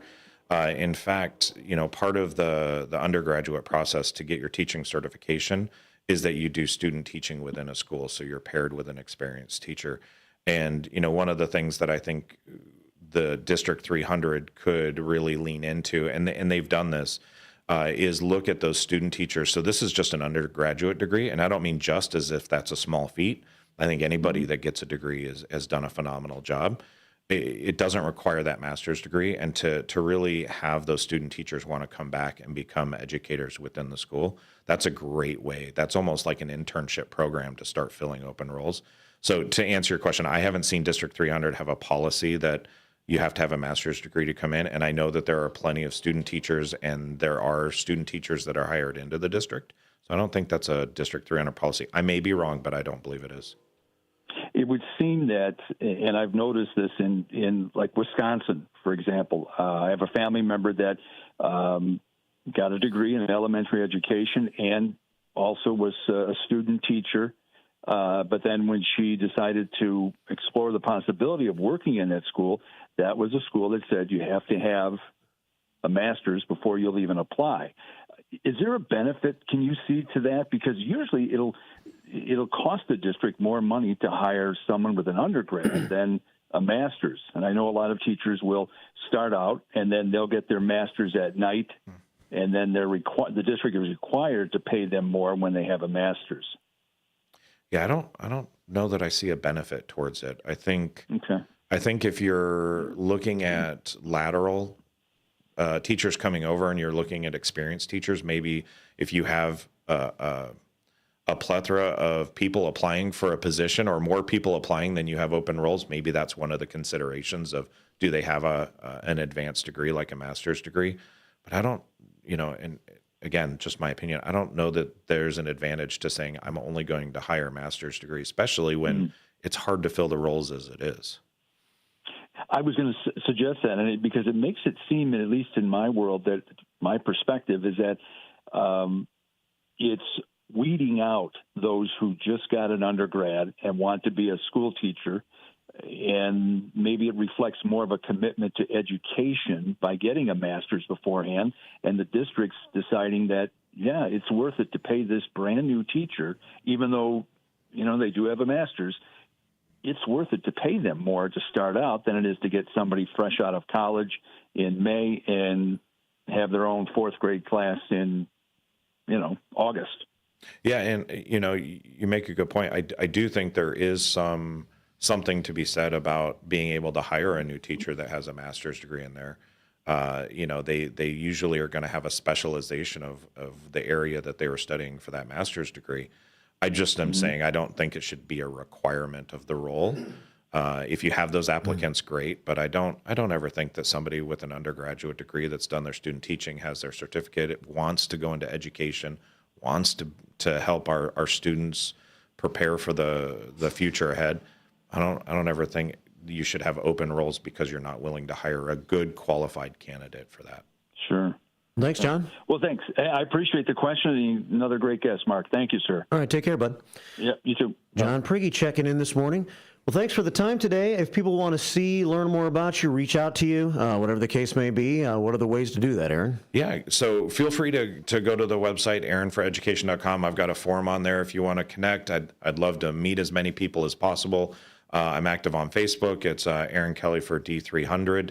And I'm posting in the D300 discussion group and other district Facebook groups as well. So feel free to reach out anyway. If you'd like me you want to sit down and have a conversation, a phone call, whatever it may be, feel free to reach out, and I'd be happy and look forward to meting as many people as possible. AaronForEducation.com. That's it. A website you can find out more about him.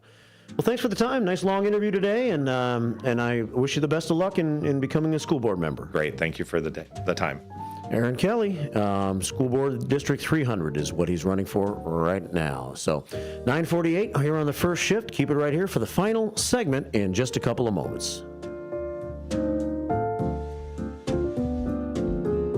I never graduated from high school. I realized I wanted to go back to school because I didn't want to work these back-breaking jobs the rest of my life. With the help of my father and having my son, That was all the motivation that I needed to come back to school. I felt accomplished, made me feel that I could take on whatever challenges life throws at you. Find free adult education classes near you at finishyourdiploma.org. Looking to set sail on your dream vacation? Cruises International has you covered. Specializing in land and sea getaways, they're here to make your vacation unforgettable. Located at 1721 Moon Lake Boulevard in Hoffman Estates, they offer personalized service with a global network of specialists to ensure your trip is tailor-made just for you. Call today at 800-255-7447 to speak with a cruise and vacation expert. And don't miss Travel Tuesdays on WRMN AM 1410 every first Tuesday of the month from 11 to 12 p.m. on Out to Lunch. That's Cruises International. Your vacation, your way. Hi, this is Mark Bialek, and I am running for re-election to be an Elgin Township trustee. As both a trustee and as your morning show voice on WRMN, I have always taken pride in connecting with the residents of Elgin and Elgin Township on a one-on-one basis. And it's this connection with the local community and its feelings and thoughts, combined with relationships that I've been able to form with many local leaders, that give me the balance of views that I need to use to help form my opinions, decisions, and votes at our board meetings. I also understand that as an elected official, it's my responsibility to represent people of all beliefs and cultures, and I take that responsibility seriously, priding myself on taking on all issues with an open mind. I am also proud to say that over the past 4 years, I've been able to spearhead America's First Responders Fest, an annual local festival that brings local people together with our great first responders. So please consider me, Mark Bialek, Marky B for trustee, and thank you for taking the time to vote in your important local elections. Paid for by friends for Mark Bialek.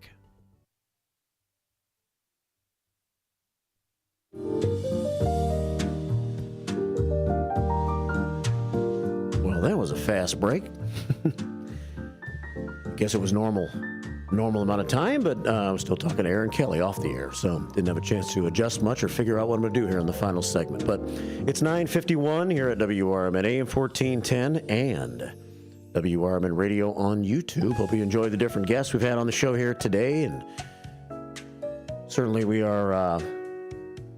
Sometimes I like just flying solo and having fun with the first shifters. Other times it's nice to have guests in and talk about the different things and diversify the show a little bit. So we've done that this morning a bit with Anthony Ortiz being here to talk about some issues with the Elgin City Council and the latest debate last night, which turned out in a 5-4 vote to ban certain THC-laced, for lack of a better term, products from convenience stores in the city of Elgin. 5-4, pretty contentious last night at the city council meeting when it came to that. But Anthony spearheaded that along with Dustin Good, so he's happy with the result. Mayor Captain made the final vote on that. Beth Drendel was back today to talk about the tornado drill that we're going to have next Tuesday morning, and it's 10 a.m. next Tuesday. I've never really, as I said to Beth, in my own mind, I've always just thought of it as being like Kane County want to make sure the sirens work and the radio stations and everybody that broadcasts a tornado drill or a tornado warning wants to make sure that everybody's synced up together. That's part of it, but Beth is saying it's important that maybe you practice as if it is a tornado at that time, if you can. If you can. What would you do if it was real? So Beth on to talk about that this morning at 8:35. Thanks for Beth's passion for what she does, and I'm sure we'll hear consistently from her moving forward as well. And Aaron Kelly this hour talking about school boards and how important they are and what a school board member does and why he thinks he'll make a good one. Tomorrow morning on the program, it's a Friday show. We'll probably loosen things up a little bit, and Jakes will be with me. We'll kick around some stories from the week maybe we haven't gotten to. Maybe make it a little more lighthearted if you want to join the show tomorrow. Be one of our co-hosts. You can at 847-931-1410 as Jakes joins me on the show tomorrow. And then Sue Castle becomes a regular co-host of mine next Monday morning beginning at 6 a.m. A new addition to the first shift. 9:53. Heading down the home stretch here. Going back to YouTube for just a moment. We have wonderful Wilma Cash joining the show. And she says hi to all of our first shift friends with Marky B and guests. And have a blessed day. You have a blessed day too, Wilma, and thanks for listening in this morning. and sending us prayer number 183 to our prayer scoreboard today. And Nathan Lumen checks in.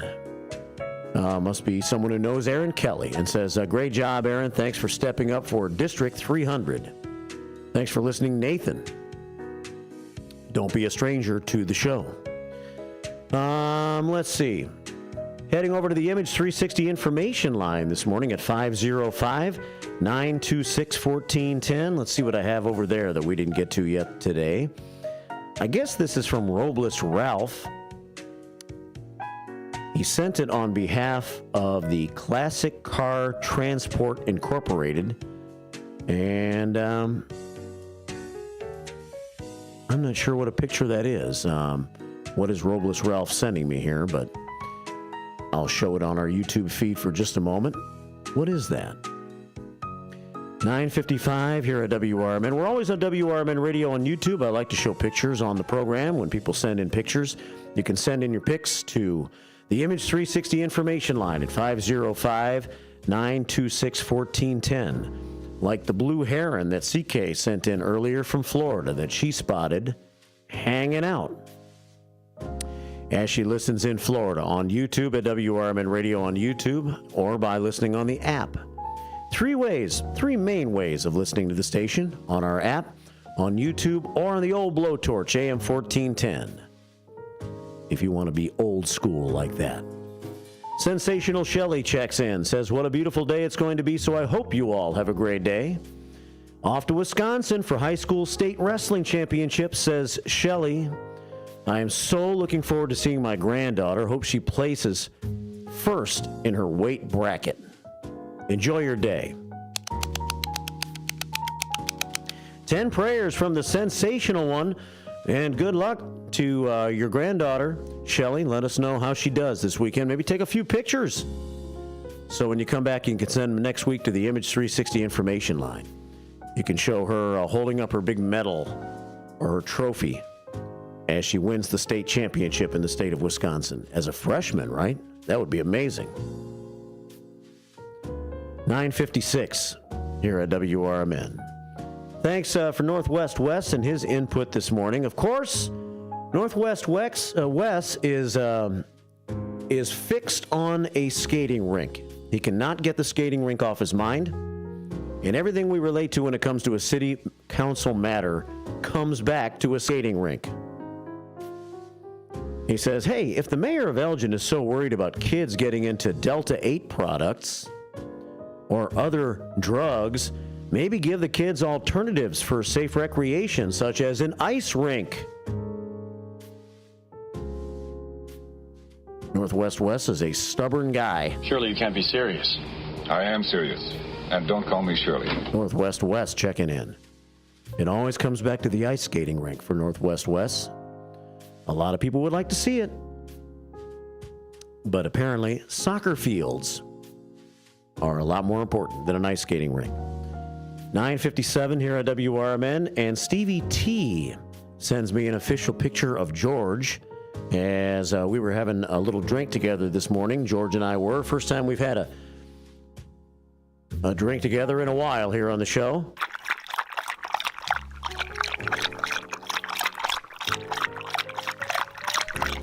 Get it all, George? You get it all? I think you got it all. Thanks, everybody, for listening today.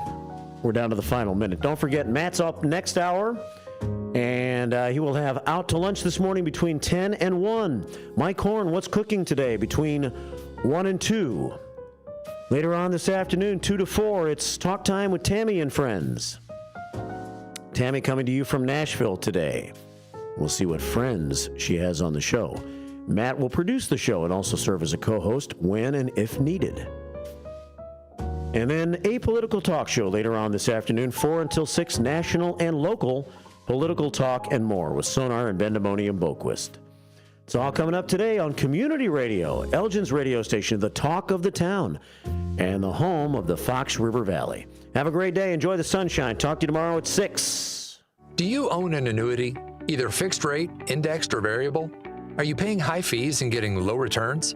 If so, Annuity General would like you to have this free book to learn the pitfalls and mistakes of buying an annuity. The Annuity Do's and Don'ts for Baby Boomers contains the little-known truths about annuities, like how to help reduce your fees and increase retirement income. And it's free. That's right, free. As a bonus, we'll also throw in a free annuity rate report just for calling. We researched over 1,000 annuities and summarized rates and benefits from financially strong insurers. You get Annuity Do's and Don'ts for Baby Boomers and the Annuity Rate Report, both absolutely free for calling Annuity General today. Hurry, supplies are limited. Call now. 800-760-1845. 800-760-1845. 800-760-1845. That's 800-760-1845. Your hometown radio station since 1949. We are WRMN AM 1410, Elgin time, 10 o'clock. With your 1410 WRMN Newsflash, I'm Sean Curdan. Brought to you by Sky Rizzy. A tragic accident early Monday morning. A 69-year-old pedestrian struck and killed by multiple vehicles on Route 31 at Miller Road in Dundee Township. The man wearing dark clothing was hit by a Chevrolet Cruze, an Acura, and a Cadillac, all driven by local residents. While the drivers stopped to assist, emergency services responded quickly. The man was pronounced dead at the scene. College of DuPage inviting the community to explore careers in health sciences March 13th from 4 to 5:30 p.m. Attendees can engage with faculty, tour the state-of-the-art labs, and participate in hands-on demonstrations at the Health and Science Center in Glen Ellen. The Kane County Coroner's Office releasing significant data on veteran suicides. Between 2020 and 2024, suicides in Kane County totaled 224, with 13 veterans among them. The peak year 2021 seeing 5 veteran suicides that year. With your 1410 WRMN Newsflash, I'm Sean Curdan. Workdays can be unpredictable, but your workwear shouldn't be. With the Cintas Apparel Plus program, you'll have freshly laundered garments for everyone on your team delivered every week. Cintas has workwear for just about any job imaginable, with high-performance fabrics and an uncompromising fit that stretches and moves with you. Don't leave looking and feeling good to chance. Visit Cintas.com. Oh, I'm ready! And get ready for the workday. Dell Technologies is celebrating with anniversary savings on their most popular tech. For a limited time only, save on select next-gen PCs like the XPS 16, powered by Intel Core Ultra processors and more. Plus, curate your dream setup with great deals on select monitors, mice, and more must-have electronics and accessories. When you shop online at Dell.com/deals, you'll have access to leading-edge technology to match your forward-thinking spirit and free shipping on everything. Again, that's Dell.com/deals. From the pages of the Elgin newspapers of 100 years ago today, these are the headlines brought to you by the Elgin History Museum. I am Tricia Grosser, and this is what was happening in Elgin 100 years ago, February 27th. Crippled by the loss of Waldy, their star center, the Elgin Junior College and Academy Basketball 5 will invade Lake Forest tomorrow afternoon for a non-conference game with the Lake Forest College Quintet. The entire Hill School squad is somewhat the worse for the grueling battle with Crane last Wednesday night. And according to Coach Wheeler, his team is rather down in spirits over the defeat handed them by Crane in a game which decided the Northern Illinois Junior College Conference title. Captain Pope Turner, Lanky's center, who has been ineligible this season, will make the trip with the orange and black and will play center in place of Rakow, who strained ligaments in his knee in the Crane game. Hayward Biggers, Elgin High School athlete, is the original hard luck man. The Maroons sub forward who broke his collarbone in football practice after earning a place on the first team last fall, then fractured his shoulder again in basketball practice, and has now sprained his ankle in last evening's drill. The seriousness of the sprain is hard to determine, judging from the size of Bigger's ankle today and the intense pain.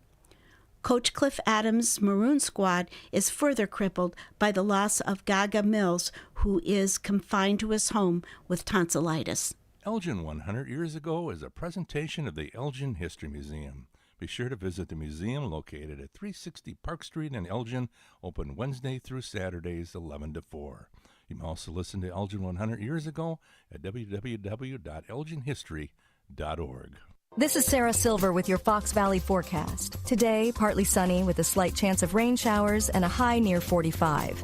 Gusty winds up to 35 miles per hour. Tonight, partly cloudy with a low around 30. Tomorrow, partly sunny with a high near 56. Currently, it is 41 degrees with clear skies. I'm Sarah Silver on the Talk of the Town, WRMN.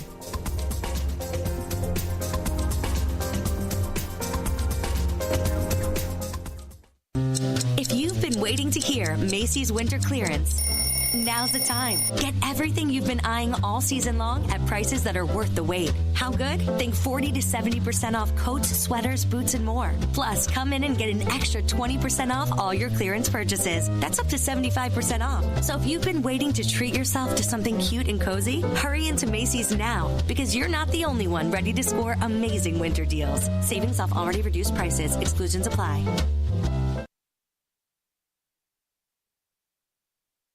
A recent Gallup poll indicated that 38% of Americans are putting off health care because of financial concerns, the highest ever recorded. I'm Dr. Bob Martin, here to serve you every Sunday afternoon from 1 to 4. Millions of Americans are seeking health advice that will not cost an arm and a leg, so I offer health tips and advice absolutely free. Listen to my show, Sunday afternoons from 1 to 4 right here on WRMN, AM 1410 and 96.7 FM, the voice of the Valley.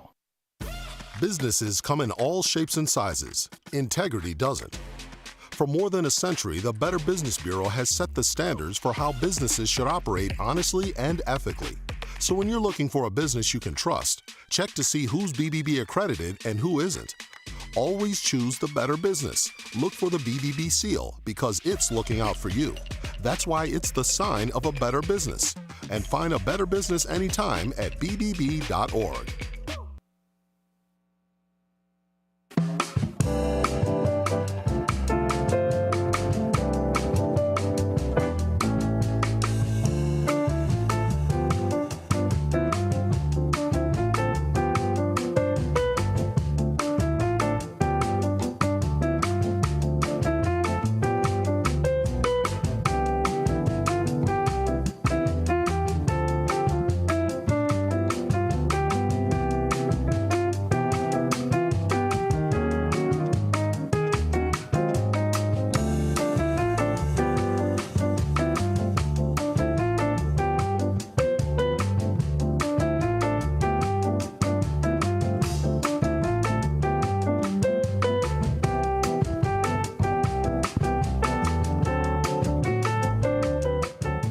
Hello, everybody. Welcome to Out to Lunch with WRMN AM 1410. We're broadcasting live here from downtown Elgin, serving the Fox River Valley. We hope that you are enjoying the day so far here today. It is Thursday. We are getting closer to the weekend as we speak here, so that's pretty nice. That's something to look forward to, right?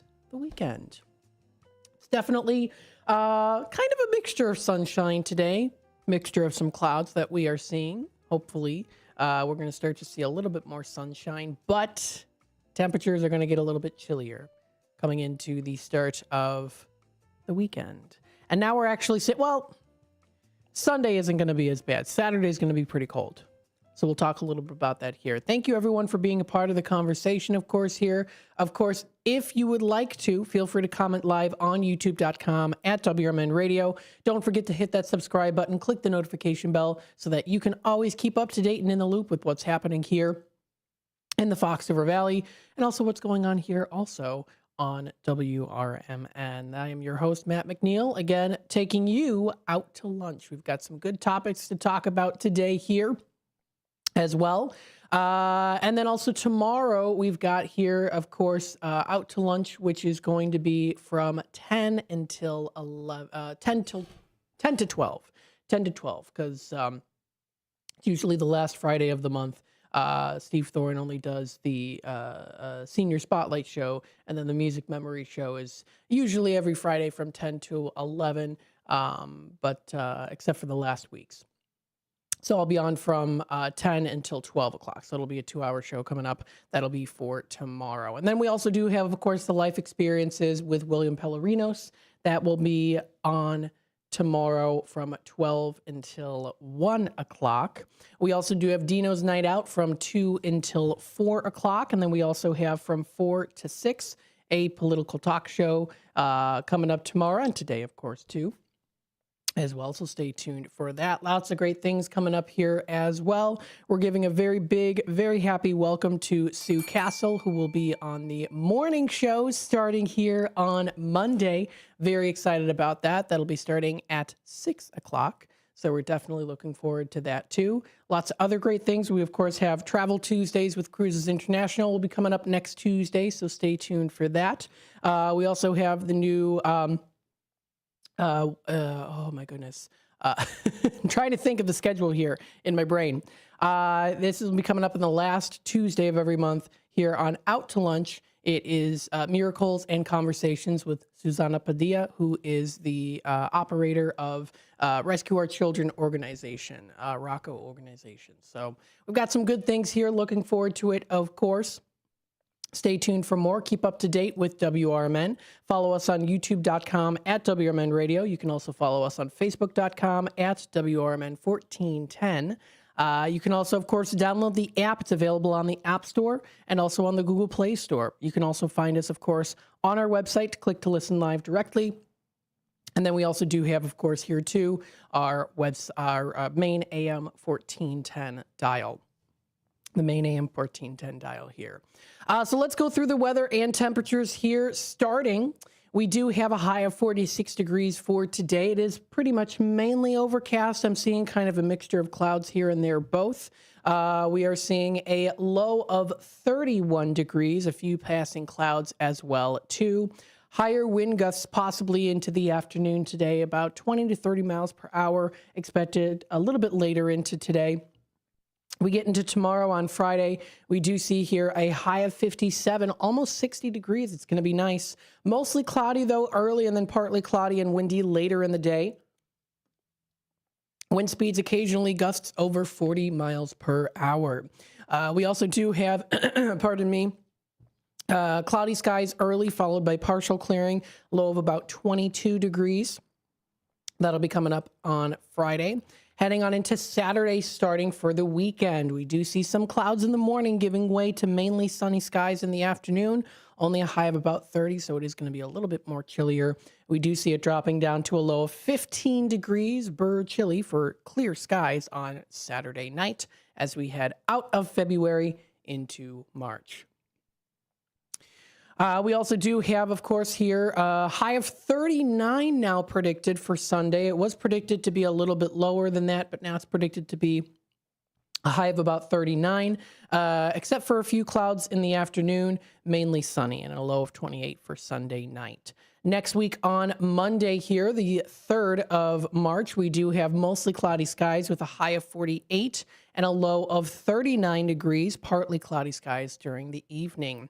On Tuesday, March 4th, we do have rain showers. So it is going to be rain showers. That'll be on the day that we do have the Elgin City Council Candidates Forum. The Candidates Forum will be held at the Journey of Hope Church.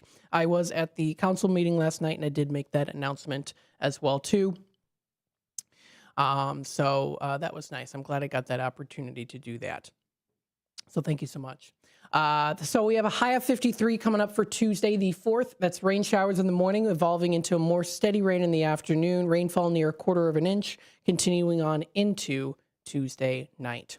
Wednesday rolls around. We have a high of 46. Showers in the morning, continued cloudy and windy in the afternoon, dropping down to a low of 28 degrees. That is for Wednesday night. And Thursday, we have a high of 41, mostly cloudy skies early, dropping down to 29 degrees. Coming up, that is for Thursday night. So that is what we are going to be seeing here for the temperatures and weather. And then we eventually get into later into next week, staying within the 50s. We are going to start to see a little chance of showers at the middle to later part of the week of March. We'd be starting Monday, March 10th, 11th, 12th, and 13th. So 10th, 11th, 12th, and 13th.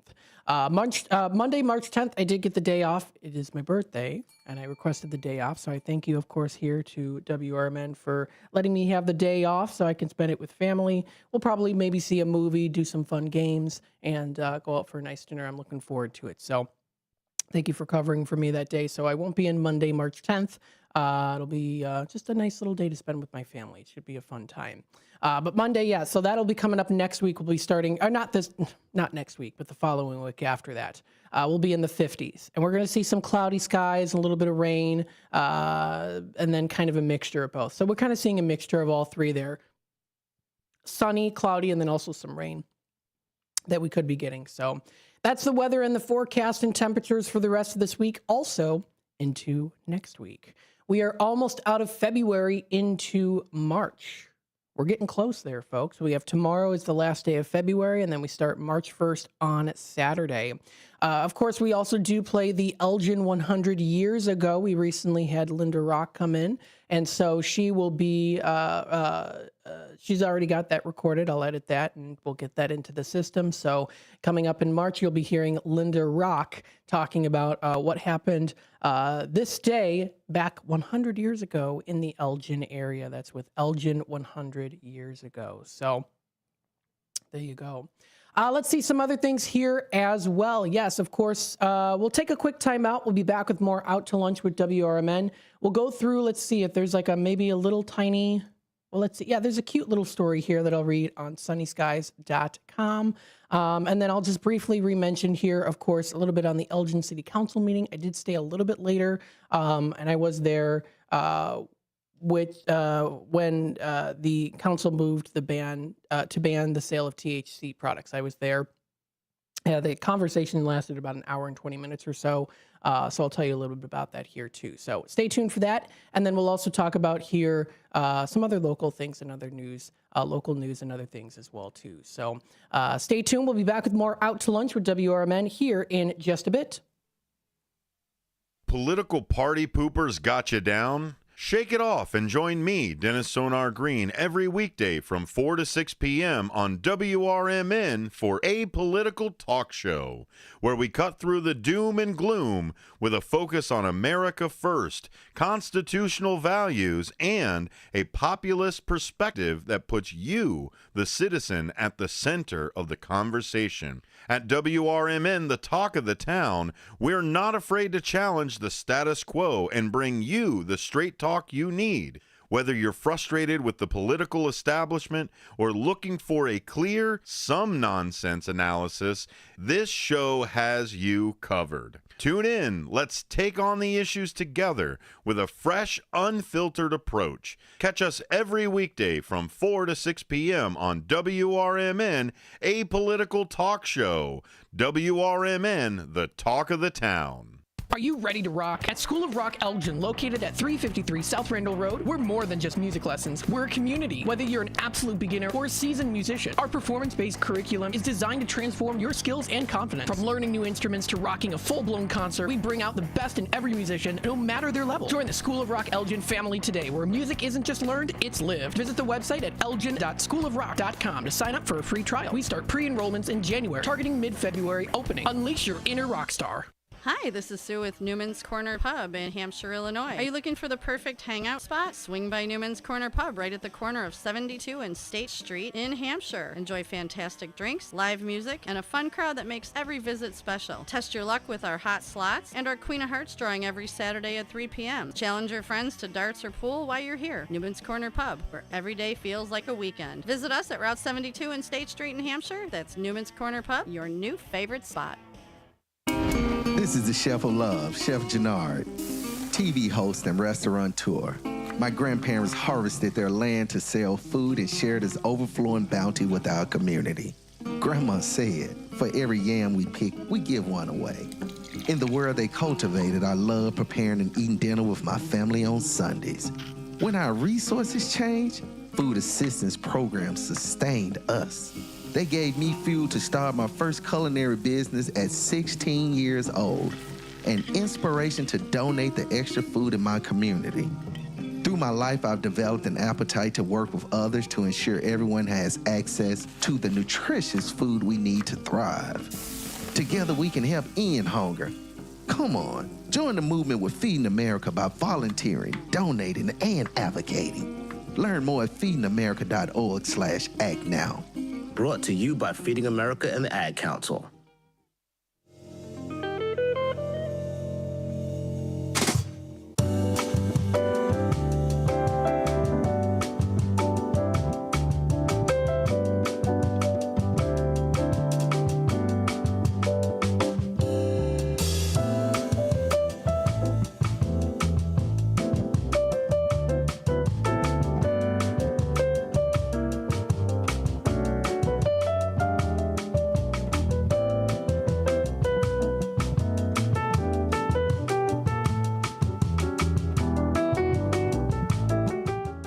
Hello, everybody. Welcome to Out to Lunch with WRMN AM 1410, broadcasting live here from downtown Elgin, serving the Fox River Valley. We hope that you are enjoying the morning so far here. We're seeing a little bit of sunshine, a little bit of clouds, kind of a mixture of both today. We are, of course, now on YouTube. We are on youtube.com at WRMN Radio. We have also now just posted here that we are streaming live also on Facebook. So trying to get into the habit of doing that here. And if you do want to check us out, you can do so at facebook.com at WRMN 1410 Radio. So we just posted this now here. You'll be able to watch us live. Yes, live. WRMN 1410 Radio. We are live right now on Facebook. So you can check us out. We are on Facebook right now. If you do want to watch that way, I'll make sure to monitor those comments. If you do comment on Facebook, I will try to remember to read them. And we also do have, of course, our text line. That is 505-926-1410. That is 505-926-1410 is that number. So feel free to contact us. Feel free to do so.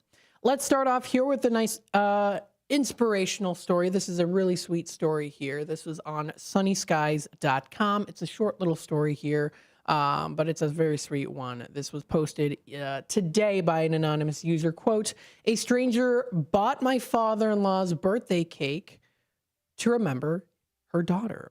My father-in-law came from New Jersey to visit us in Missouri, and each of my daughters were competing in their sports this weekend. It just happened to be his 70th birthday, so we got him a birthday cake from the local grocery store. I went to pick it up and the girl working said someone had paid for the cake and they left a note.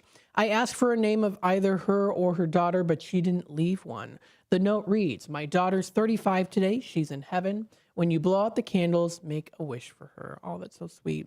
This really touched me and my family. Happy 35th heavenly birthday, young lady. Very nice. And there's a nice little picture there of the cake with the note on there too. Very sweet. That's very, very sweet. So literally, it's very sweet, and also the cake is very sweet too. So it's a nice, good combination there. Very nice story there that was posted under Inspirational Stories on sunnyskies.com. That's sunnyskies.com. An unfortunate another passing here that did happen. I did hear last night. Michelle Trachtenberg unfortunately did pass away. She was a phenomenal actress as well here too. She did pass away yesterday in Manhattan due to some complications. She's known, of course, in Gossip Girl. I used to watch that show. I remember her in Gossip Girl. Buffy the Vampire Slayer. I have been trying to watch that show. I haven't gotten to the season yet where she's there. I'm still kind of in the I'm still at the start of the second season. So, but I know that she was a big part of that. I remember her when I first saw her was in Harriet the Spy. She played Harriet. Harriet the Spy was a movie from the 90s. It was a Nickelodeon film. I loved it as a kid. It was such a good film. And Rosie O'Donnell was also in that too. And I also very much remember her mainly from Ice Princess, because that was another movie that I really enjoyed as a kid, with Joan Cusack is also in that too. So, so, I mean, it's unfortunate, but she was a very good actress. And lots of people are, of course, have been posting about it as well, too, online. So may she rest in peace. So that's Michelle Trachtenberg. And I believe she's also half Russian, too, I do believe. Let me double check on that. Is she? I think she is. I do believe she's half Russian. Because I do know that she does speak Russian. So, Yeah, it's unfortunate, but I hope that may she rest in peace there. So let's see some other things here as well. Yes, so last night it was Elgin, of course, approved the ban on Delta 8 and Delta 9 THC edibles. I was there last night. Very interesting conversation. I thought to myself, because I was going to go there, I was going to announce it. Of course, I did speak at the podium. I did announce the candidates for them. And then I was like, I'm going to stay for a little bit longer because I'd never really been to a city council meeting and stayed for a while longer, seeing how it works out and things like that too. So it was very interesting. Now, supporters of the ban cited safe concerns, including rise in poison control calls. So they, yes, officially did ban that on certain THC products. There was kind of that back and forth decision on that too. Back and forth between Councilman Good and also Councilwoman Powell, as well as Ortiz and Martinez as well too, and also Thorin. So that was the vote 5-4. And again, there were some businesses there. There were a couple businesses that were there. They were, of course, very clearly upset about it, understandably. But, I wish them the best of luck there, too. It was definitely a very interesting topic. It ran for a little over an hour. And it was, again, my first time ever going to a city council meeting where I had stayed a little bit more on the longer side of things and seeing how things work out. And I think that was definitely good for me to do. So. Yes, some of the small business owners. Now, they did, yes, warned about the ban would negatively impact local retailers, which, of course, is true, especially if that was, some of the local retailers that were there, that was their main means. That was their main means there. So, and both of them did advocate much more for stronger regulation rather than an outright ban. So, we shall see, with that, best of luck. Best of luck. That's all I say. So very interesting conversation, though. You can actually check it out. The Elgin City Council is posted onto their YouTube channel, so you can rewatch that as well, too, if you would like to. Very interesting conversations. Let's see here some other things as well. We do have here some local news here posted on foxvalleymagazine.com. This was posted today. Kane County SWAT team called in to secure suspect in stabbing incident in St. Charles. That recently did happen. So we'll read a little bit about this article here. The Kane County SWAT team was called in early Wednesday afternoon to secure the arrest of a St. Charles man accused of stabbing his friend. Now, at approximately 12:58 a.m., St. Charles police officers were dispatched to the 3800 block of Chesapeake Road in St. Charles, where a man was said to be heard yelling for help. Officers located a male victim who was bleeding significantly from a wound to one of his arms. A tourniquet, I think that's how it's pronounced, tourniquet, was applied, and the St. Charles Fire Department was immediately requested to the scene.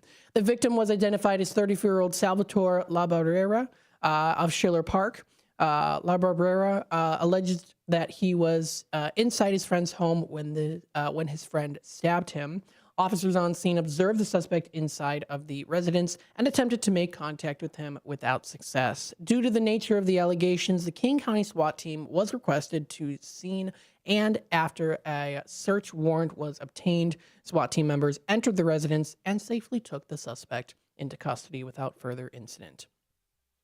Now, the suspect has been charged by the King County State's Attorney's Office with armed violence, aggravated battery with a deadly weapon, as well as an aggravated battery / great bodily harm. So those are Class X felony and Class 3 felonies as well, too. So if you would like to read more on this article, you can find it on foxvalleymagazine.com.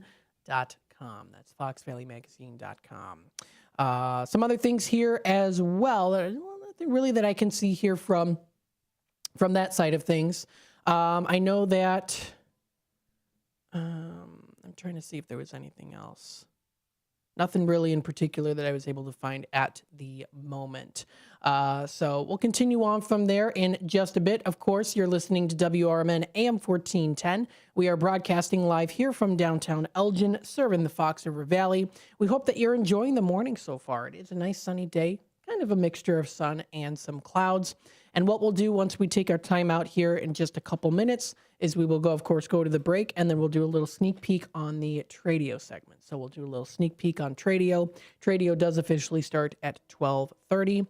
I will be starting Tradio on Friday at 11:30. So at 11:30 there is when that is going to be starting. So stay tuned for that. Of course, you can always, during Tradio segment, call into the studio number here at 847-931-1410. We also do have the text number at 505-926-1410. If you do want to email us, you can feel free to email us. If you want to email me, Matt McNeil at WRMN1410. Or, of course, also info at WRMN1410.com. Again, we are streaming live on YouTube.com. You can also tune in through the AM 1410 dial, through our app, through our website, and also on Facebook. So feel free to do that. Multiple different ways that you can tune in, keep up to date with what's happening here in the Fox River Valley, and of course with WRMN.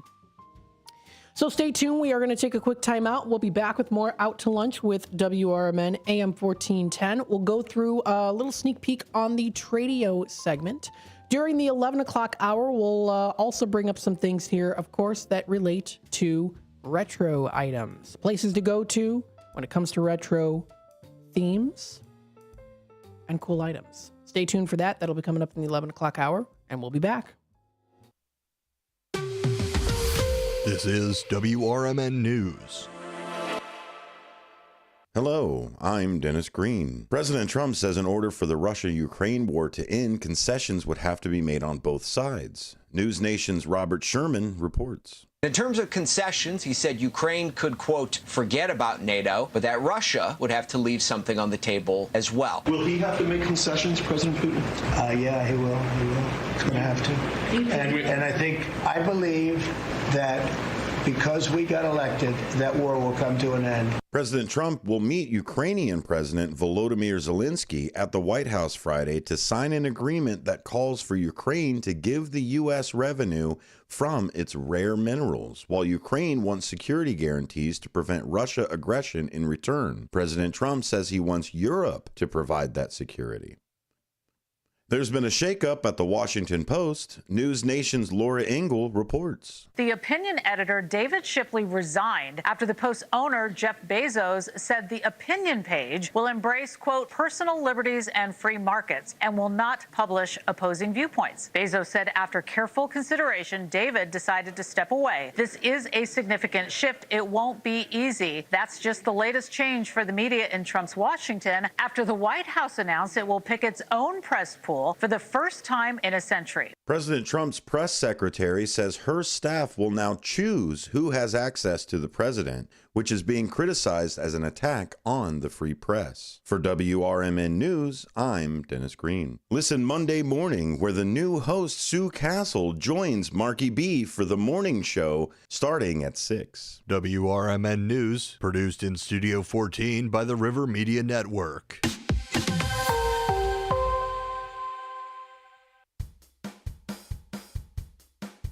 At School of Rock, we've got something for everyone. We're located at 353 South Randall Road in Elgin, Illinois. For teens 12 to 18, our performance program prepares students for live shows at real rock venues. For ages 8 to 12, Rock 101 helps young musicians start their journey with private lessons and group rehearsals. Our rookies aged 6 to 7 explore instruments through fun games, while Little Wing, ages 4 to 5, introduces preschoolers to the basics of rock and roll music. And for adults 18 plus, we've got an exciting adult performance program for all skill levels, from beginners to experienced musicians. Visit the website at elgin.schoolofrock.com to sign up for a free trial. We start pre-enrollments in January, targeting a mid-February open. Unleash your inner rock star. Join us at School of Rock and let's make some noise. This is Sarah Silver with your Fox Valley forecast. Today, partly sunny with a slight chance of rain showers and a high near 45. Gusty winds up to 35 miles per hour. This afternoon, partly sunny. Tonight, partly cloudy with a low around 30. Temperatures rising to around 32 overnight. Tomorrow, partly sunny with a high near 56. Currently, it is 43 degrees with clear skies. I'm Sarah Silver on the Talk of the Town, WRMN. Is that a new Samsung Galaxy A15 5G? Yeah, I got it for free when I joined Cricket Nation. Sounds pretty great. At Cricket, anyone can get a new phone when they switch. Whoa. With a high-quality camera, meaning more flattering selfies for all. And super fast 5G, so you can post them for all to see. Your friends, your family, your ex. Free phone! Free phone! Okay, I'll switch. Welcome to Cricket Nation. Cricket 5G is not available everywhere. Must bring your number to Cricket on a $60 a month voice plan. First month service charge and tax to its sale. These terms and other restrictions apply. See cricketwireless.com for details.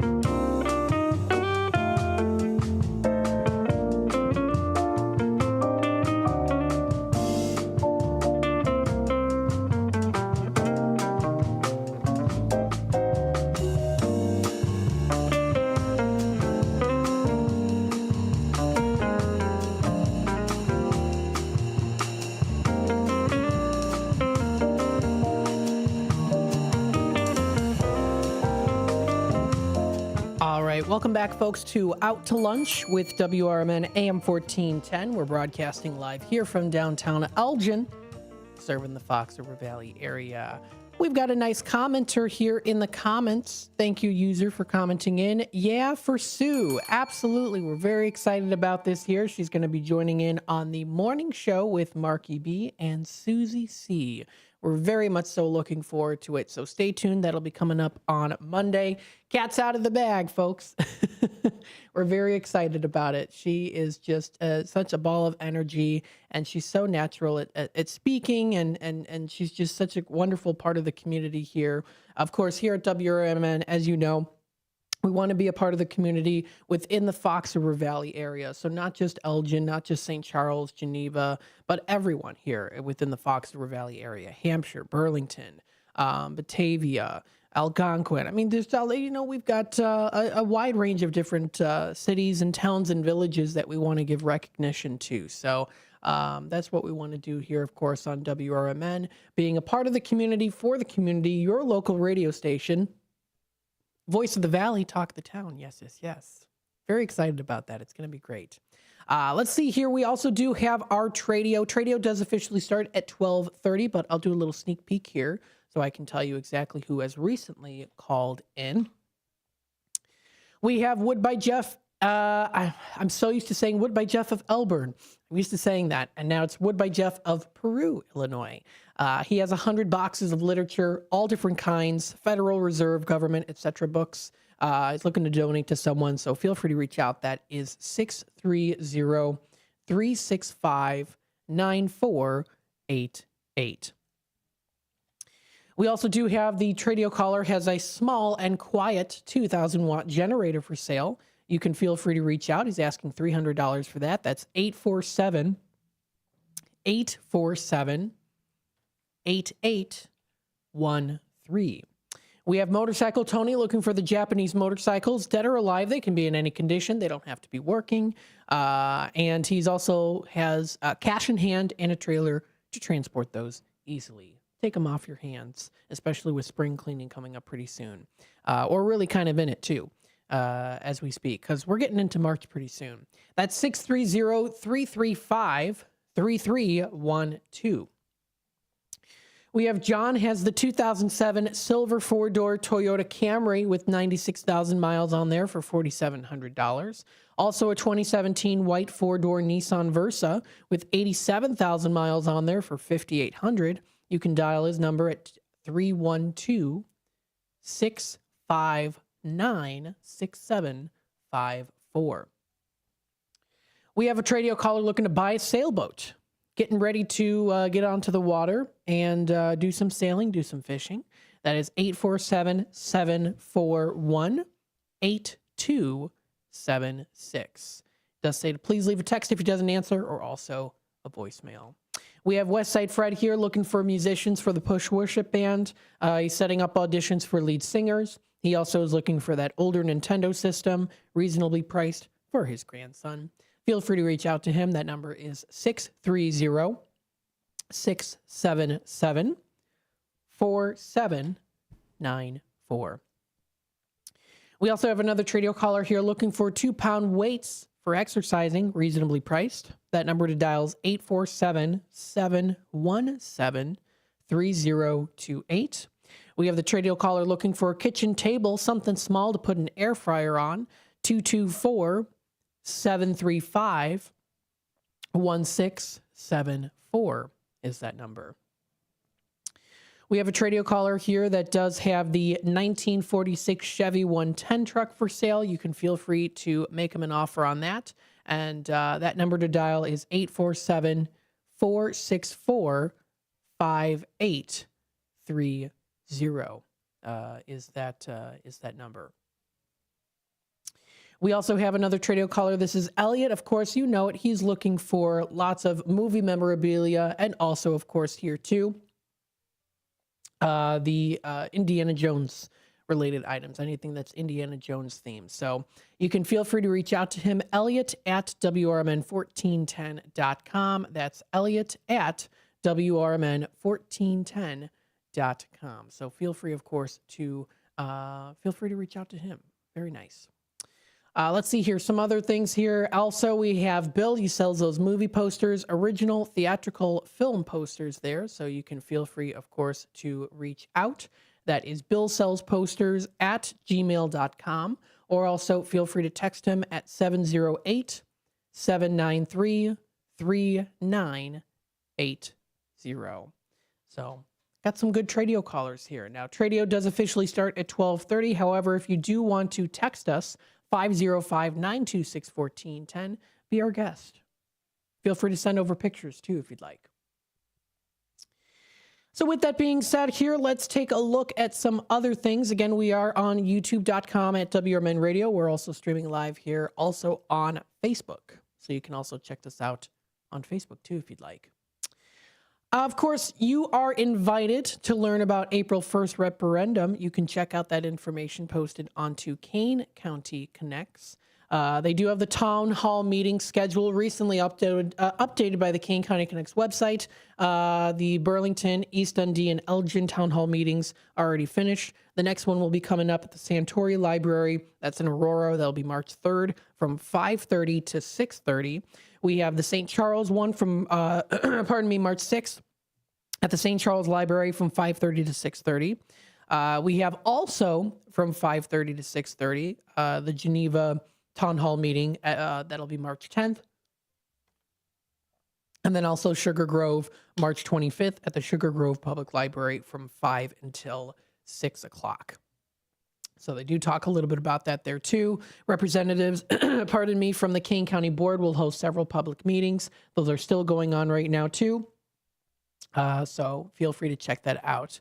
The April 1st, 2025 election ballot will be asking voters whether or not to establish a 0.75 sales tax dedicated exclusively to funding essential public safety services as well. So if you want to read a little bit more on that article, that is posted on there.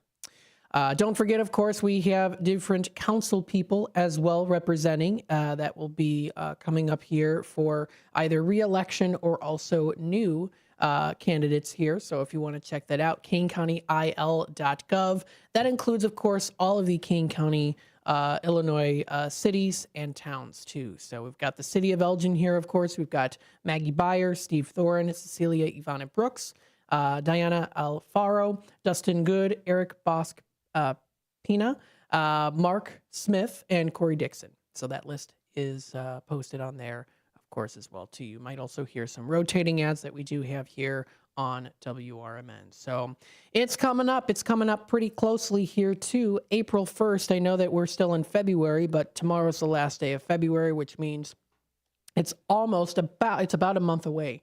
It'll be a month away from Saturday.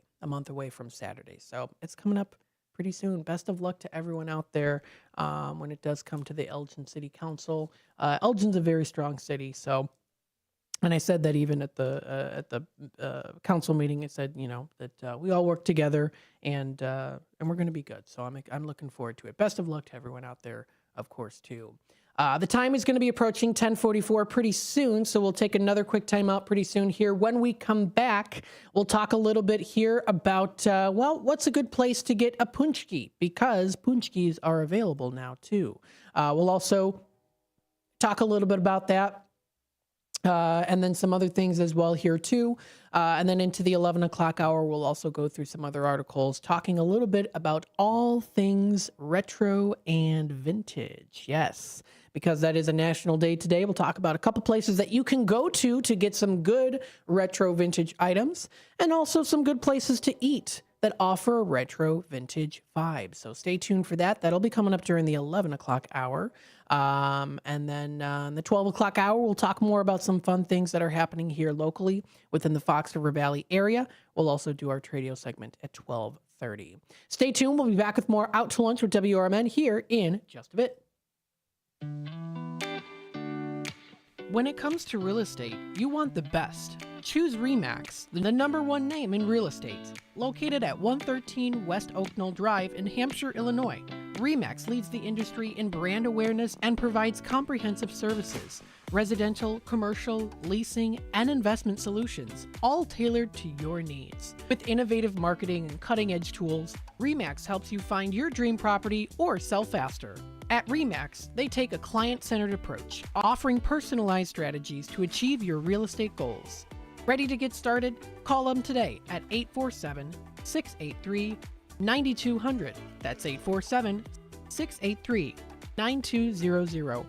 Or visit their website at ildealmakers.com to begin your journey.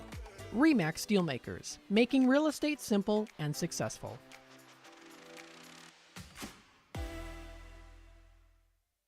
Businesses come in all shapes and sizes. Integrity doesn't. For more than a century, the Better Business Bureau has set the standards for how businesses should operate honestly and ethically. So when you're looking for a business you can trust, check to see who's BBB accredited and who isn't. Always choose the Better Business. Look for the BBB seal because it's looking out for you. That's why it's the sign of a better business. And find a better business anytime at bbb.org. Fitting in shouldn't be hard, whether in life, on the court, or in the classroom. At Elgin Community College, you could find your place alongside those expanding their horizons, exploring rewarding careers, and achieving their dreams. A place for doers, thinkers, and believers. At ECC, we see you, we believe in you, and you'll fit right in. Learn more at elgin.edu/belong. If you turned 65 recently like me, it's important you find a Medicare Advantage plan that gives you the coverage you're looking for. But finding one can be difficult. The best thing I did, and I suggest you do the same, is call a licensed insurance agent and let them walk you through your Medicare Advantage plan options. There are so many benefits you have access to, so make the call now and let the representatives explain everything to you. Our licensed insurance agents can offer you a variety of Medicare Advantage plans. Plus, the call is free, the information is free, and there's no obligation to enroll. We're here to make it easy for you to select a Medicare Advantage plan that may work for your needs. Finding a Medicare Advantage plan can be easy if you do what I did. Make a quick call right now to learn more. Thank you. 800-433-3082. 800-433-3082. 800-433-3082. That's 800-433-3082.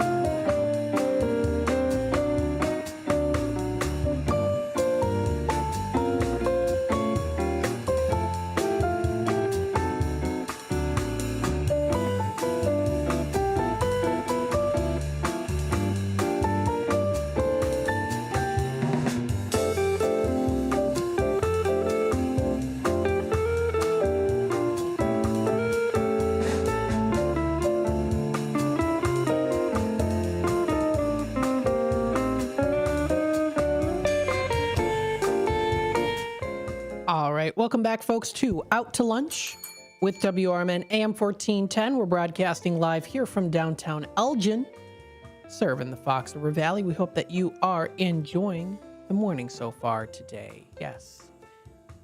starting to become a little bit more sunnier out as I speak. So let's take a look here and see what we've got going on. Now, as you know, pardon me, as you know, of course, we've got some national days today. I'm going to start off here by talking about a particular national day that you can enjoy. Much so, of course, that many people do enjoy this national day today. Yes, one of them being the Punchkis. It is Punchki Day, recognized today on February 27th. So, celebrated the Thursday in the week before Ash Wednesday. It's the perfect excuse, as if we needed one, of course, to eat the famous and delicious Polish pastry. This year takes place today. Now, it's similar to a donut. The Punchkis are a sugary pastry that combines a glossy dough with a delicious fruit filling. They're also known as a dessert to get more or less splurged around Lent, but Punchki Day isn't just about the pastries alone. You can also learn what makes this day so special. Now, a little bit of history on the Punchki here. I think really, of course, at least when it comes to the history of the Punchki Day, that is, it's celebrated before Lent. Since Lent is a time of sacrifice, Punchkis were created to use up a household supply of things that the family wouldn't be able to eat during Lenten fasting. This included lard, sugar, eggs, and more. It was basically a day for people to fill up on all the goodness, also known as like Fat Tuesday too, before Ash Wednesday. And our tradition on Fat Tuesday, of course, is to have some pancakes and waffles and sausages and bacon. We just do it for fun, though. We just kind of do it for fun. But yeah, so that's the Fat Tuesday that is before Ash Wednesday. And we always do something, just do a little fun like breakfast for dinner. And we have a feast. It's delicious. Very good. Now, however, in Poland, Punchkis are made and purchased the most on Fat Tuesday, which is, of course, the Thursday before Ash Wednesday. Oh, no, Fat Thursday. Fat Thursday. Not Fat Tuesday, Fat Thursday, which is also recognized today, too. So that is, in some cultures, celebrated today because it marks the start of the final week before Lent. But either way, of course, a lot of Punchkis are made and enjoyed by many Polish people on either day, as well as us here as well, here in America. So definitely dates back into the Middle Ages here, this unique tradition. It means Punchki recipes have been around for a long time. The recipes have evolved, as well as the traditions themselves, too. Modern versions of Punchkis are filled with custard or cream, and some are even covered with glaze or sprinkles. Some well-known modern flavors include lemon, Nutella, and also strawberry. Sounds pretty good.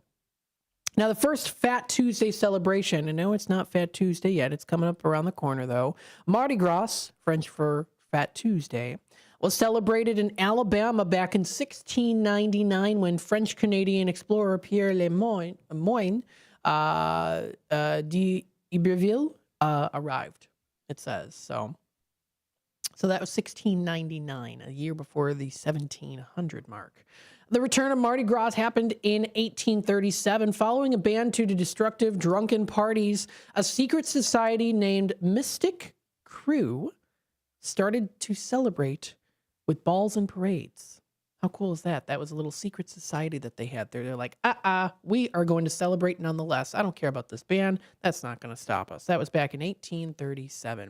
1872, you get purple, green, and gold. This is because Grand Duke's Alexis's welcoming committee handed out purple, green, and gold beads to partygoers that year. So that's usually when we think of like Fat Tuesday, we think of the colors purple, green, and gold. And so that's kind of how that came to be back in the 1870s. So yes, happy National Punchki Day today. I do have a nice list of some good places that you can go to enjoy the Punchkis. One, of course, here, if you are within the Elgin area, that is very much so known for their Punchkis that they even put it on their boxing label. That is, yours truly, Country Donuts. Always delicious, always made fresh. So good. I might have to get some Punchkis for myself. Yes, the original Country Donuts here in Elgin, US Highway 20 in Elgin, a well-known staple within the area, does offer, of course, their Punchkis. And in fact, it is their their profile picture. It was like their main picture, their profile picture. Yes. You can also check out other delicious cookies as well there too. Always festive for the holiday seasons, as we got St. Patrick's Day coming up here as well. They did say here, quote, "Thank you everyone for ringing the phone off the hook last night." This was back on the 24th. So just a couple days ago, they were quite busy with people taking those pre-orders for punchkis. Yes, they are officially done taking pre-orders for punchkis. They're going to try their best to keep the shelves stocked as well too throughout the week, so you can walk in and enjoy. But time is running out a little bit here, so if you want to check them out, they're very good. I've had them before, very tasty. So feel free to check that out.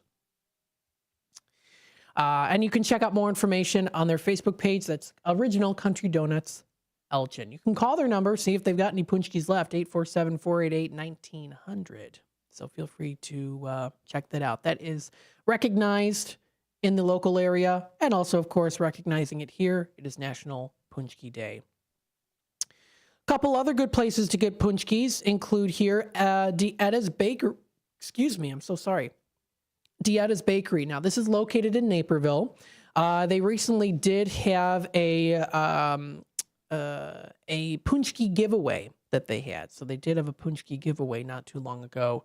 And they yesterday did post congratulations to the randomly selected winners. They were able to get some good punchkis. They might still have some, maybe, but again, like I said, lots of these bakeries and restaurants that do sell punchkis tends to kind of, start to sell out pretty quickly here. So we're kind of at the tail end right now of that. So just like to throw that reminder out there for you. And that is, again, Punchki Day. So if you want to check them out, that's Dietta's Bakery. That's located at 428 West 5th Avenue in Naperville. So that's a place that you can try out. You can also check out their menu as well, diettasbakery.com. They do offer a lot of different things. So they've got their Punchki Day as March 4th. March 4th is their Punchki Day. So that will be coming up pretty soon. Punchki pre-orders are please due by Sunday, March 2nd at noon. So they do have them. They got to be pre-ordered.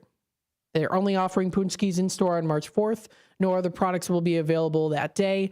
The whole day will be devoted to punchkis at Dietta's Bakery. So if you want to go on out there, that's going to be the whole day. They're selling punchkis. How cool is that? Another place that you can get punchkis is Hans Bakery. This is Hans Bakery. You can give them a try. They also offer their butter scones as well as sourdough options. They're located in St. Charles on 17th Street. They're in Unit 21. Give them a try. They're open Wednesday through Friday from 8 a.m. until 12 p.m. So that is their hours of operation there. That is the Hans Bakery. You can give them a try. Check them out. You can also order online too. Pretty easy to do. They've got their different sweets. I know they do have their punchkis there too. So I'm telling you though, time sensitive, very time sensitive when it does come to these punchkis. Another place you can go to, and this is located in Algonquin, is the Deli for You. Deli for You, they offer what they say is, quote, the best punchkis only at Deli for You Market. This is located at 1601 South Randall Road in Algonquin.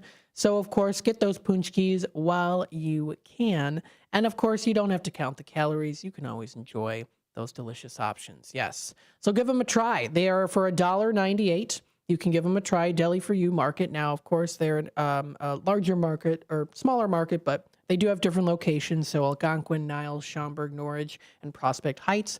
But they do have their punchkis.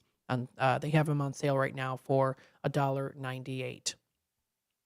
They do offer raspberry, rose, plum, apricot, vanilla custard, blackcurrant, as well as Nutella, and also 2 new flavors, caramel and pistachio. Yesterday was National Pistachio Day, and for some reason I thought it was the day before that, but so I read it to you a little bit earlier. So you can feel free to check them out. They also do have their website.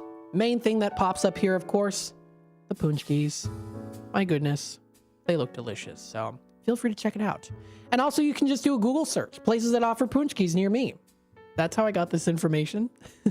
Lots of other good places that you can go to. So check them out. Because we've got Fat Tuesday coming up next week. Stock up on those punchkis.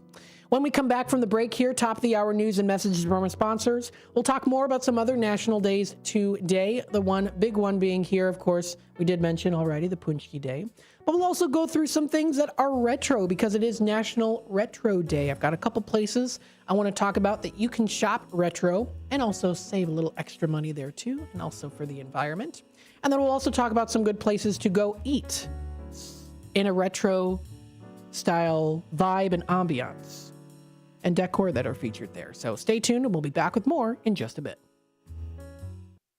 Now available on Amazon.com and BarnesandNoble.com is the book called DUI Jury Trial, which is the true story of a truck driver in Illinois who was charged with driving under the influence of alcohol. Not only was he facing a revocation of his driver's license, but also a lifetime disqualification of his CDL, which would prevent him from ever driving a semi-truck again. This book includes backstories of the truck driver, the lawyers that defended the case, and the DUI expert witness who analyzed the case and then testified at trial as to the proper protocol procedures of the field sobriety tests as well as the breathalyzer test. This nonfiction novel also includes the actual court transcript from the jury trial, a courtroom showdown in which the final verdict would determine the fate of the defendant's livelihood. The book DUI Jury Trial is now available on Amazon.com and BarnesandNoble.com. Your hometown radio station since 1949. We are WRMN AM 1410. Elgin time, 11 o'clock. With your 1410 WRMN News Flash, I'm Sean Curdan. Brought to you by Sky Rizzi. South Elgin police are investigating a gunfire incident near Fox Meadow Elementary School. Responding to a 911 call around 5:45 p.m. on Monday, officers learned of a group reportedly displaying firearms. By the time authorities arrived, the group had fled, though shots had been fired. Fortunately, no one was injured. Naperville Park District announced the opening of its summer rental season for pavilions, with residents able to apply starting at 8:30 a.m. on March 6th and non-residents on March 13th. The summer rental period extends from June 1st to August 31st, including the DuPage River Park Pavilion, among others. Naperville District 203 School Board has sanctioned modest fee hikes for the 25-26 academic year. Kindergarten through high school general fees will see a $4 increase, contributing directly to school budgets. Half-day kindergarten programs and junior high yearbooks will also rise by $2. With your 1410 WRMN News Flash, I'm Sean Curdan. Workdays can be unpredictable, but your workwear shouldn't be. With the Cintas Apparel Plus program, you'll have freshly laundered garments for everyone on your team delivered every week. Cintas has workwear for just about any job imaginable, with high-performance fabrics and an uncompromising fit that stretches and moves with you. Don't leave looking and feeling good to chance. Visit Cintas.com. Oh, I'm ready! And get ready for the workday. Dell Technologies is celebrating with anniversary savings on their most popular tech. For a limited time only, save on select next-gen PCs like the XPS 16, powered by Intel Core Ultra processors and more. Plus, curate your dream setup with great deals on select monitors, mice, and more must-have electronics and accessories. When you shop online at Dell.com/deals, you'll have access to leading-edge technology to match your forward-thinking spirit and free shipping on everything. Again, that's Dell.com/deals. This is WRMN News. Hello, I'm Dennis Green. President Trump says in order for the Russia-Ukraine war to end, concessions would have to be made on both sides. News Nation's Robert Sherman reports. In terms of concessions, he said Ukraine could, quote, forget about NATO, but that Russia would have to leave something on the table as well. Will he have to make concessions, President Putin? Yeah, he will. He's going to have to. And I believe that because we got elected, that war will come to an end. President Trump will meet Ukrainian President Volodymyr Zelensky at the White House Friday to sign an agreement that calls for Ukraine to give the U.S. revenue from its rare minerals, while Ukraine wants security guarantees to prevent Russia aggression in return. President Trump says he wants Europe to provide that security. There's been a shakeup at the Washington Post. News Nation's Laura Engel reports. The opinion editor David Shipley resigned after the Post's owner Jeff Bezos said the opinion page will embrace, quote, personal liberties and free markets and will not publish opposing viewpoints. Bezos said after careful consideration, David decided to step away. This is a significant shift. It won't be easy. That's just the latest change for the media in Trump's Washington after the White House announced it will pick its own press pool for the first time in a century. President Trump's press secretary says her staff will now choose who has access to the president, which is being criticized as an attack on the free press. For WRMN News, I'm Dennis Green. Listen Monday morning where the new host Sue Castle joins Marky B for the morning show starting at 6. WRMN News, produced in Studio 14 by the River Media Network. This is Sarah Silver with your Fox Valley forecast. Today, partly sunny with a slight chance of rain showers and a high near 45. Gusty winds up to 35 miles per hour. This afternoon, partly sunny. Tonight, partly cloudy with a low around 30. Temperatures rising to around 32 overnight. Tomorrow, partly sunny with a high near 56. Currently, it is 43 degrees with clear skies. I'm Sarah Silver on the Talk of the Town, WRMN. Is that a new Samsung Galaxy A15 5G? Yeah, I got it for free when I joined Cricket Nation. Sounds pretty great. At Cricket, anyone can get a new phone when they switch. Whoa. With a high-quality camera, meaning more flattering selfies for all, and super fast 5G, so you can post them for all to see. Your friends, your family, your ex. Free phone! Free phone! Okay, I'll switch. Welcome to Cricket Nation. Cricket 5G is not available everywhere. Must bring your number to Cricket on a $60 a month voice plan. First month service charge and tax due at sale. These terms and other restrictions apply. See cricketwireless.com for details.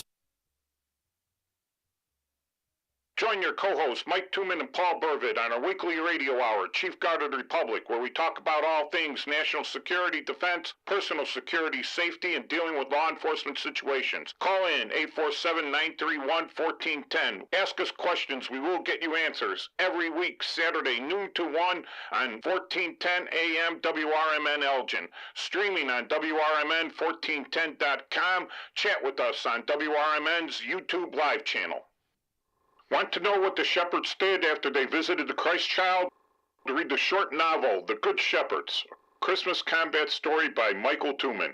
Available on Amazon in hardcover, paperback, and Kindle editions. Check out Michael Tooman's webpage at Scilink.net. That is PSYLINK.net. Papa Sierra Yankee, Lima India November Kilo, dot November Echo Tango.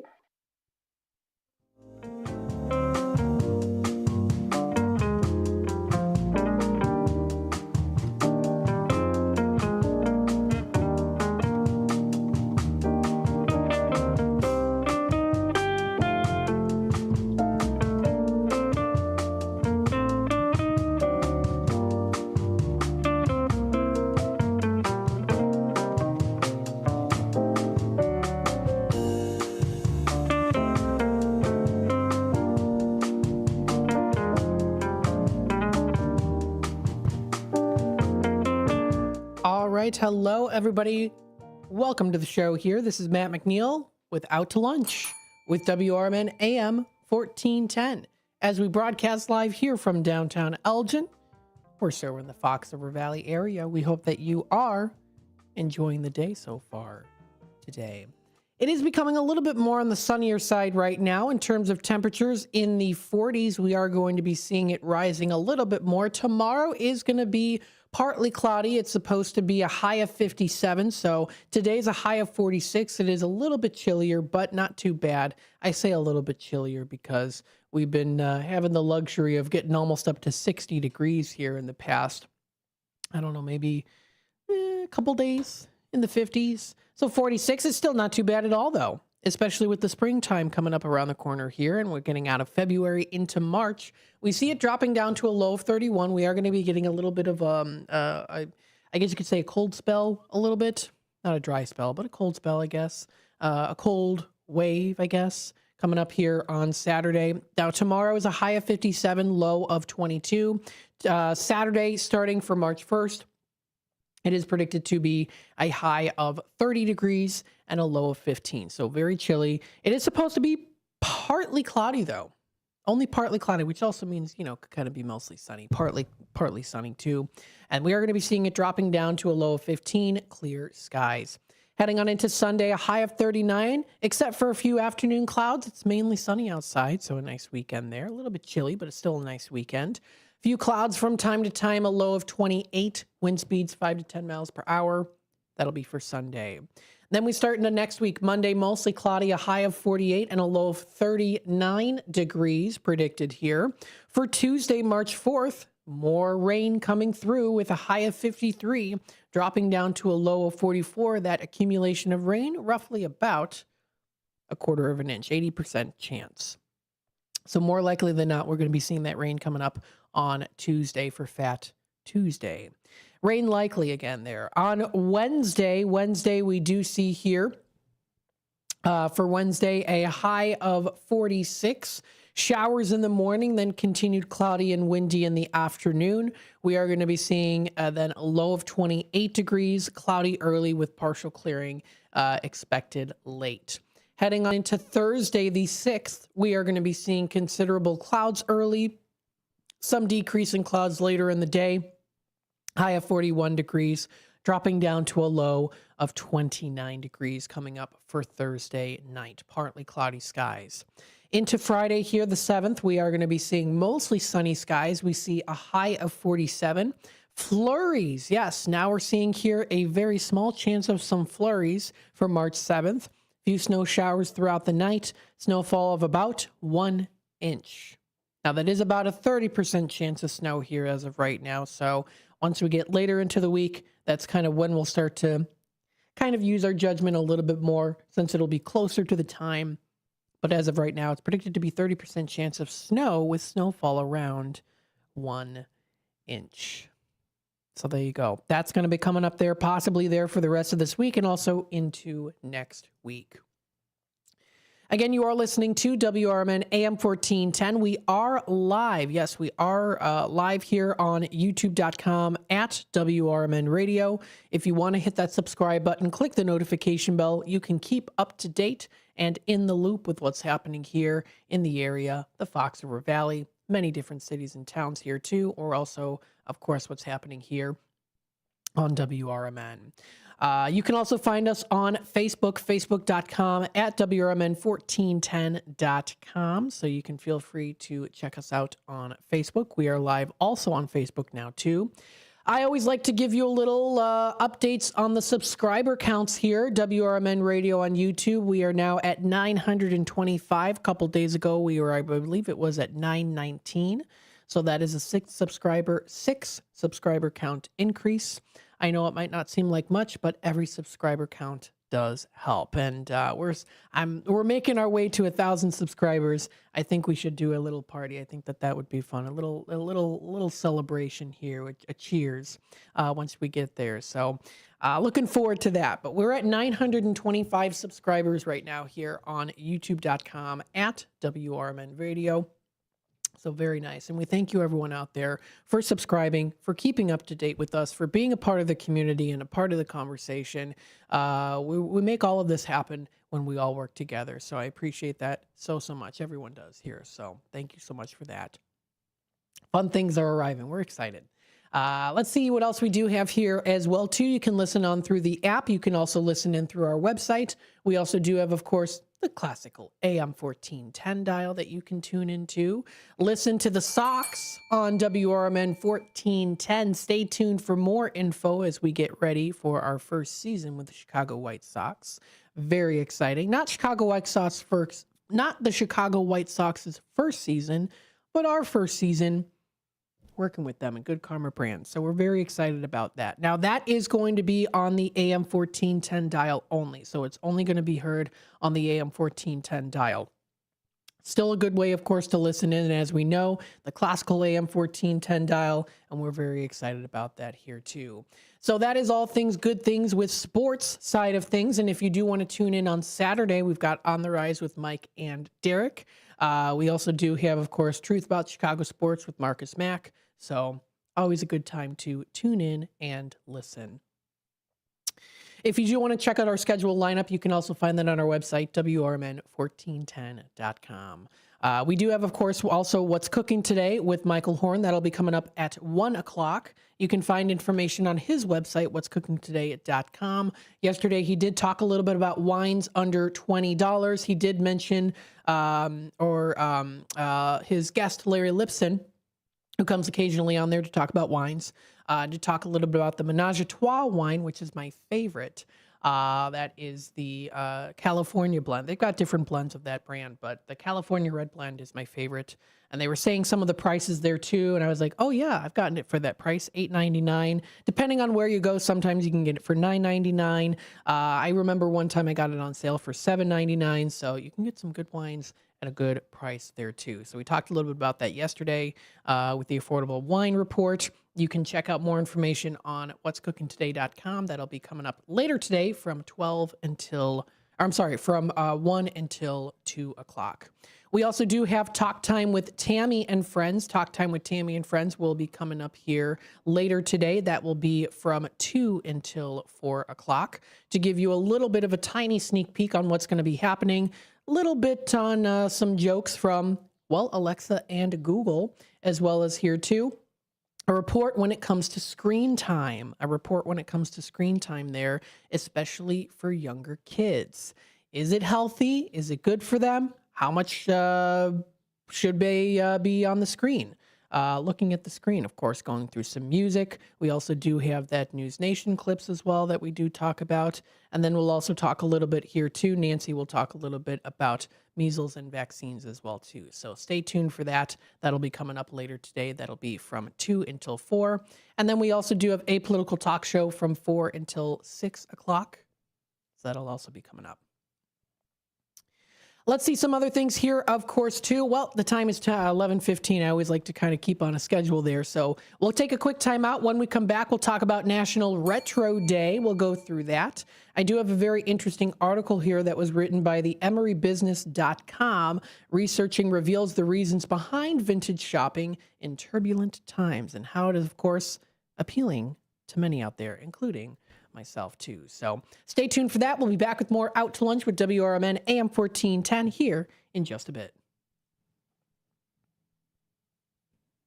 The Better Business Bureau is warning the public about the various schemes that con artists will employ in the coming weeks to steal your money, personal identity information, and peace of mind. According to the Internal Revenue Service, taxpayers lost $5.5 billion due to tax scams and fraud in 2023. This year, the tax filing deadline is the traditional April 15th. So here are some important tax time tips. Check out businesses before you hire them. The best way to avoid tax ID theft is to file your taxes as early as possible. Check out websites carefully and make sure you access the actual IRS website when filing your taxes electronically. Be wary of tax preparer offering fast refunds or large returns. If you get a written notice from the IRS about a duplicate tax return or any notice that additional taxes are owned, contact the IRS immediately. Don't give out your social security number unless you are 100% sure you are dealing with someone you trust. A message from the Better Business Bureau and your friends here at WRMN. Visit their website at bbb.org.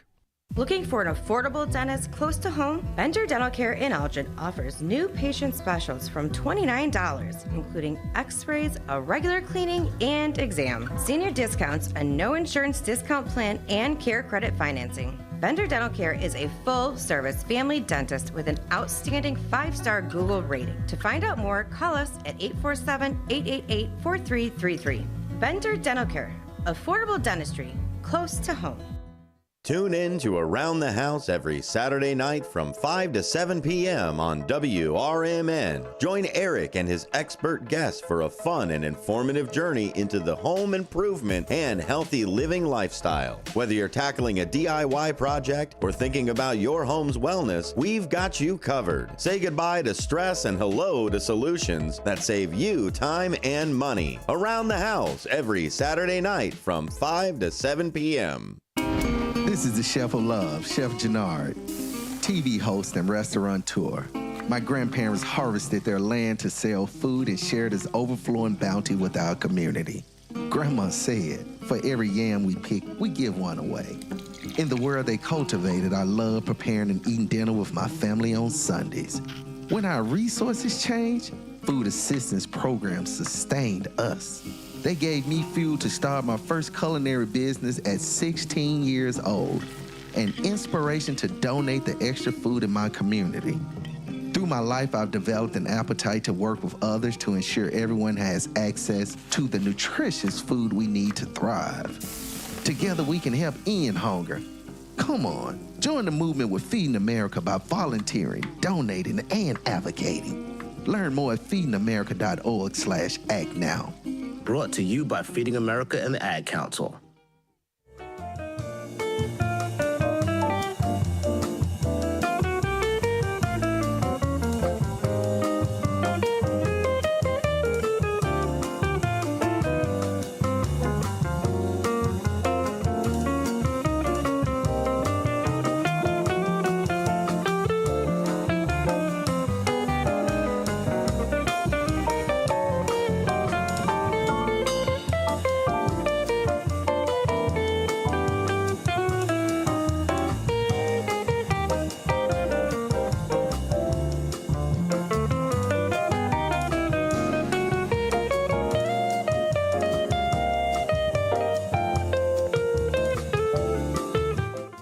Welcome back, folks, to Out to Lunch with WRMN AM 1410. Hey, you know it. We are broadcasting live here from downtown Elgin, serving the Fox River Valley. We hope that you are enjoying your day today. It's becoming sunnier outside. We're seeing more people going for a nice stroll. It is starting to get a little bit windy here, too. Let's say maybe about 15 miles per hour or so. Anywho, we've got here goodness me, trying to set it up and it just falls down. Pardon me.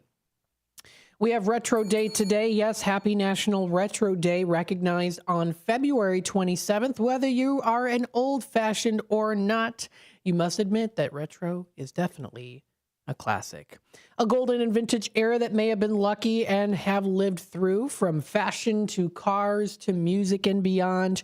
Retro is a distinct style people love even now.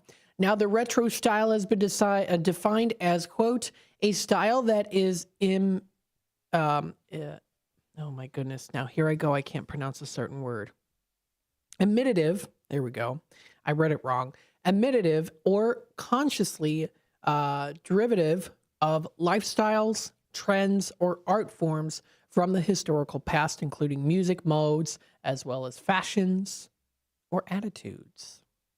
Now, when it does come to the history of Retro Day, Robert Duran and Tina Duran are the people who founded Retro Day. So it was three people, Robert and Tina Duran, and then Hermelinda Aguilar. They founded it in 2018. You'd expect it to have been earlier, but better late than never there. They said that they came up with this annual celebration to take a look back at how life was before smartphones, as well as social media and the internet as a whole, that became a necessary part of our daily lives that we, of course, experience today.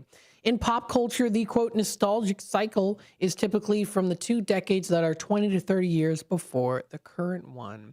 Now, the term itself originated in 1972 to describe what artifacts that were new artifacts that self-consciously referred to particular techniques, modes, motifs, and materials of the past. Many people use the term to describe styles from the past. That is retro.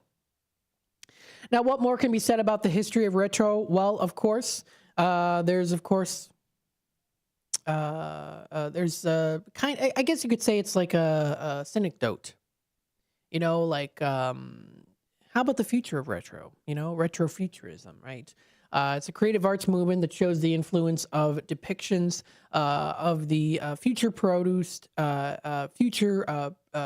in the early era of things. The futurism is the science of anticipating what will come. Retrofuturism is the remembering of that anticipation.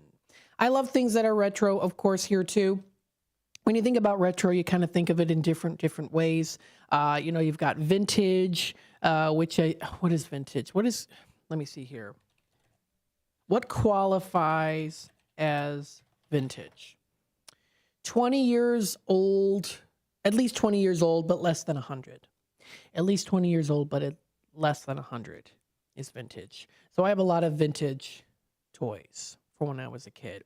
Now, what is qualified as antique that is at least 100 years old? So I do like vintage items, as we know. I also do like antique items. And retro kind of is just kind of a general, I guess, umbrella term for all those things. The telephone is considered retro, 1876, a classical telephone invented by Alexander Graham Bell. Automobile was in 1886. Benz patent motor wagon is regarded as one of the world's first production automobiles back in 1886. You get to 1970 and you get to the era and genre of disco. Disco is style genre, and its subculture emerges in the 1970s. You get to 1971 with video games. The world's first arcade video game machine is Retro Space. Do any of you out there remember Retro Space? There's retro shoes from 1985. The first retro shoes are the Air Jordans by Nike. So definitely those are things that are retro. Retro kind of being that umbrella term that just simply means kind of the past. Something to reminisce about and to remember and to preserve and to cherish from the past. So yes, National Retro Day is recognized today. Retro, of course, is a really cool way to, of course, recognize some things from the past. When it comes to shopping retro, of course, there are lots of good reasons why it is good. Now, when it does come to the economy side of things here, of course, it supports local small businesses and vendors. There are many retro and vintage items that are sold by small businesses, independent shops, and local markets. Usually what they'll do is they'll buy it, they'll praise it, or maybe they'll even inherit it or get it for free for some reason, for whatever the case might be. And then they do regenerate it and resell it. There's also repurposers out there who will purchase these items and then kind of give it new life. They'll turn it into something a little bit different. I've seen this before, of course, sometimes with like old pictures. People will buy those old postcard pictures and maybe they'll hand color it a little bit, maybe with like an oil paint or something, or maybe they'll add a sticker or a little effect to the picture to kind of give it new life as well too. Now, there's actually even a whole debate and conversation on whether or not that's the right thing to do. There's some things that people might do that are a little bit more on the taboo side, especially within the vintage and retro community, because I do follow a lot of Facebook pages that offer a lot of vintage, antique, and retro styles and repurposes too. And there are people out there that are like, oh, why don't you just keep it original? Why did you have to paint it that ugly gray color when it was originally such a beautiful mahogany wood and things like that? So that's a whole nother conversation though. Should we be repurposing these items? I'd say, yeah, let people do what they want. You know, when it comes to those vintage items, if it means repurposing it, so be it. I've seen lots of posts. So I know with the old Victorian homes, they repurpose it and they refurbish it and make it modern. I personally wouldn't do that, but there are people out there that do that. They give it new life. So, it kind of just depends on your view, whether you view it as you're destroying it or if you are just giving it new life. You might be giving it new life. That base is still there. That foundation is still there. It's just being expressed a little bit differently. So, but that's kind of an off topic. I don't know. I kind of went off topic there for a little bit, but I thought it was kind of interesting. It also encourages sustainable consumerism. Buying retro items reduces waste and promotes recycling too, decreases the demand for mass-produced goods. This helps sustain industries like antique restoration, thrift stores, secondhand retailers. I love all of that stuff there, of course, too. Lots of the jewelry that I wear are older jewelry pieces. I have a ring that I have on my finger right now that's definitely... pardon me, vintage, or could even be antique. I don't even know, but it is like it's a nice ring that I've got.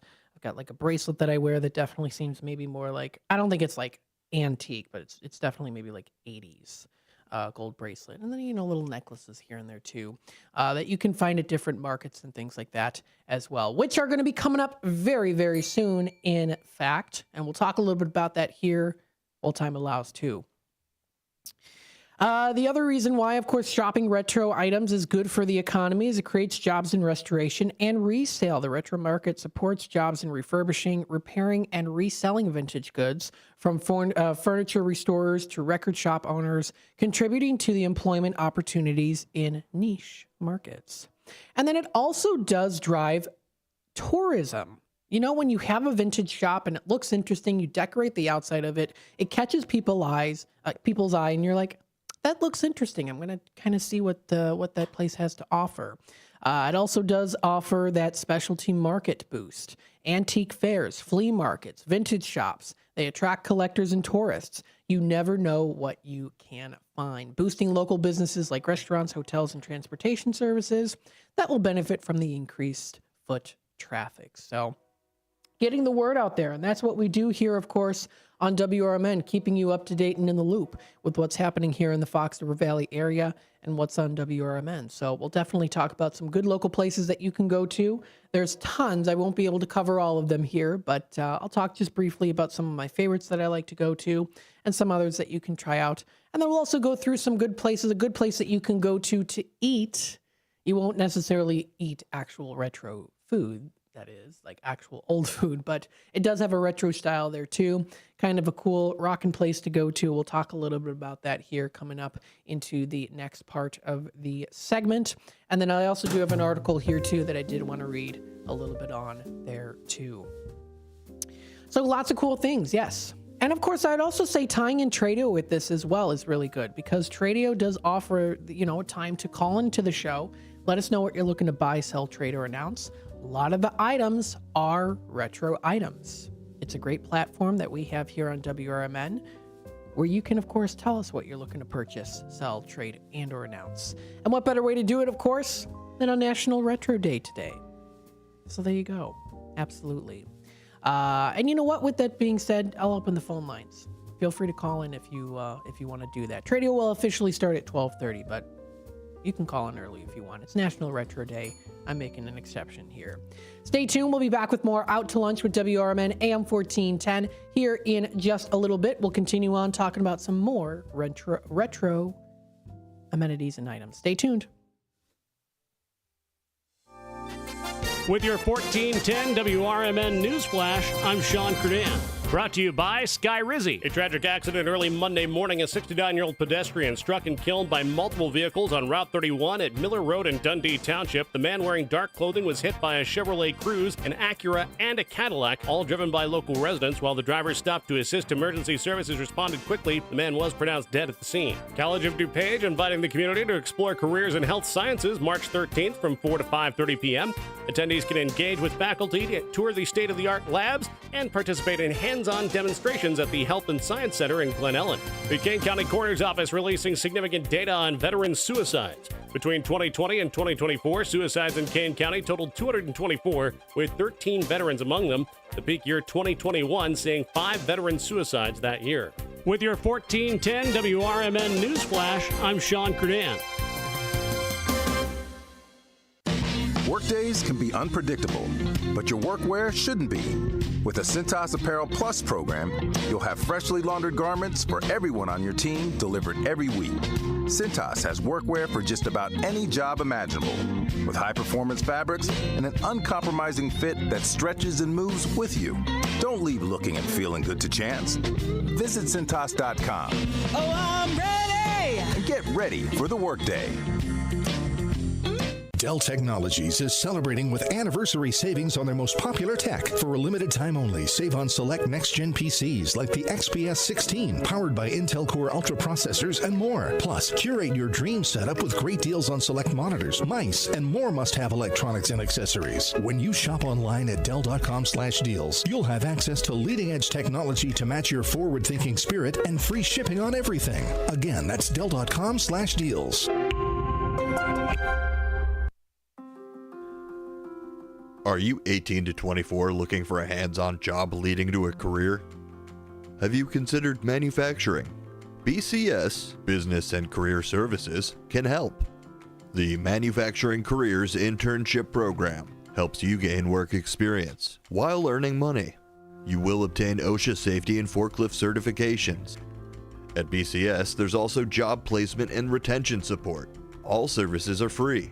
BCS has locations in Cook and Kane County. Find out more today at bcsillinois.org or call 224-545-0765. BCS, strengthening communities, building careers. Accepting applications now. 224-545-0765.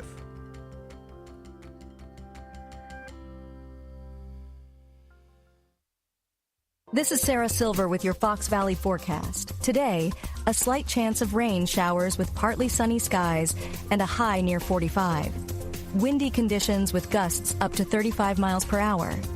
Tonight, partly cloudy with a low around 30, temperatures rising to around 32 overnight. Currently, it is 43 and partly cloudy.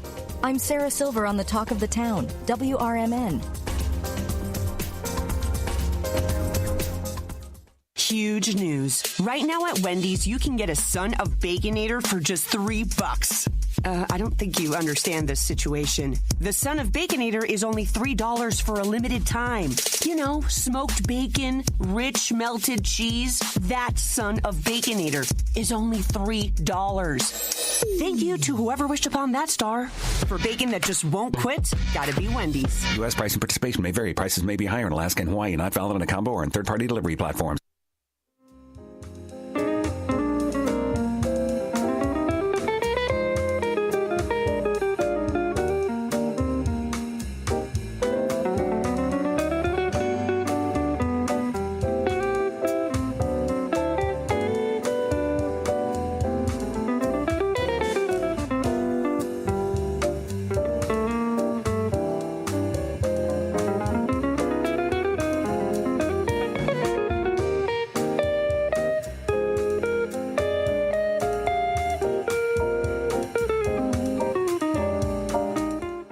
Welcome back, folks, to Out to Lunch with WRMN AM 1410, Voice of the Valley, Talk of the Town, broadcasting live here from downtown Elgin, serving the Fox River Valley. So definitely some good things here, of course, that we have coming up.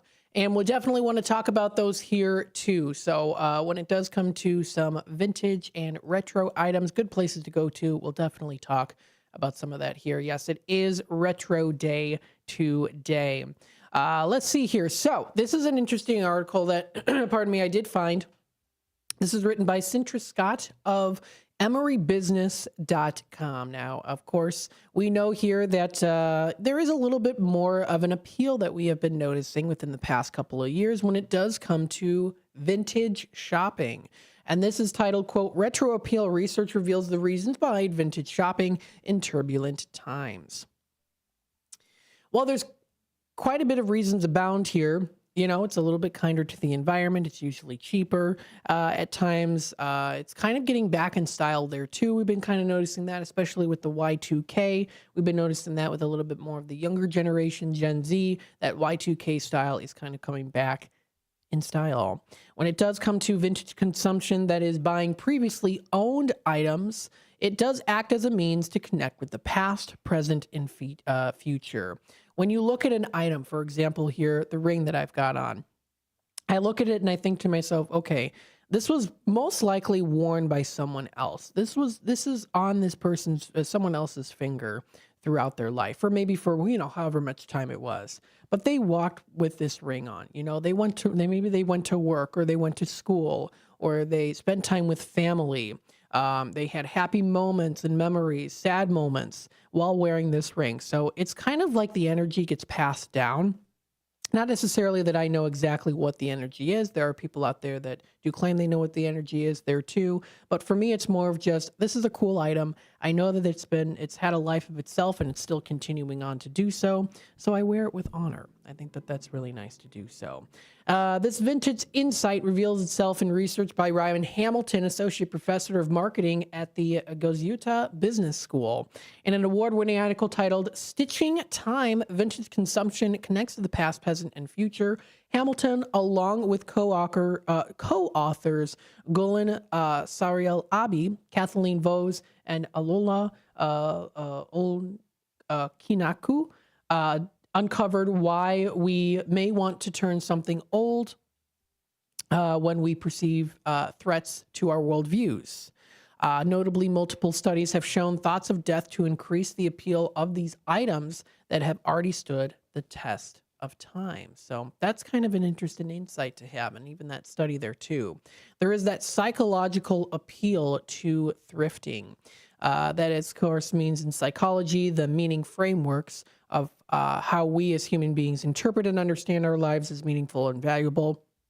Threats to our meaningful framework, pillars propping up our worldviews, can include thoughts of death, unsettling economic upheavals, and other existential challenges. Now, in order to explore the effects of meaning threats on our preference for vintage, Hamilton and the co-authors designed several studies.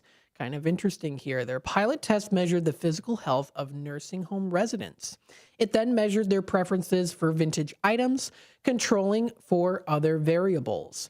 The result held up the researchers' hypothesis, which is this: vintage items, be they books, watches, bicycles, or luggage, were more strongly preferred over their modern versions by elderly participants in poorer health, presumably more than likely to have mortality on their minds. End quote. 6 subsequent studies used different variables to see if the main hypothesis continued to hold up. It did, while at the same time revealing more information about the mechanisms at work. So this article does go into a little bit more than on how it's more than just nostalgia. One might think nostalgia, of course, could be at work, but it does kind of actually go into a little bit more on that. Kind of to tease out the nostalgia, focused on vintage connections across time, regardless of one's personal experiences. Hamilton here explains, quote, "The study allowed us to clearly show that people respond differently to something they believe to be old. It's not just about something that has a retro look," which was one of the favorite aspects of his project, he said. For instance, here, 20-year-olds who find a watch from the 1950s reassuring can't feel nostalgic about the design personally. They can, however, feel a connection across time, and that came through in the study. So that's kind of interesting there. Are we going to start to notice retail therapy on the rise? Hamilton's research here follows his broader interest in consumer psychology, branding, and decision making, saying, quote, "When we buy things, we may think it's based on strict utility maximization.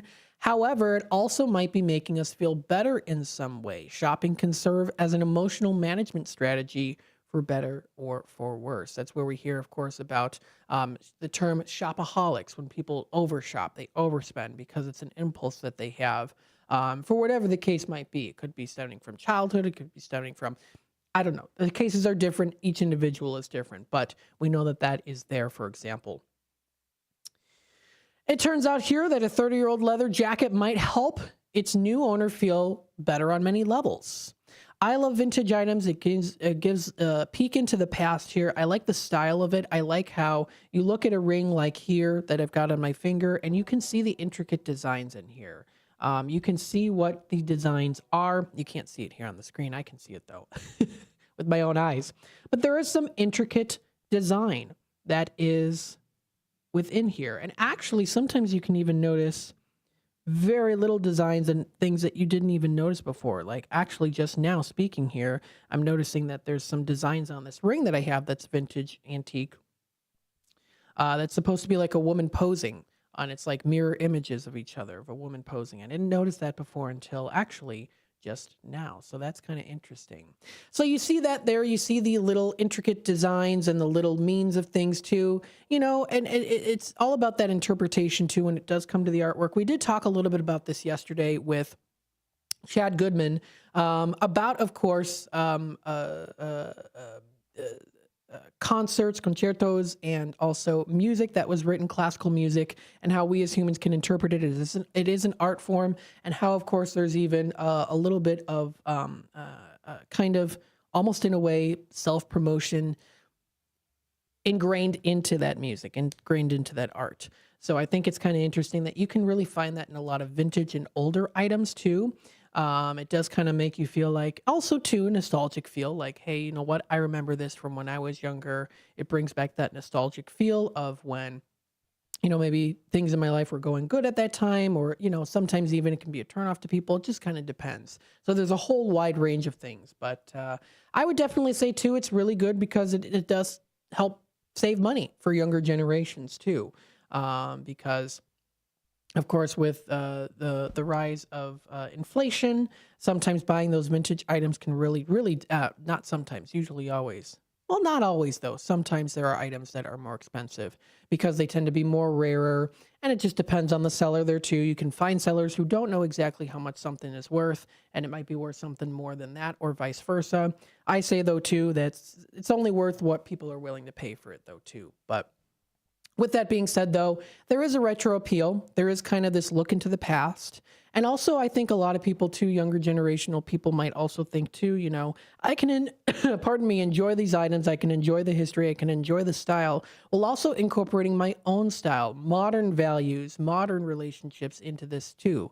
So you kind of notice that kind of as a mixture of both, the blend of the two mindsets, the two cultures put together. It's very fascinating to me. So that was an interesting article that was written by emerybusiness.com. That's emerybusiness.com, revealing that reasons behind the vintage shopping in turbulent times definitely can help you save money, and also can be therapeutic as well, to make you feel kind of a connection to the past. Even if it's just strictly on the style, there too. But you can also learn from the past as well, as we know with history. So that being said, here we're going to take another quick time out. We'll be back with more Out to Lunch with WRMN. When we come back, we'll talk about some good places to go to. I'll tell you some of my favorites to go to. And then we'll also give you, in time here, if does time allow, we'll go through some other good places to go to as well. I might have to go into the 12 o'clock hour talking about some restaurants to go to. I think I'll maybe stick with the vintage shops first, and then to the 12 o'clock hour, we'll talk about some of the restaurants that you can go to. And then from there, we'll also talk about maybe some other upcoming markets that will be coming up around the corner, because they're coming up pretty soon. Stay tuned. We'll be back with more Out to Lunch with WRMN AM 1410 here in just a little bit. In this next Elgin City Council election, you'll have a choice to make, not just between political philosophies or even the candidates on the ballot. Your choice involves supporting someone who has always been there for Elgin, who has always been there for you as a longtime community volunteer and a lifelong resident. Elgin City Councilman Steve Thorne, running for re-election, is a name you know and a leader you can trust. His pledge is to maintain secure neighborhoods by continuing to support Elgin's police officers and firefighters. And Steve will work, like always, to protect your tax dollar. He's accessible and accountable. He's a friend, my friend, and your friend on the Elgin City Council. He's one of us for all of us. I'm asking that you vote to re-elect Steve Thorne to the Elgin City Council. Paid for by Friends of Steve Thorne. Finding a reputable business shouldn't require luck or chance. But how can you tell who you can trust? Pro tip: the BBB connects people with businesses they can trust. So think of the BBB as the better. Check with the BBB first, because better businesses are honest and commit to high ethical standards bureau. That's why they're better. Always look for the sign of a better business and find a better business anytime at bbb.org. Does your car need a shine? At Britain's Touchless Car Wash, they make it quick, easy, and spotless every time. And they're open 24/7 for your convenience. Right now, get a free car wash just for joining their text club. Text BRITT to 30400 and enjoy a free car wash. Visit Britain's Touchless Car Wash at 1923 Larkin Avenue in Elgin or at 555 Willow in West Dundee. Britain's, caring for your car while caring for our community. Are you suffering with anxiety, depression, PTSD, an eating disorder, or even a substance abuse problem? If it's causing problems at work or with your family, get help now at Insight Mental Health and Wellness. We can help and treat all types of depression and mental issues. We'll help you use your insurance to get away from it all to a beautiful, sunny, and tranquil vacation-like environment so you can recharge yourself. And with the Family Medical Leave Act, you could take the time off you need from work. Plus, with the Affordable Care Act, your treatment could be 100% covered. If you're suffering from any kind of anxiety, depression, PTSD, eating disorder, or even a substance abuse problem, use your insurance and get away from it all. Come to sunny California. Call Insight Mental Health and Wellness now. 800-419-0287. 800-419-0287. 800-419-0287. That's 800-419-0287.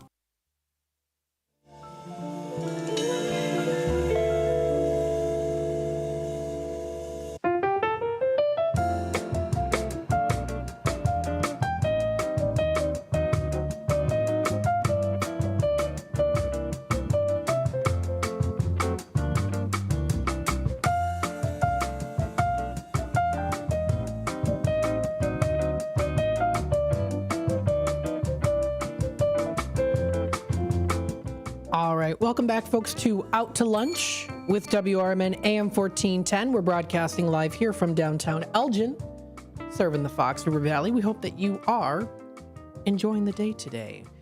We have a very nice comment here on the Facebook side of things. Good afternoon from Leominster, Massachusetts, birthplace of Johnny Appleseed. And good day to you, kind sir. Thank you so much for joining us from Massachusetts today. Greatly appreciate that. I'm glad that you were able to find us here on Facebook, facebook.com at WRMN 1410 Radio. If you'd like to like our page, feel free to do so. Don't forget, we also do have our YouTube channel, youtube.com at WRMN Radio. Pardon me. And if you do want to check out our YouTube channel, all you have to do is, of course, go to youtube.com. So you just go onto YouTube, and all you have to do is just type in WRMN 1410, and we'll come up. Pretty easy to do so. If you do want to do that, pretty easy to do so. You'll be able to find us there, WRMN Radio. Click on us and see what we've got. We've got our live from Studio 14 video and stream going on right now. You can check out other previous videos here as well, so you can check those out. You can find them under playlists as well, so we do have some playlists that you can check out. Feel free to do so. Easy to keep up to date and in the loop with what's happening here in the Fox River Valley and also what's going on here on WRMN. Thanks so much for joining us live today here. Thank you, everyone, for joining us live here at WRMN. This is your host, Matt McNeil, taking you out to lunch. Out to lunch. Good time to go out to lunch, right? And we'll talk about some good places that you can go to here, and I think I'll hold off and do that during the 12 o'clock hour. Of course, recognize today it's National Retro Day. Today, we did talk a little bit about an interesting article on how you can connect with retro items. We'll talk here, too. I want to let you know on some good places that you can go to. Some of my favorites here are Whatnots and Whimsies. Fran runs Whatnots and Whimsies. Very nice lady as well, too. She runs the business very, very well. And the place is just packed with awesome, awesome items. I have never stepped in that place and walked away with nothing. I always get something from there. Always very cool. It's an antique shop in Elgin, right here in downtown Elgin. They feature antique furniture, goods, collectibles, vintage clothing. Lots of good vintage clothing there, too. And they're going to be opening in about 10 minutes. So I encourage you, stop on by. It's a beautiful sunny day to walk outside and enjoy the sunshine. Check them out. Very cool place to go to. 211 East Chicago Street in Elgin. You can also check out their website at whatnotsandwhimsies.com or also on their Facebook page. So feel free to check that out. Of course, feel free to check out local businesses. They've got it going. They do have here coming up the Vintage Shop Hop right around the corner. Ink It Friday and Saturday. Mark it down in your calendars. It'll be for Friday, March 7th and Saturday, March 8th. So yeah, that sounds like a lot of fun. 2 days of vintage and boutique shopping here, and this is posted by the Vintage Shop Hop and also reposted as well by Whatnots and Whimsies a couple days ago. Yeah, ask for the day off, book the babysitter, tag or share, reserve an Airbnb or hotel room here if you want to do all of that shop hop vintage shopping as well too. Sounds like a lot of fun. Check it out. Check it out. Very, very cool. So that was reposted by Whatnots and Whimsies. Check out more information. They got a lot of cool jewelry and items. So check it out. They recently had a Galentine's Day event too. And their website, you can also check out there too. That is, again, whatnotsandwhimsies.com. Check it out. Cool stuff. All the the collections, yes, feel free to check out the floral and garden decor.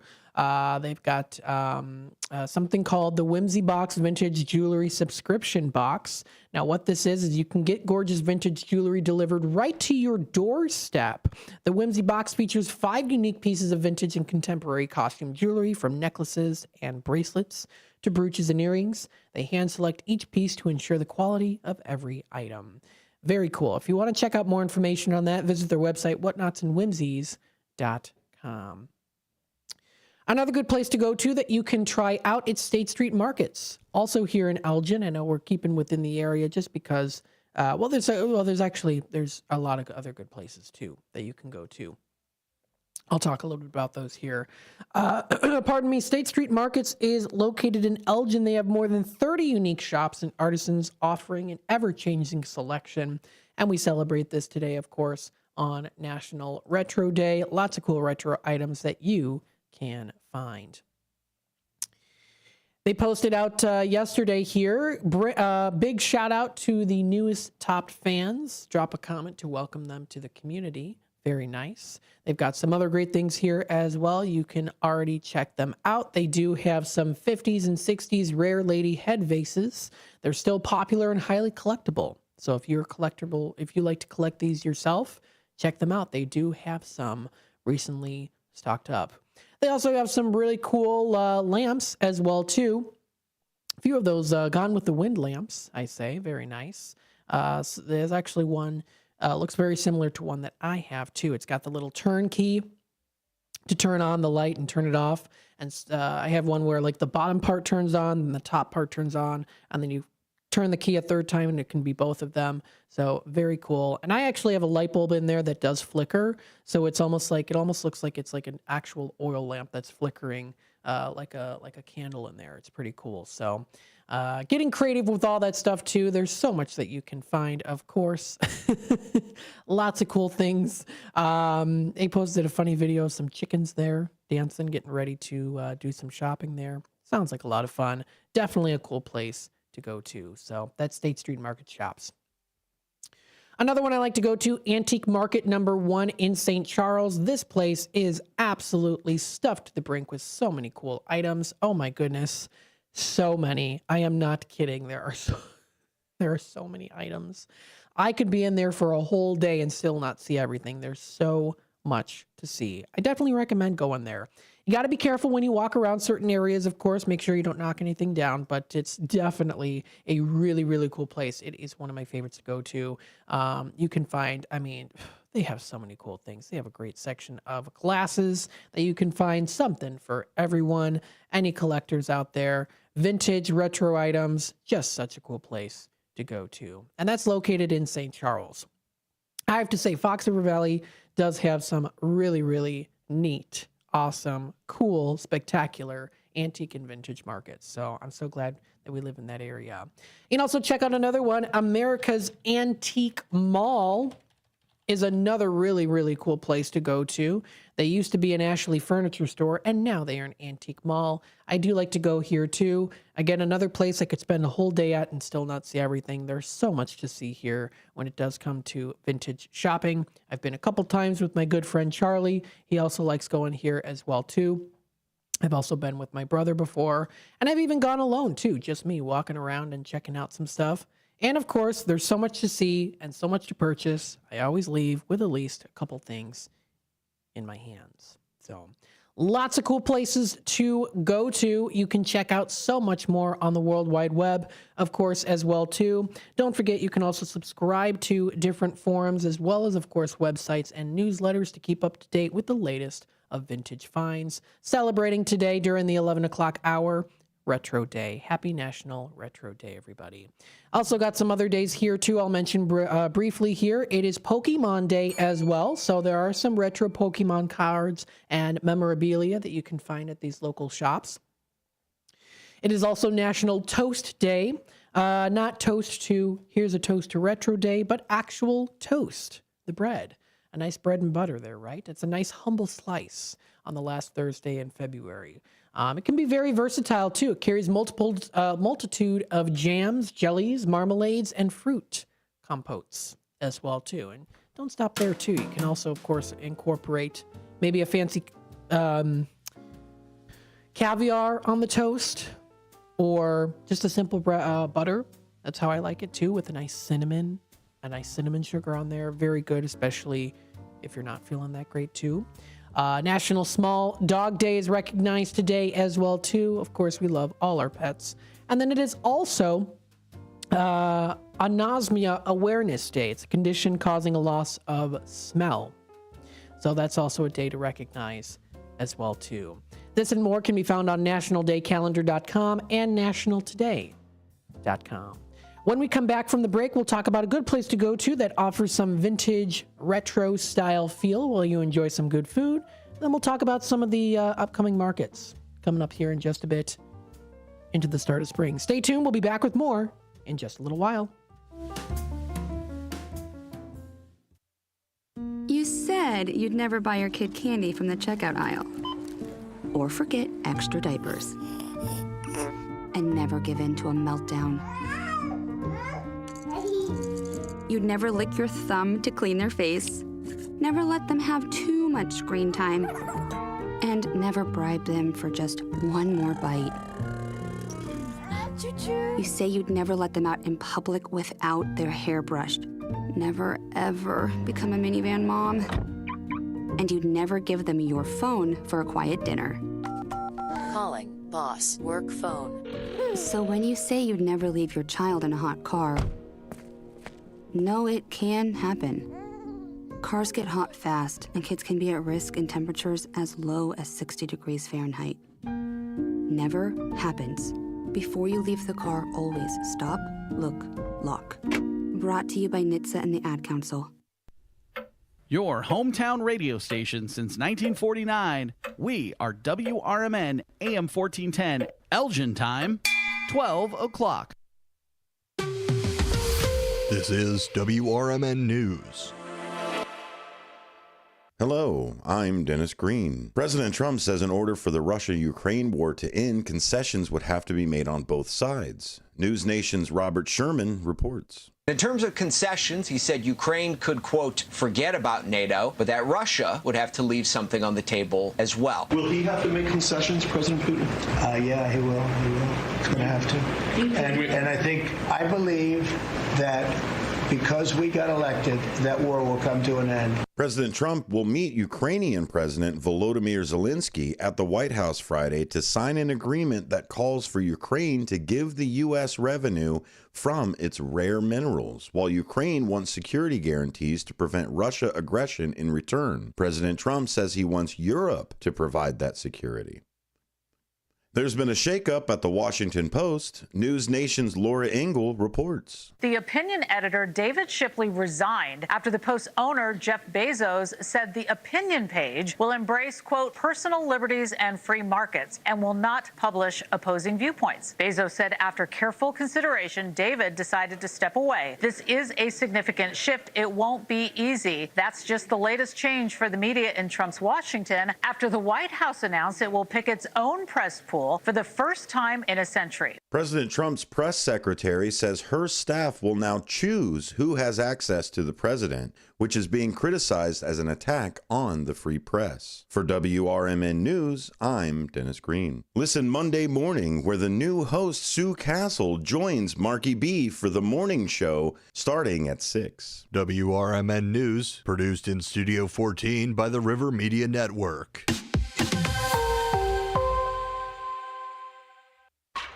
Progressive presents the Sports Flash on News Talk Radio 1410 WRMN. At United Center, Wednesday, the Clippers beat the Bulls 122-117. James Harden with 30 points. Zach Collins had 21 points, 7 rebounds, and 7 assists in the loss for the Bulls, who dropped to 23-36, 10-21 at home. The Bulls are back home Friday night hosting Toronto. The Blackhawks visit the Golden Knights tonight in Las Vegas. It comes with the NHL trade deadline approaching. Seth Jones reportedly unhappy. He said he'd like to be moved. The veteran defenseman voiced his frustration after the Blackhawks lost their 4th in a row and extended a run in which they've lost 7 of 8. They're 0-3-1 in their last 4, 1-5-2 in their last 8. Jones said, "We're the exact same team right now as we were in Game 1. The trade deadline is 3 o'clock Eastern on March the 7th. Spring training, the Cubs and Giants played to a 4-4 tie. The Padres beat the White Sox 3-1.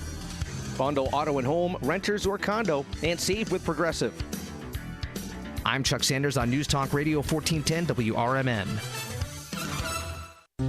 If you've been waiting to hear Macy's winter clearance, now's the time. Get everything you've been eyeing all season long at prices that are worth the wait. How good? Think 40 to 70% off coats, sweaters, boots, and more. Plus, come in and get an extra 20% off all your clearance purchases. That's up to 75% off. So if you've been waiting to treat yourself to something cute and cozy, hurry into Macy's now, because you're not the only one ready to score amazing winter deals. Savings off already reduced prices. Exclusions apply. Things are just better when you switch to Cricket. The sun shines a little brighter. Happy music starts randomly playing. Best of all, you can get iPhone 13 for just $29.99 with the ultra-bright Super Retina display and up to 19 hours of video playback, all on Cricket's super-fast 5G network. See? Isn't that better? Smile, you're on Cricket. Requires new account and port in on $60 plan. First service charge, tax to its sale. $25 activation fee. Terms and restrictions apply. Cricket 5G is not available everywhere. See store for details. This is Sarah Silver with your Fox Valley forecast. Today, a slight chance of rain showers with partly sunny skies and a high near 45. Windy conditions with gusts up to 35 miles per hour. Tonight, partly cloudy with a low around 30. Temperatures rising to around 32 overnight. Currently, it is 43 and partly cloudy. I'm Sarah Silver on the Talk of the Town, WRMN. Huge news. Right now at Wendy's, you can get a Son of Baconator for just $3. I don't think you understand this situation. The Son of Baconator is only $3 for a limited time. You know, smoked bacon, rich melted cheese. That Son of Baconator is only $3. Thank you to whoever wished upon that star. For bacon that just won't quit, gotta be Wendy's. U.S. price and participation may vary. Prices may be higher in Alaska and Hawaii, not valid on a combo or in third-party delivery platform. Listen this Sunday afternoon to Handle on the Law. I know we're at an at-will date, but for making a comment, like, hey, your hair looks good. And then I got a call from HR saying, hey, you know what? You're under investigation. Do I have any recourse? Were you fired? No, not yet. The problem, Eddie, is they can fire you for any reason they want. They literally can wake up in the morning and say, you know what? I'm a little bored this morning. I'll tell you what I'm going to do. I'm going to fire Eddie for no reason. Yep, he can do that. Yeah, that's California. Yep, welcome. It's Handle on the Law this Sunday afternoon from 4 to 7 right here on WRMN. It's always exciting to hear Elgin business owners like Tanner Melvin of Side Street Studios share positivity about the local community. Elgin is on its way, and it has been, and it's sometimes, we got set back with the pandemic, and it's been rough. Everyone has felt it in so many different ways. What we're trying to do is a lot of hand-holding and shoulder rubbing and being like, it's okay, it's okay. Mm-hmm. We're trying to get this town a lot more money. We're very lucky to live in this community right now. There's nothing like this around here. Feel the positive power of the first shift with me, Marky B, weekday mornings on WRMN.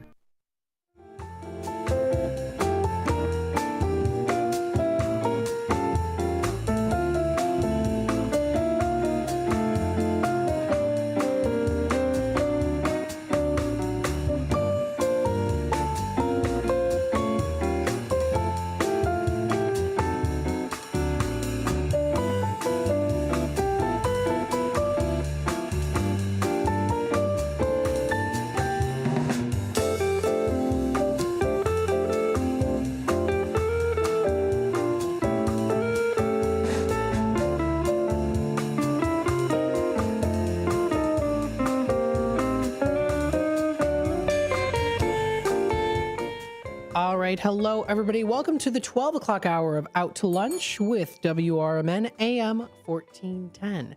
We are broadcasting live here from downtown Elgin. serving the Fox River Valley area. We hope that you are enjoying the day so far today. We've got some good things that are happening here in the local area. We'll definitely go through them here in just a bit.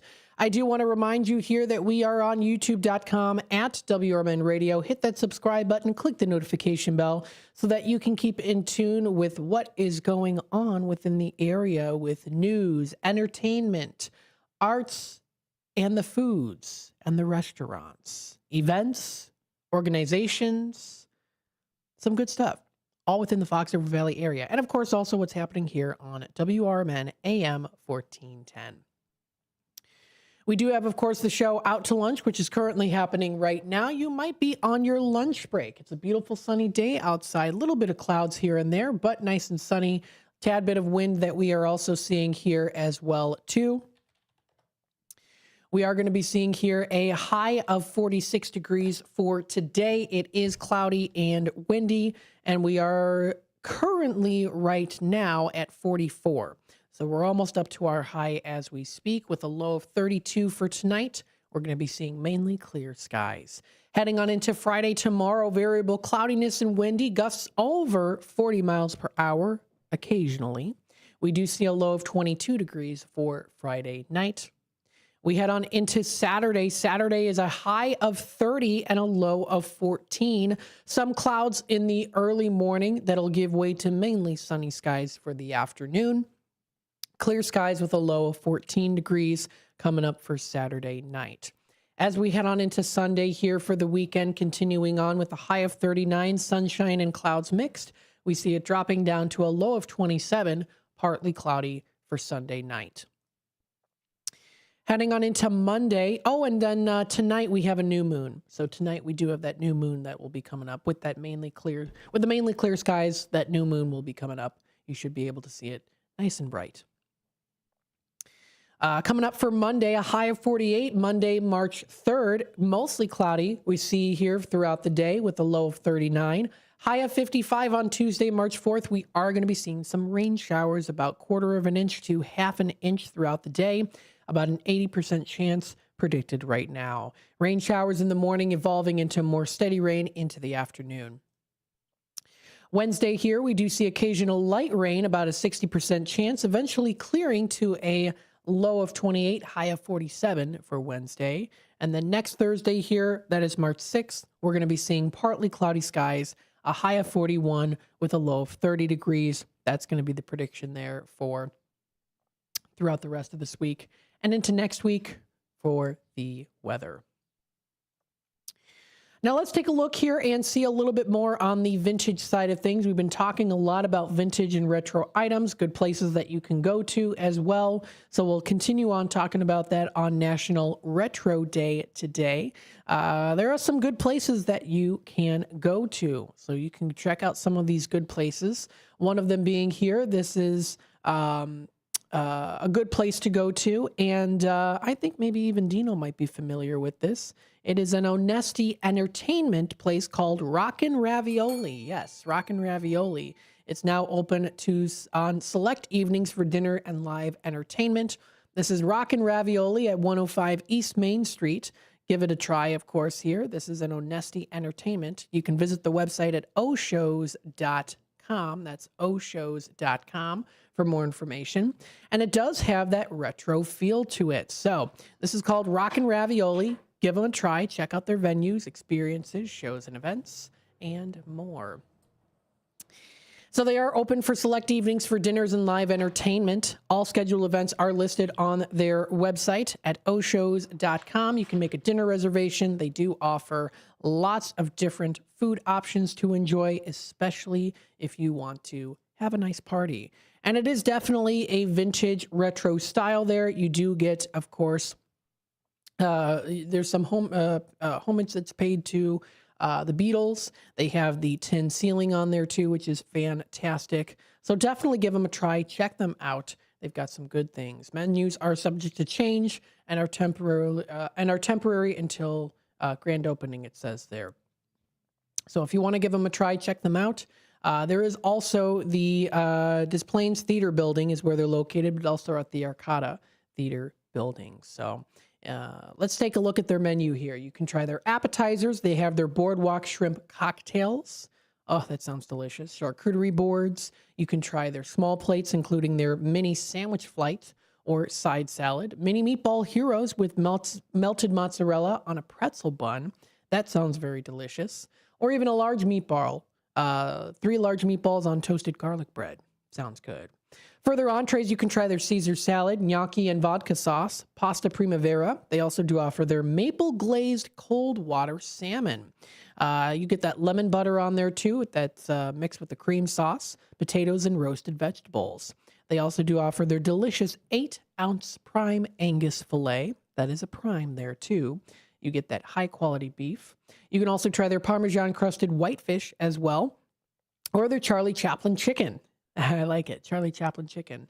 They also do offer their flatbreads there too. You can do a nice fresh mozzarella, tomato and basil, Italian pepperoni, or roasted veggie. They also do offer cauliflower crust and gluten-free options there too. And if you want to add candied bacon bits on there, you can also do that. They also offer their light bites, meatball hero, charcuterie boards. We mentioned those too. So give them a try. A nice little place to go to. Great for entertainment and parties as well. So check it out. More information can be found at oshows.com. That is Onesti Entertainment, Ron Onesti. Check out more information, of course. And you'll most likely, very definitely be hearing about Ron Onesti, of course, is the sponsor of Dino's Night Out, which will be coming up tomorrow from 2 until 4 o'clock. So, again, cool retro place to go to. Give it a try. Sounds pretty nice. Another place that you can also check out as well, too, this one is called Tavern at the Bridge. Now, this is located in Algonquin. It does kind of have that older retro style to there, too. It's within a whole historic building. You can give them a try. Check them out that they've got. They do post pretty regularly up onto their Facebook page. And again, this place is called Tavern at the Bridge. It's an old-fashioned neighborhood bar. They offer pizza, beer, burgers, and a laid-back atmosphere. They're located in Algonquin at 101 East Algonquin Road. So if you do want to give them a try, check them out. They are open now until 1 a.m. I do like that old-fashioned style of a building there. Of course, that look to it is very classical. They have the old bar setting in there, too. Again, also with that, that older ceiling, similar to what we have here at the station. They have the Tiffany-style lamps that hang, which I absolutely love that. They also have kind of that old town feel to it, even outside. They have a little slot area that you can go to. Has that original, looks like original flooring in there, that retro flooring. They also do have, of course, the old-fashioned kind of doors. The roof, of course, paneling on the roof. They've got some good stuff there. So feel free to give them a try. Check them out. They've got that old bar, too. It definitely looks like it's original. So those are some good places to go to. Tavern at the Bridge being one of them. Again, they do offer, of course, their beer, pizzas, burgers, and more.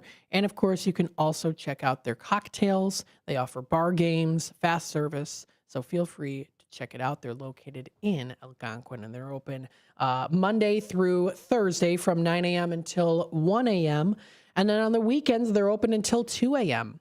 in the morning for an extra hour. So feel free to give them a try. You get that nice retro feel to it. I would also say another good place to go to that does kind of have that retro feel is Newman's Corner Pub. This is located in Hampshire. Of course, talked about them many times before. We're so excited to be having Sue on the morning show starting Monday. That's with Marky B and Susie C. Please give her a very warm welcome. We're very excited to be having her.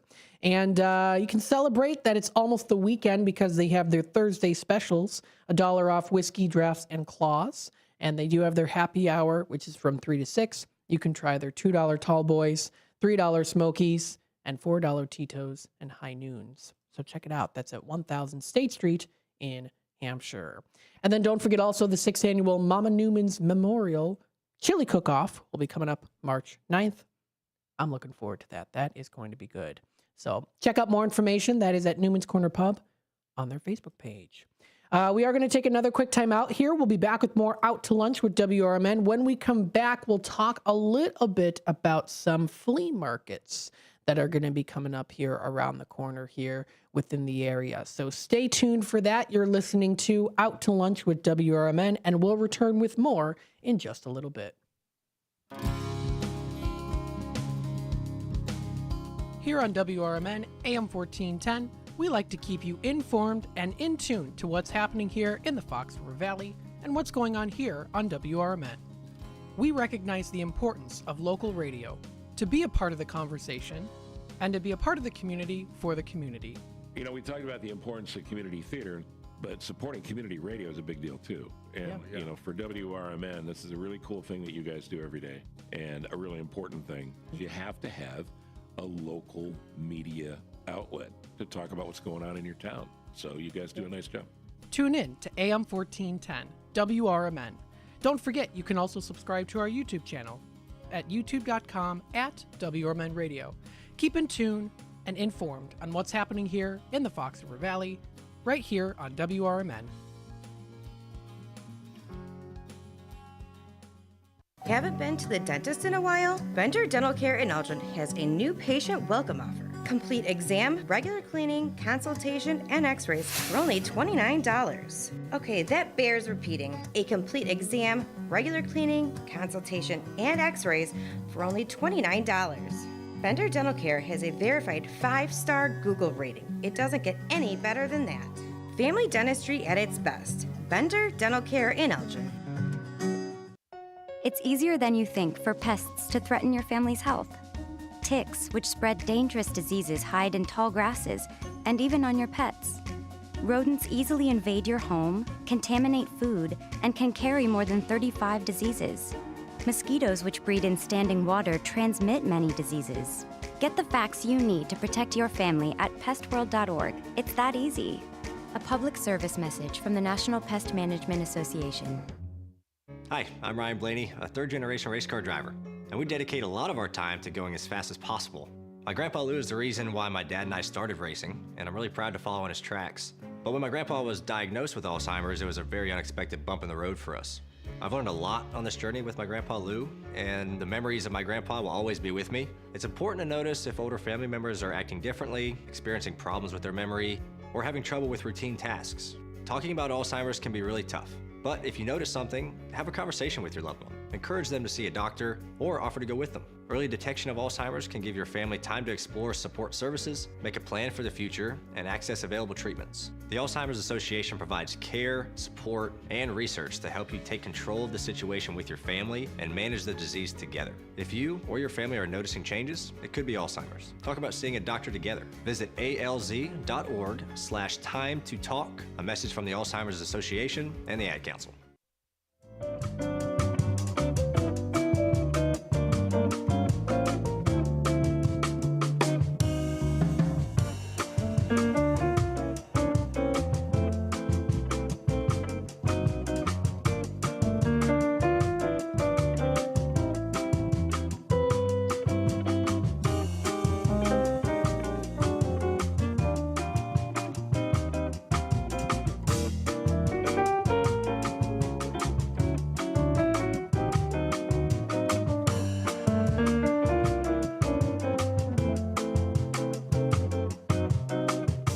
All right, welcome back, folks, to Out to Lunch with WRMN AM 1410. We're broadcasting live here from downtown Elgin, serving the Fox River Valley area.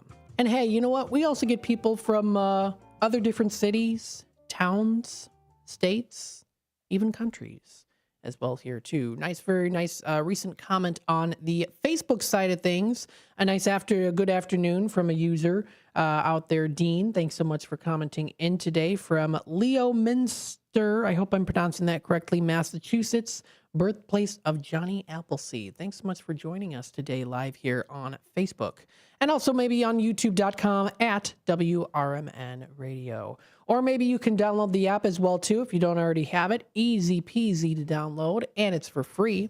You can tune in any time of the day, and it comes in nice and clear. That's through the app. We also do have, of course, our website that you can listen to, or also our AM 1410 dial. Now let's go through here and talk a little bit about what are some markets that are coming up here. We've been kind of having a little bit of the theme here going on for today's Out to Lunch show, talking about it being National Retro Day. And I thought, hey, you know what a great opportunity to kind of keep it as a retro theme. Not entirely, but, talk a little bit about it. 11 o'clock hour, we talked about the benefits of shopping vintage and retro items, some good places that you can go to, vintage shops, and also some retro style places to go to eat.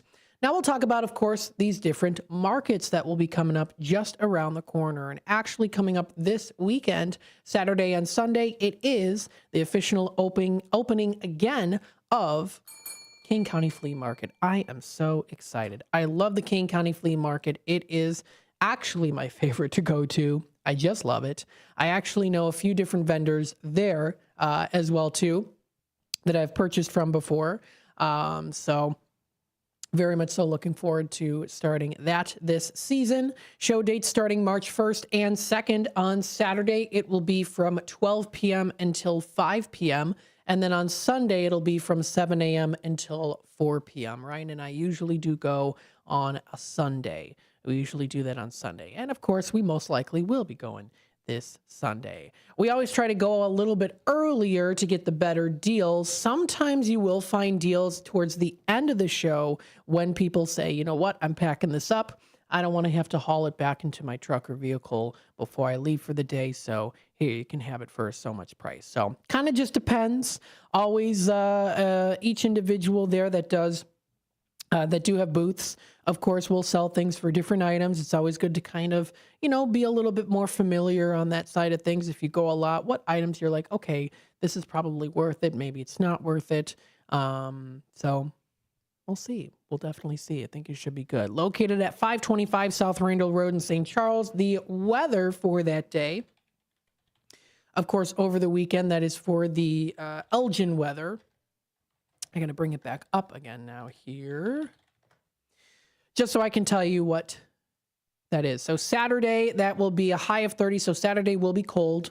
So it is going to be a cold day. Sunday is going to be partly cloudy, and we do see intervals of clouds and sunshine. High of 38, low of 27.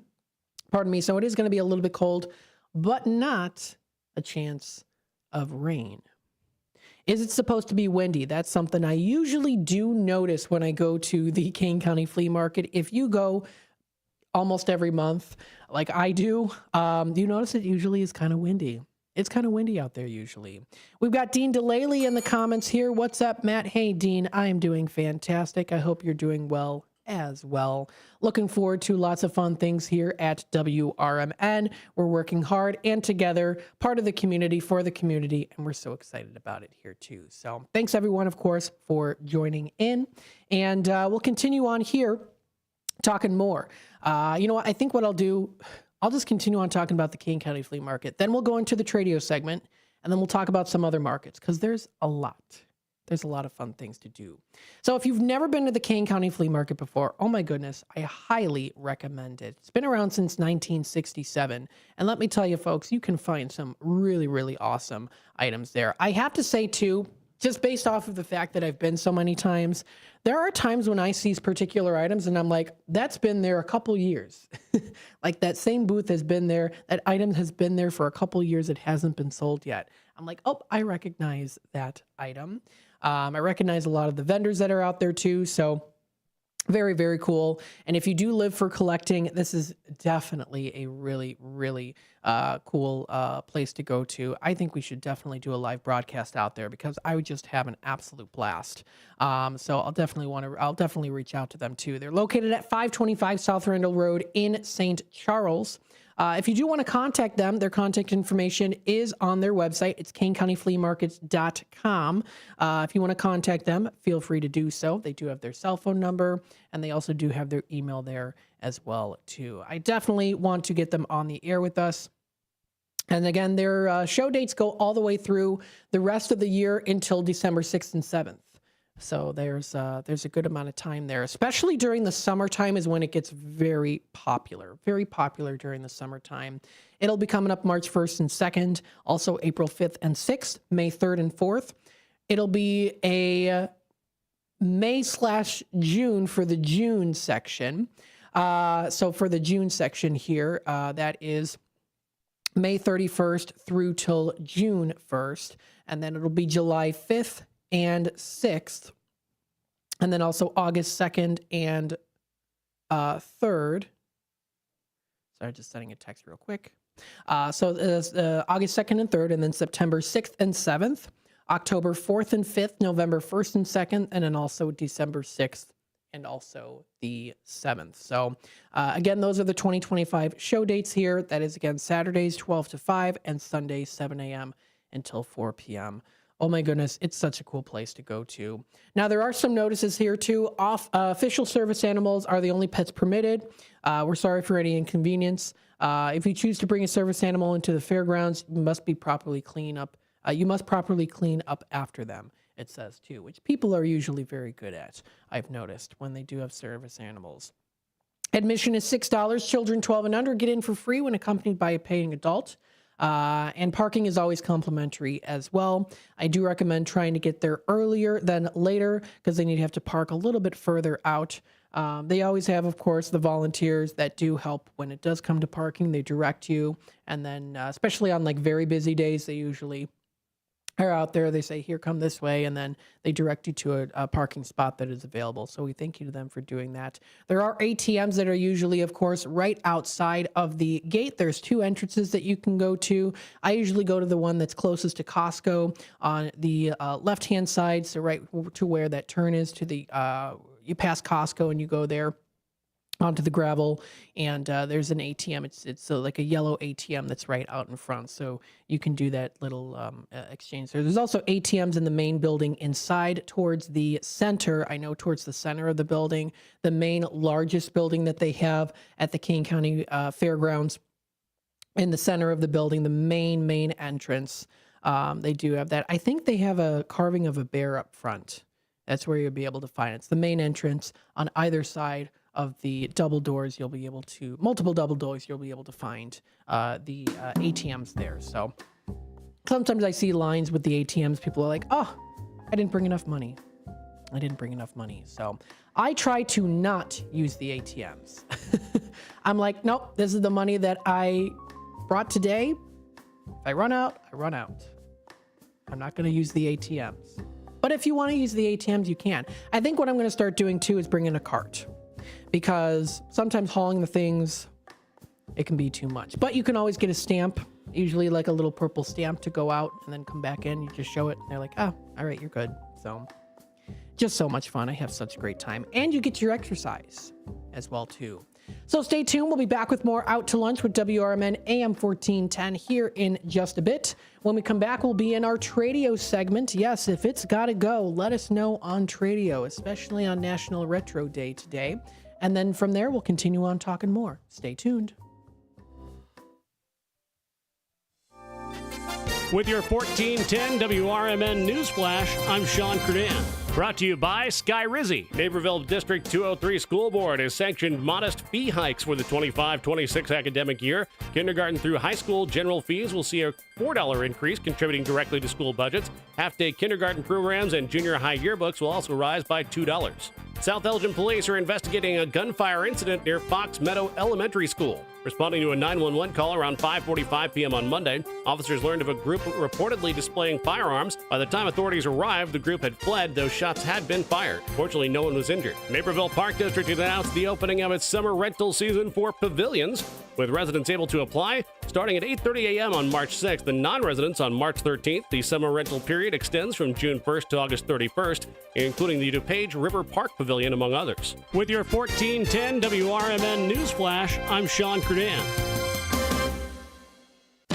Workdays can be unpredictable, but your workwear shouldn't be. With a Cintas Apparel Plus program, you'll have freshly laundered garments for everyone on your team delivered every week.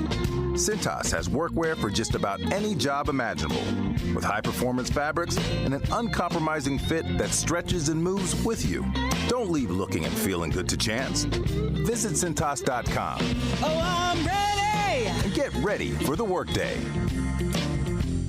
Dell Technologies is celebrating with anniversary savings on their most popular tech. For a limited time only, save on select next-gen PCs like the XPS 16, powered by Intel Core Ultra processors and more. Plus, curate your dream setup with great deals on select monitors, mice, and more must-have electronics and accessories. When you shop online at Dell.com/deals, you'll have access to leading-edge technology to match your forward-thinking spirit and free shipping on everything. Again, that's Dell.com/deals. Are you unemployed, underemployed, or considering a career change? Or maybe you're looking to take your career to the next level? The Business and Career Services, located at 1400 South Wolf Road, Building 200 in Wheeling, Illinois, is here to help. As a nonprofit organization, BCS supports all aspects of career development, from personalized career coaching and resume help to interview prep and even funding for job training. We're your partner in navigating high-growth careers. And it's not just individuals who benefit. Businesses can also rely on BCS for recruitment support, training resources, and strategies to retain top talent. Whether you're looking to grow your career or business, BCS has the resources and expertise to help you succeed. Find out more today at bcsillinois.org or call 847-484-8187. That's 847-484-8187. BCS, your future, our mission. This is Sarah Silver with your Fox Valley forecast. This afternoon, a slight chance of rain showers with partly sunny skies and a high near 45. Temperatures falling to around 43. Tonight, partly cloudy with a low around 30. Tomorrow, partly sunny with a high near 56. Currently, it is 45 and partly cloudy. I'm Sarah Silver on the Talk of the Town, WRMN.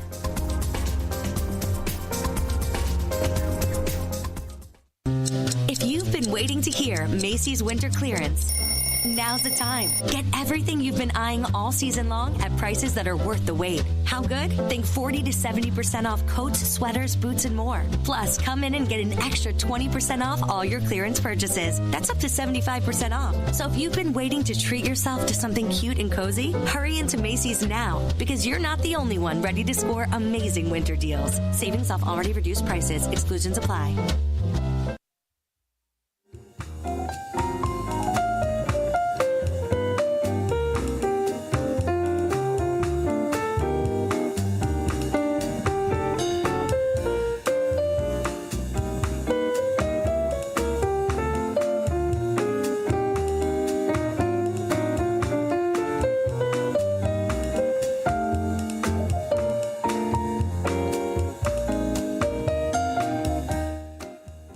Welcome back, folks, to Out to Lunch with WRMN AM 1410. Hey, you know it.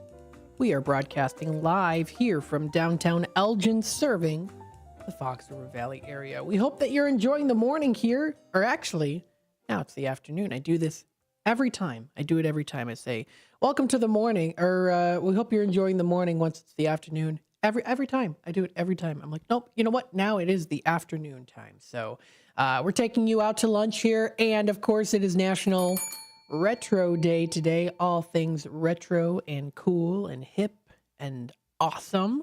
And if you want to announce what you're looking to purchase, sell, trade to the Fox River Valley area that might be retro or maybe not, feel free to reach out to us because we are in our Tradio segment. This gives you the opportunity to call into the show here at 847-931-1410. And of course, let us know what you're looking to purchase. Could be a retro item, could be something new. Doesn't have to be anything super fancy. Maybe it is something fancy, something cool, chic, unique. If you're looking to sell, of course, here too, you can feel free to promote it on Tradio. That is Trade Radio, Tradio there. We also do, of course, have the option where you can call in to trade as well, too. It's National Pokemon Day today, too. So if you have any Pokemon cards and you want people, you say, hey, I've got this particular card here. Does anyone have it? I can give it to you if you can trade with me if you have this card, whatever the case might be. Or, of course, to announce to the Fox River Valley area, maybe you're having a garage sale that's coming up pretty soon, maybe a church event. Let us know here on WRMN so that we can let others know as well, too, especially for those of you who are listening in. We're your community radio station here serving the Fox River Valley area. We want to keep you informed and in tune. So let's get started. We do have some Tradio callers that have recently called in. We have Wood by Jeff. Now, he does own a woodworking shop, and he has recently moved to Peru, Illinois. And so he's getting all situated there and set up as well. And he does have a box. No, I'm sorry, not a box, 100 boxes of literature. He's got lots of literature here, all different kinds. Lots of the literature are literature in regards to things that talk about the Federal Reserve, government, so a lot of political, etc. So if he's looking to donate to someone, all of them just put together, all of them put together, hundreds of boxes there. That's a lot. So if you want to reach out to him, that number is 630-365-9488. Again, that's 630-365-9488 is that number to dial. So feel free to reach out. We have another Tradio caller here, has a 2,000 watt generator for sale. Now, he does say that this is a really nice, small and quiet generator. So it doesn't make a whole lot of noise. It won't annoy you too much, which is nice. If you do want to reach out to him, he originally did list it for $350 in the past, and he's relisting it now, brought it down to an extra $50 off to $300. So if anyone is interested, please feel free to reach out to him. That's 847-8813. That's 847-8813. Another Tradio caller here. This is Motorcycle Tony. He does look for Japanese motorcycles. Now, they do not necessarily have to be working. They can be, as he says, dead or alive, and they can be in any condition too. He also has cash in hand and also a trailer to transport them. Take them off your hands there into his. Set and ready to go with that. If you want to reach out to Motorcycle Tony, you can feel free to reach out. That is 630-335-3312. Again, 630-335-3312. We have John from Des Plaines. He has two vehicles, a Nissan Versa and a Toyota Camry. Now, the Toyota Camry is a four-door Toyota Camry. It is silver. It is the year 2007 on there, too. It's from, not on there, it is a 2007 Toyota Camry with 96,000 miles on there for $4,700. Also has a Nissan Versa. It's in the color white. It's four-door from 2017. So there's a 10-year difference between the Toyota and the Nissan there, but still pretty cool nonetheless. 87,000 miles on the Nissan Versa for $5,800. You can feel free to reach out to him. That number is 312-659-6754. That's 312-659-6754. So feel free to reach out. Another Tradio caller here that has recently called in and mentioned with us here too, looking to buy that sailboat. Now, he's looking to do that, of course, go out and to do some sailing, maybe for himself or maybe with others. Whatever the case might be, he is looking to buy that sailboat. Someone out there might just have what he's looking for. And if you are interested, you might just have a sailboat yourself or you know someone, please feel free to reach out to him. He does say to leave a text if he doesn't answer, or also a voicemail as well there too. That is 847-741-8276. That's 847-741-8276. We have Westside Freddy here looking for musicians for the Push Worship Band here in Elgin. He is also setting up auditions for lead singers too, so anyone out there that might be interested in singing, he is looking for some lead singers. He's going to be doing some auditions, setting those up. He is also looking for an older Nintendo system, reasonably priced for his grandson, so if anyone is interested, for more details, feel free to reach out to him. That number is 630-677-4794. That's 630-677-4794. Another Tradio caller here calling in does have, let me go back to the page, or is looking for 2-pound weights. Now, this is for exercising, reasonably priced.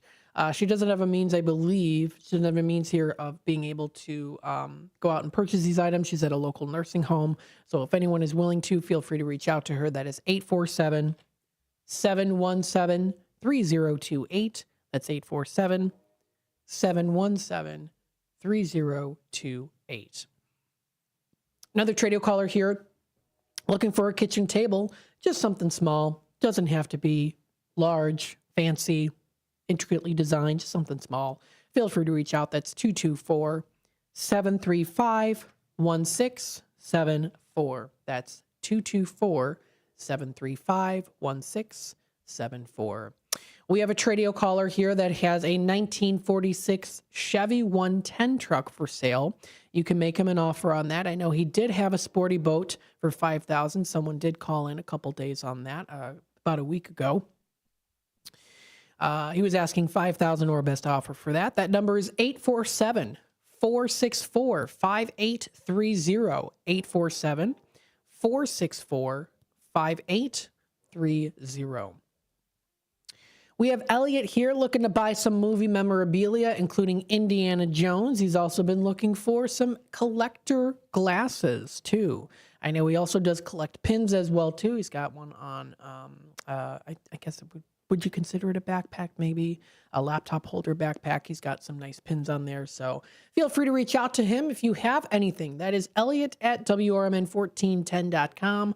Or you can also, again, reach out to any of these Tradio callers. Let them know, hey, you know what? I know someone that has this, or I know someone that is willing to buy this. So you can kind of communicate that way too. So that's Elliot at WRMN1410.com. Again, Elliot at WRMN1410.com. And then we also do have Bill. He sells those movie posters. Film posters, they make really great wall art too. Maybe you want to spruce up your environment a little bit more there. And especially during spring cleaning, it also is kind of a redecorating time there too, if you'd like. And if you want to, add some things, including these cool movie posters. You can contact him through text or email. Email is billsellsposters@gmail.com, or you can also text him at 708-793-3980. That's 708-793-3980. The time is 12:44. I am going to take another quick time out. When I come back, we'll come back and talk a little bit more on some things that are, I think what I'll do is there are some emails that I have been getting that I want to mention here. I just haven't found the time to do so. So I do want to mention those, some good emails that our fellow listener Linda sends out. So I do want to read through those, and then we'll go through, while time allows here, some of the markets that are coming up. Stay tuned. We'll be back with more in just a bit. At Britain's Touchless Car Wash, they know life gets busy. That's why they're here 24/7 to keep your car looking spotless, fast, and easy. Their advanced brush-free wash technology delivers a sparkling clean without a single scratch, because they treat your car like it's their own. Here's the best part. Right now, you can get a free car wash just for joining their text club. It's simple. Just text BRITT to 30400, and your first wash is on them. Britain's Touchless Car Wash has two convenient locations, 1923 Larkin Avenue in Elgin and 555 Willow in West Dundee. They're proud to keep your car clean while giving back to our community. Text BRITT to 30400. That's BRITT to 30400. Now for your free car wash, and see why Britain's Touchless Car Wash is the fast, gentle, and reliable choice. Are you prepared for an emergency or disaster? Because it's not a matter of if, but when. Don't find yourself saying, I'll trust water bottles and a flashlight to save the day, but I'll be proved wrong. With a tornado approaching, I'll realize that I like a wheelchair-accessible shelter. When the floodwaters rise, I'll be up in the attic with 20 cans of beans. It's a recipe for disaster. Let's prepare so we all have a better story to tell. Get started at ready.gov/older adults. Brought to you by FEMA and the Ad Council. Why choose a Sleep Number smart bed? Can I make my side softer? Can I make my side firmer? Can we sleep cooler? Sleep Number does that. Cools up to 8 times faster and lets you choose your ideal comfort on either side. Your Sleep Number setting. And now save 50% on the new Sleep Number limited edition smart bed. Limited time. Exclusively at a Sleep Number store near you. Learn more at sleepnumber.com.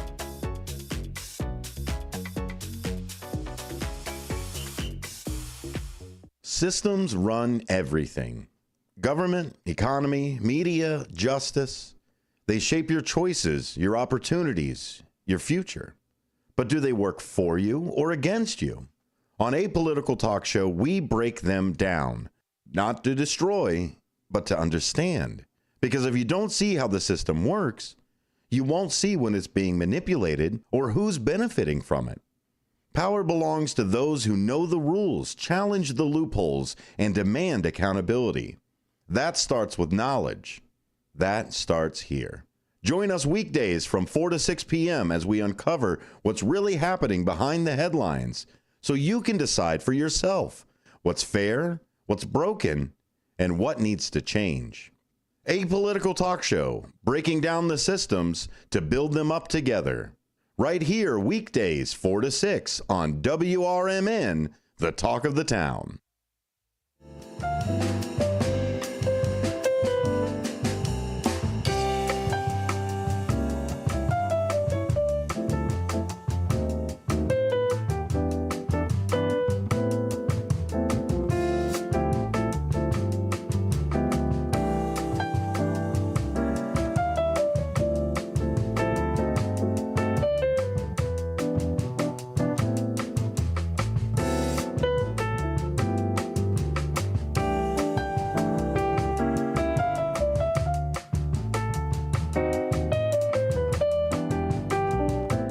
All right, welcome back, folks, to Out to Lunch with WRMN AM 1410, broadcasting live here from downtown Elgin, serving the Fox River Valley. We hope that you're enjoying the day. It is starting to become a little bit more overcast outside today.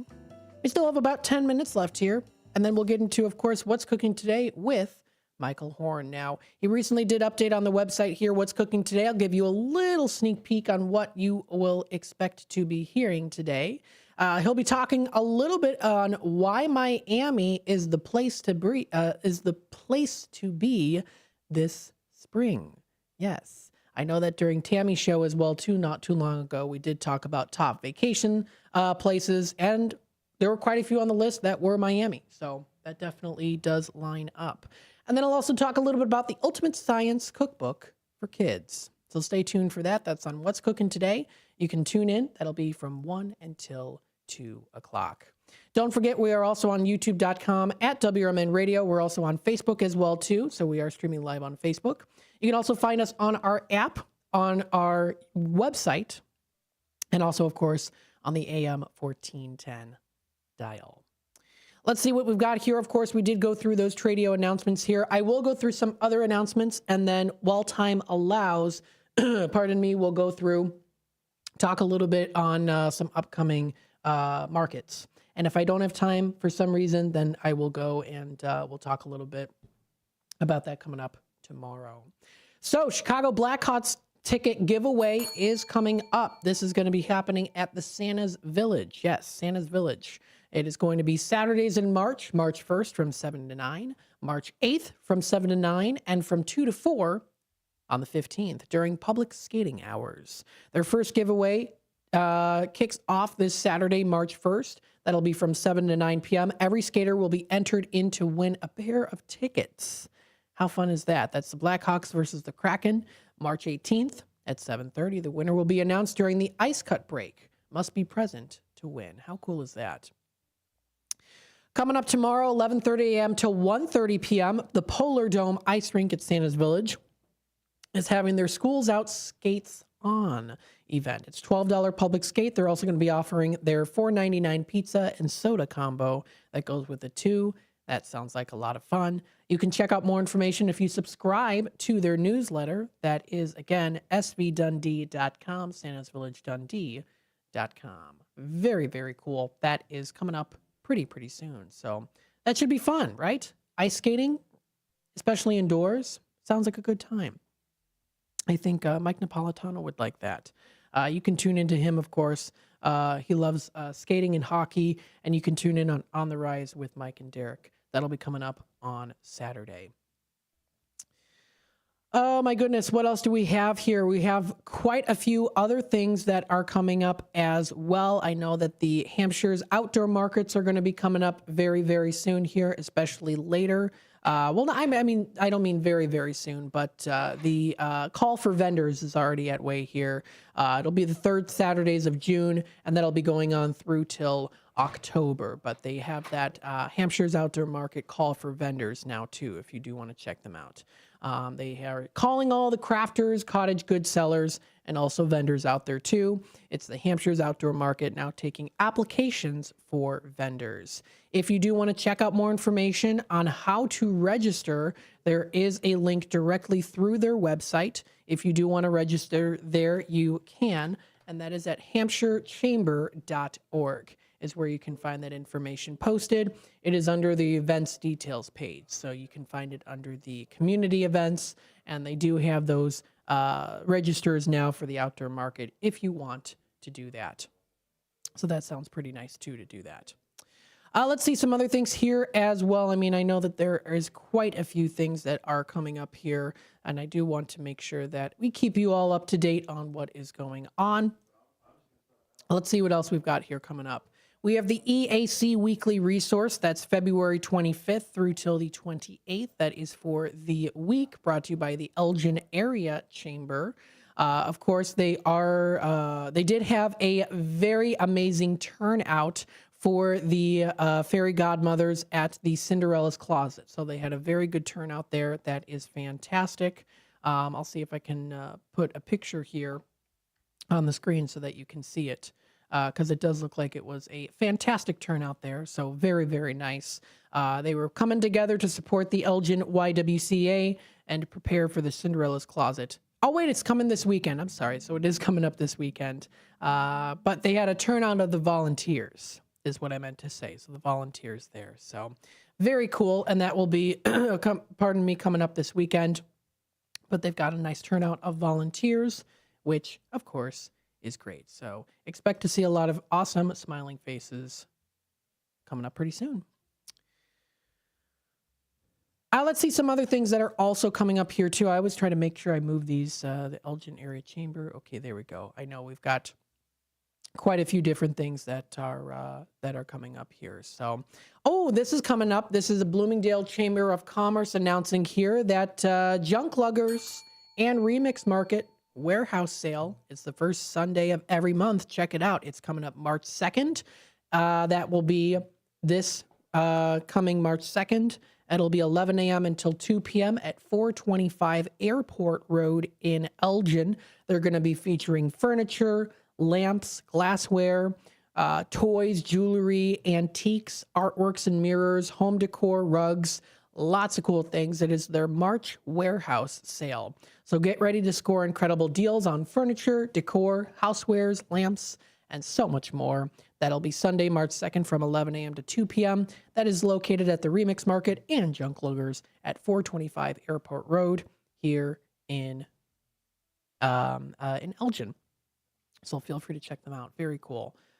If you want to do that. So sounds like a good plan for sure. Go on out and check it out. Should be a lot of fun. Let's see some other things here that are also coming up. I know that we do have a lot of different things that are coming up here too. I'm trying to utilize what I best have here because there's lots of different things that are coming up. So we'll have to take a look. And we'll see. There's going to be a small business networking reception coming up here. This is hosted by Monica Rubio, Community Leading Marketer Executive SVP. And that'll be March 11th in DeKalb and March 12th in Waukegan. That's brought to you by the Old National Bank. So you're invited to that. And that was posted by the Elgin Area Chamber. So you can check out more information. And again, feel free to subscribe to these different chamber events. Always good to keep you up to date and in the loop, as we do here also on WRMN. Lots of good things coming up here, so of course you don't want to miss out on that. If you do want to check out more information on more things that will be coming up in the very near future, of course, there's lots of great things that you can subscribe to and check out to view. Don't forget also here, too, the Elgin Symphony Orchestra is coming up here this weekend. We did speak with Chad Goodman yesterday. He came into studio to talk about Beethoven's Violin Concerto coming up here March 1st and 2nd. That'll be from 7:30 to 9:30 at the Hemmons Cultural Center on March 1st. And then also on March 2nd from 2:30 until 4:30. So it definitely should be a good time. Check it out. Other great events will also be coming up in the near future as well. He really also did touch base coming up on May 17th, the 75th anniversary gala that will be coming up at the San Filippo Estate is where that'll be. So check out more information. They also do offer a brand new online ticketing experience. So they recently updated that as well too, making it a little bit more easier to do your purchasing there for these great events. So Beethoven Violin Concerto coming up here Saturday and Sunday. Check out other live events that will also be coming up there too. View it on their website. That is elginsymphony.org. That's elginsymphony.org. Lots of great things coming up here in the near future. You can always check out a lot of awesome things by, of course, subscribing to newsletters, checking out Facebook pages, and more. ExploreElginArea.com is another really great one to check out here, too. So, very nice. We have less than a minute left here as we speak, so we'll continue on. What I'll do is I'll just very briefly mention here some of the upcoming markets that will be coming up. And later into, of course, the week too, we'll continue on with that. We have of course, the Kane County Flea Market coming up this weekend. Some other ones here I'll briefly mention. Elgin High School is having their 50th Collectibles and Crafts Market, Sunday, March 16th. So you don't want to miss out on that. Kane County Flea Market as well there too. Zirco Promotions Grays Lake Antique Market will be March 8th, 9 a.m. to 4 p.m. That's in Grays Lake, Illinois. Another really good one to go to also. And then also brought to you by Zirco Promotions. In April, the Civil War Military and Collectors Arms Show. That'll be in April. Lots of really great things coming up here as we start to head on into a little bit more of the spring season and summer as we get out of the winter. Stay tuned. What's Cooking Today will be coming up next. This has been your host, Matt McNeil, and we hope you all have a wonderful rest of your day. Are you ready to take your brand to the next level? Image 360 South Elgin is your ultimate destination for custom signs and visual communication solutions. Looking to rebrand your office interior? Need striking vehicle wraps or decals for your fleet? Or perhaps you're in the market for a standout trade show display? At Image 360 South Elgin, they've got you covered. As your full-service custom sign and graphics partner, they deliver bold solutions and exceptional support. From outdoor signage to eye-catching store signs, indoor graphics to comprehensive branding solutions, they have the experience to elevate your brand's presence. Trust Image 360 to create a long-term partnership that gives your brand 360 degrees of exposure. Visit them at 506 Sundown Road in South Elgin. Image 360 South Elgin. Bold solutions, exceptional support.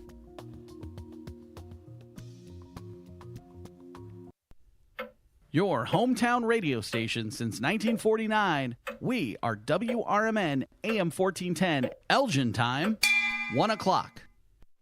This is WRMN News. I'm Marky B reporting. Prompted by what he calls radical changes in Illinois' criminal justice system, DuPage County Sheriff James Mendrick is skipping a potential third term as the county's top cop and setting his sights instead on the governor's mansion. Mendrick, a Republican from Woodridge, announced he will run for Illinois governor in the 2026 election. He's the first candidate to formally declare for the race. A St. Charles man is facing criminal charges after a stabbing inside his home early Wednesday morning. Stephen J. Perdue, age 34, of Chesapeake Road, is charged with armed violence and 2 counts of aggravated battery. According to the release, officers responded to reports of a man crying for help just before 1 a.m. on February the 26th on Chesapeake Road. Officers found a man bleeding significantly from a wound to his arm. Officers applied a tourniquet and immediately requested assistance from the St. Charles Fire Department. The victim told police that he and Perdue were friends, and he was inside Perdue's home when Perdue stabbed him. Officers located Perdue inside his home and attempted to make contact. When he did not comply, officers requested assistance from the Kane County SWAT team. Police obtained a search warrant, and SWAT team members extracted Perdue from the residence and took him into custody without further incident. And a Montgomery man has been charged with sexually assaulting 5 minors over 15 years. Michael G. Ferris, age 84, of South Main Street in Montgomery, is charged. Criminal sexual assault, 23 counts, a Class 1 felony, and aggravated criminal sexual abuse, a Class 2 felony, 67 counts. State's Attorney Jamie Mosser alleges that between January of 2008 and July of 2022, Michael Ferris committed acts of sexual penetration and contact with 5 victims between the age of 13 and 17. I'm Marky B, and this is the Talk of the Town. Produced in Studio 14 by the River Media Network.